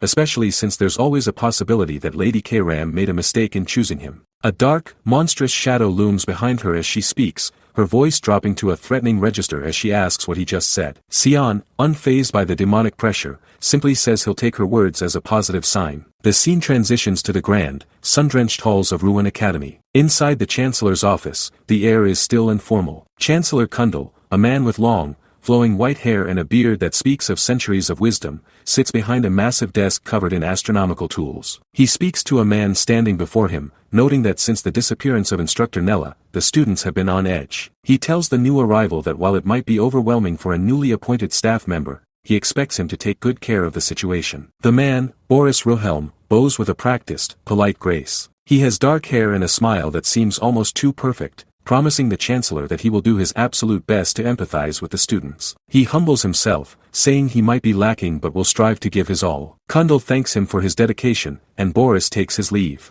As Boris walks away, his internal monologue reveals a much sharper mind. He muses on the name Boris Wilhelm, then notes with a chilling detachment that the Chancellor possesses a truly bizarre and unsettling mana. Outside the office, Sirika is rushing down the hallway. She apologizes for being late, asking if the Chancellor called for her. As she passes Boris, she stops dead in her tracks. Her instincts, honed by years of assassination and survival, scream at her. She senses a thick, suffocating stench of blood clinging to the man. To her, he doesn't look like an instructor, he looks like a walking personification of death. Kundal informs her that the man came from the capital and instructs Sirika to keep a close watch on him. Boris turns back and offers a pleasant greeting, introducing himself as the new instructor for mana application studies. He hopes to be in Sirika's care going forward, but Sirika can't shake the feeling of dread. She thinks to herself that the smell of blood on him is absolute and impossible to erase. It's as if a reaper has donned a teacher's robes and walked into the heart of the academy. We move to the bustling streets of Ruin, the city of harmony. The sky is a brilliant blue, but the atmosphere on the ground is anything but harmonious. Large banners of the academy fly in the wind, but they are flanked by rows of armored guards. Students whisper to each other, noticing that the security presence has increased dramatically. They recall hearing that more guards were recruited after the infamous Banquet of Blood,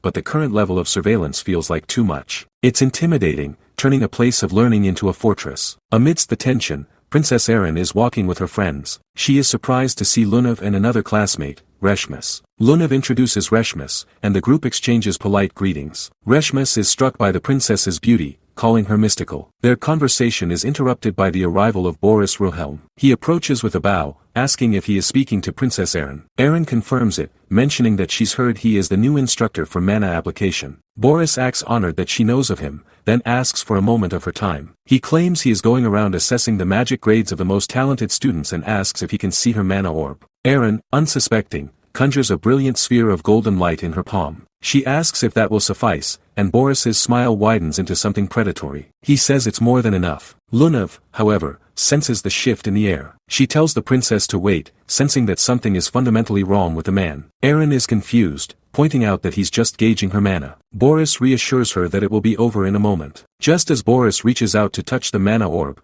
a hand shoots out from the side and grips his wrist with bone-crushing force. Erin lets out a startled cry as Cyan appears, his face a mask of cold fury. His eyes glow with a dangerous red light as he glares at Boris. He demands to know why the hell Boris is here in Ruin of all places. The confrontation is electric, the air around them beginning to crackle with killing intent. The scene suddenly shifts into a violent flashback. The year is 1002, during the height of the Demon King Army subjugation war. The sky is choked with smoke and the ground is littered with the bodies of fallen soldiers. A massive, multi-eyed demonic beast, shaped like a nightmare spider, towers over the battlefield. Knights scream for protection as they try to hold a magical barrier against the creature's onslaught. The beast shatters the defense with a single strike, sending soldiers flying like ragdolls. Just as hope seems lost, a figure blurs across the battlefield. Cyan, younger and clad in battle-worn armor, carves a path through the demonic horde. The knights cheer, their morale instantly restored by his arrival. They note that he was supposed to be on the Western Front, but his elusiveness is legendary. With Cyan there, they believe the battle is already won. Cyan doesn't waste words. He orders the wounded to retreat and declares that he will handle the rest. The giant spider beast lunges at him,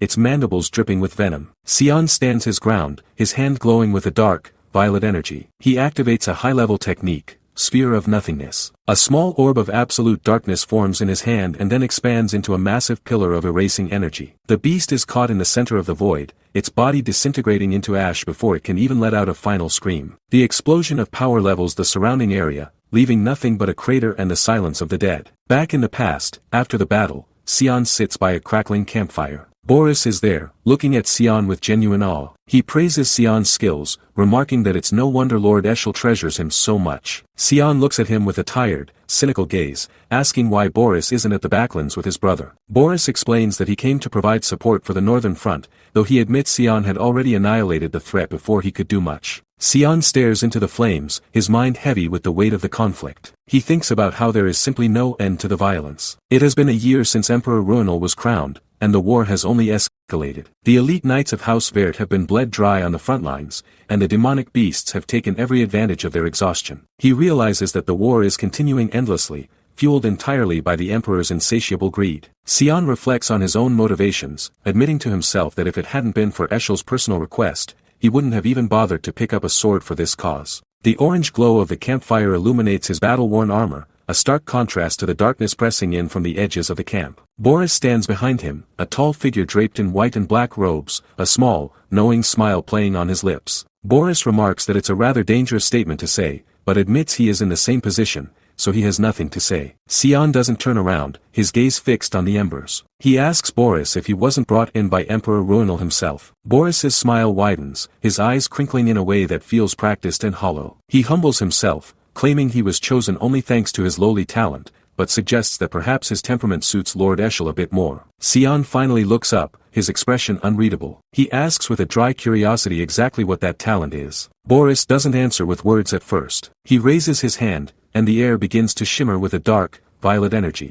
Swirls of purple mana begin to coalesce around his fingers, snaking through the air like ethereal serpents. Boris explains that it's nothing much, just a simple trick. He demonstrates how he can draw the traces of mana that Cyan has used and form them into concentrated spheres. A small, pulsing orb of dark energy hovers just above Boris's palm, casting a sickly light over his face. He notes that Cyan's mana is quite unique, his eyes narrowing as he studies the sphere. Cyan watches the display, his hand resting near the hilt of his sword. He asks if there is something wrong with his mana. Boris's expression shifts into something more intense, a predatory gleam entering his eyes. He tells Cyan that he possesses quite the splendid potential. As he speaks, a dark shadow seems to fall over Boris's face, his smile turning into a chilling grin. He muses that perhaps Cyan may be the person he has been looking for. Cyan's internal monologue cuts through the memory. Thinking back to that night by the fire, he realizes with a cold certainty that Boris's hunt towards him had already started at that very moment. The scene snaps back to the present day in the sun-drenched courtyard of Ruin Academy. The transition is jarring, moving from the dark camp to the bright,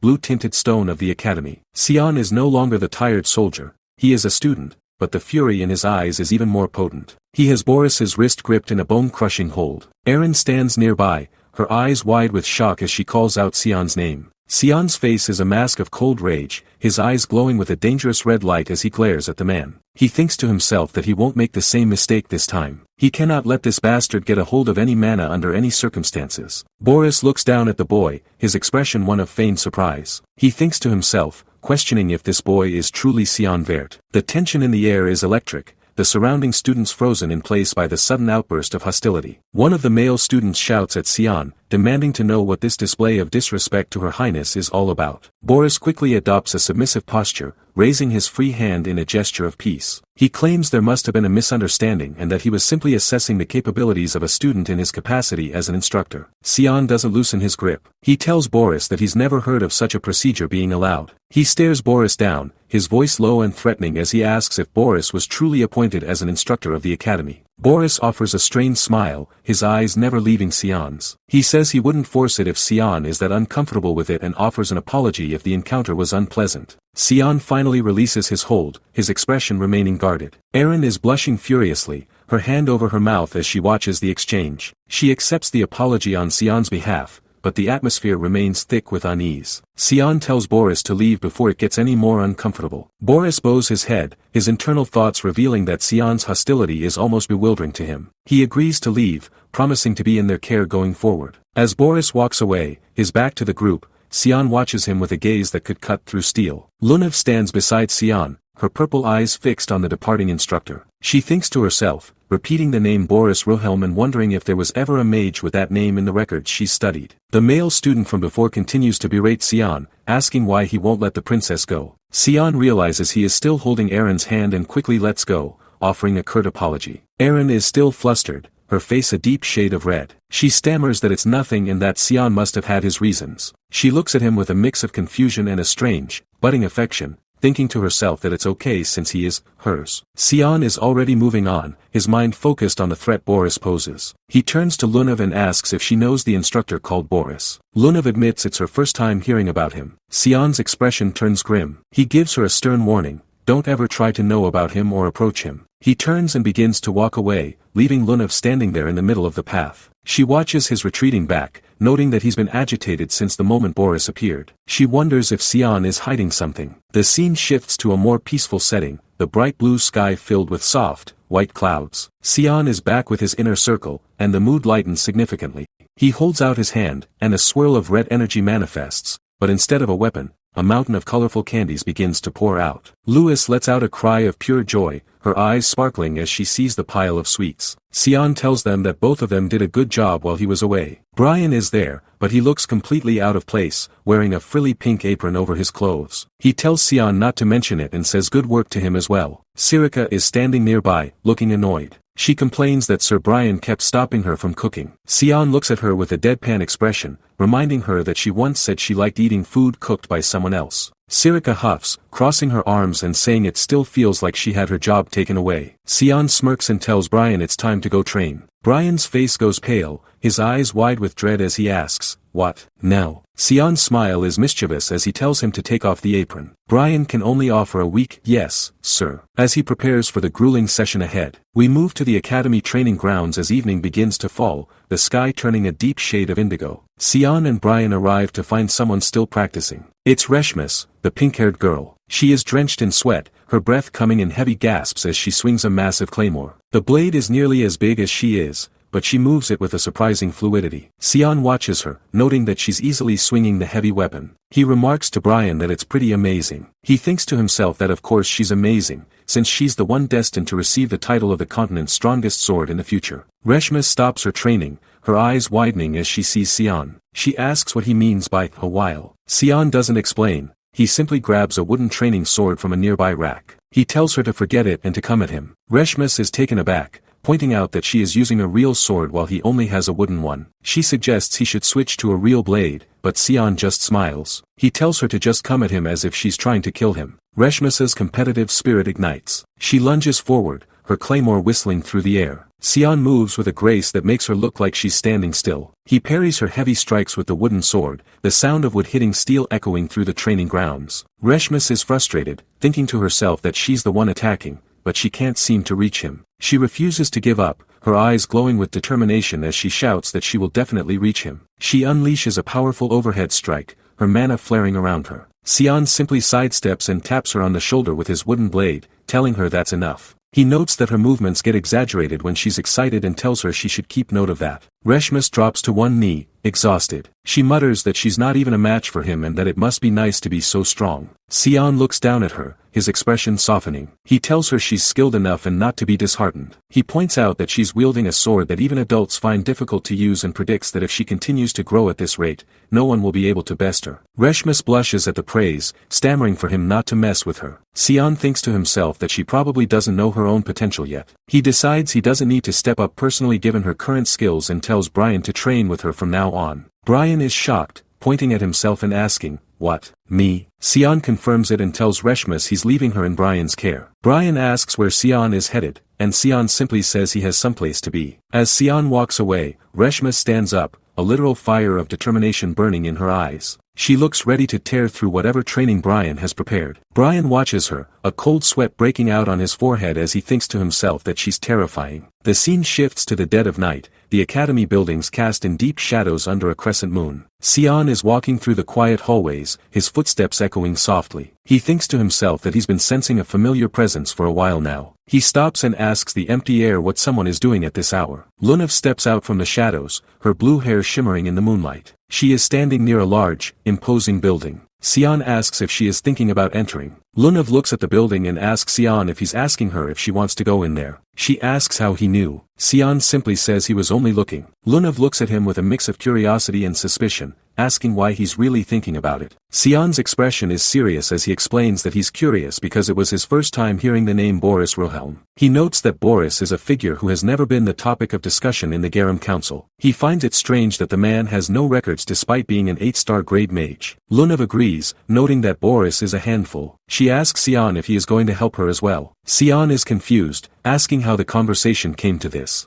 Lunav's eyes narrow as she looks at him, noting that it looked like he knew that person and that he looked especially hateful of him. Cyan lets out a long sigh, admitting to himself that she really is a handful. They stand before the heavy wooden doors of the building, which is identified as Instructor Boris's laboratory. Cyan notes that Boris has finally left the lab, but he is unsettled by the fact that he feels no presence coming from inside. He tells Lunav he'll lead the way and instructs her to stay close. Lunav agrees, her voice quiet as she follows him. Cyan reaches out and turns the doorknob, the door opening with a slow, heavy creak. They step into the dark room, their eyes adjusting to the dim light. Lunav remarks that there are a lot of books in here. The shelves are packed with ancient-looking volumes, their spines cracked and dusty. She notes that they are all old and suggests that Instructor Boris must really like books, or perhaps he likes collecting them more. She flips through one of the books, noting that most of them are about ancient magic. Suddenly, a dark, wispy shadow begins to rise from Cyan's side. It's Kairam, the spirit of the blade. Cyan is startled, asking where she is going.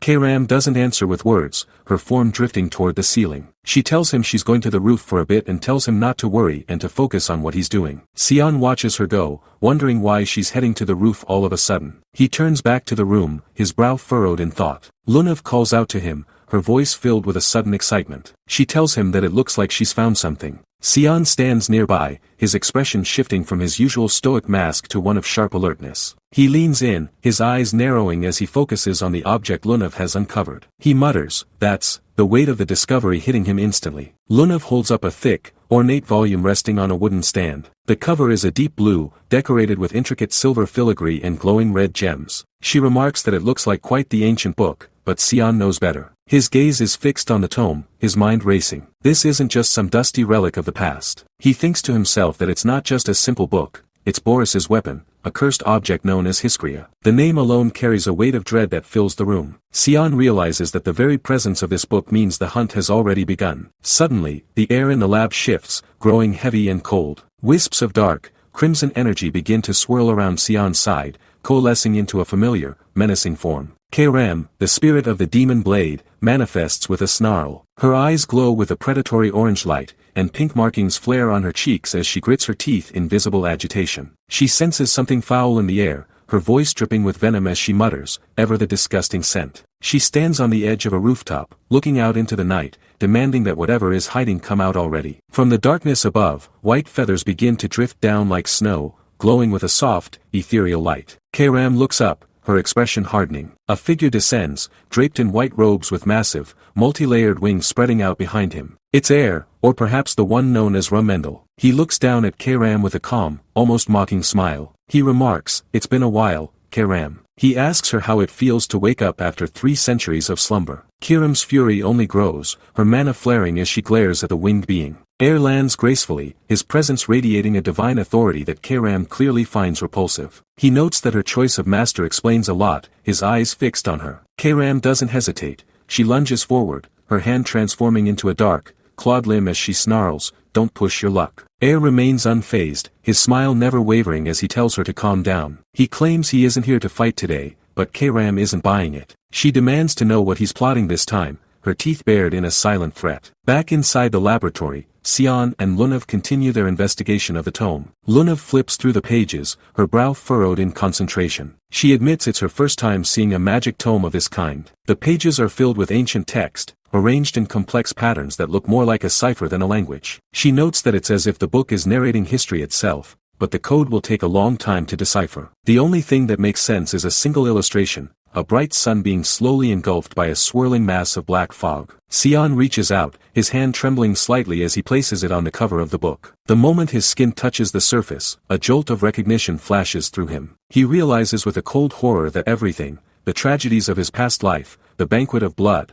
it all started because of this single object. Just as the weight of this realization settles, a voice cuts through the silence of the lab. "I'm sorry, but I can't let you do that." Cyan spins around, his eyes wide with shock as he sees Boris standing in the doorway. The instructor's face is partially obscured by shadows, but his eyes gleam with a dangerous light. Cyan curses his own carelessness, realizing he was so focused on the weapon that he didn't even notice Boris's presence. Before he can react, the book begins to glow with a blinding, golden light. Lunav lets out a sharp cry of terror as the mana flares, the energy of the tome reacting to its master's proximity. Boris steps into the light, a practiced, hollow smile on his face. He remarks that he was just thinking of requesting a private meeting with Cyan. He holds the glowing book close to his chest, his fingers tracing the silver patterns. He looks at Lunav and tells her to excuse them for a bit. With a flick of his wrist and a surge of green mana, he casts a spell. Lunav is enveloped in the light, her form flickering as Boris claims he's safely sending her back to the dorms. Cyan is left alone with the man he hates most. Boris suggests they have a quiet conversation, his tone conversational yet dripping with underlying threat. He admits that he's become very interested in Cyan, not just as a student, but personally. Cyan's jaw tightens, his hand moving toward where his sword should be. He wants to kill Boris right here and now, but the absence of Kiram's presence leaves him feeling vulnerable. Boris notes Cyan's hostility,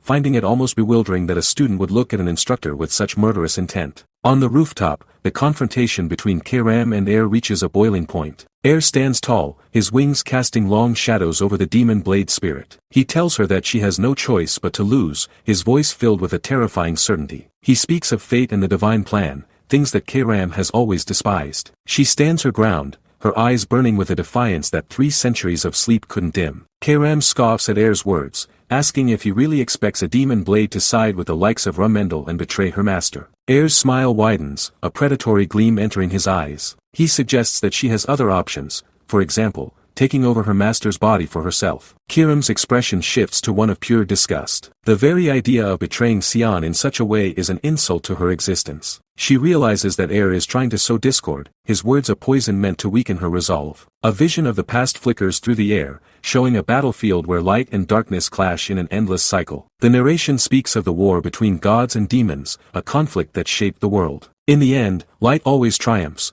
and for 3 centuries, the land has known prosperity. But that prosperity has come at a cost. The world has forgotten the gods. The statues of the divine are crumbling, the awe and reverence of the past replaced by indifference. Air's voice echoes through the vision, reaching a chilling conclusion. We need darkness, for darkness will make us shine even more. Kram watches as Air's mana begins to swirl around him, his wings glowing with a fierce, burning light. She calls his reasoning dumb, her own power flaring in response. Air doesn't argue, he attacks. A wave of golden energy erupts from him, crashing into Cyan with the force of a falling star. She is thrown back, her form flickering as she struggles to maintain her footing. Air looks down at her, his expression one of pity. My, what a shame, he sighs, as if he truly regrets having to destroy her. Air questions why Cyan has had such a change of heart, noting that demon blades were originally fated to consume their owners, not protect them. He speaks of the second coming of the Savior and how Cyan is standing in the way of destiny. With a final, dismissive wave, he prepares to leave. Anyway, it was nice meeting you, Lady Cyan. Then farewell. He vanishes in a burst of white light and feathers, leaving Cyan alone in the cold night air. Cyan stands on the rooftop, her breath coming in ragged gasps as the last of Air's mana dissipates. She looks up at the sky, her eyes filled with a mixture of rage and lingering fear. Air, you dumb god, she mutters, her voice trembling with emotion. She knows that his appearance is a harbinger of something terrible, a sign that the forces of light are moving to reclaim their lost glory at any cost. The scene shifts back to the laboratory, where Boris is pouring tea for Cyan as if they were old friends. He offers a cup of high-quality tea from Spania, hoping it suits Cyan's palate. Cyan sits across from him, his expression a mask of cold indifference. He asks why Boris is so interested in him. Boris laughs, claiming it's only natural for an instructor to take an interest in a talented student. Cyan points out that he barely attends lectures, so how could Boris know his talent? Boris's eyes narrow, the friendly facade slipping for a moment as he asks if the Chancellor or the Duke knows about Cyan's truancy. Cyan tells Boris to get to the point. The air between them is thick with tension, a silent battle of wills playing out over the steam of the teacups. Boris asks if they've met before, noting that he's felt a strange hostility from Cyan since the moment they first crossed paths. He mentions the murderous intent he saw in Cyan's eyes back at the academy courtyard. Cyan doesn't blink. He counters by asking why a mage of Boris's caliber, an 8-star grade mana user,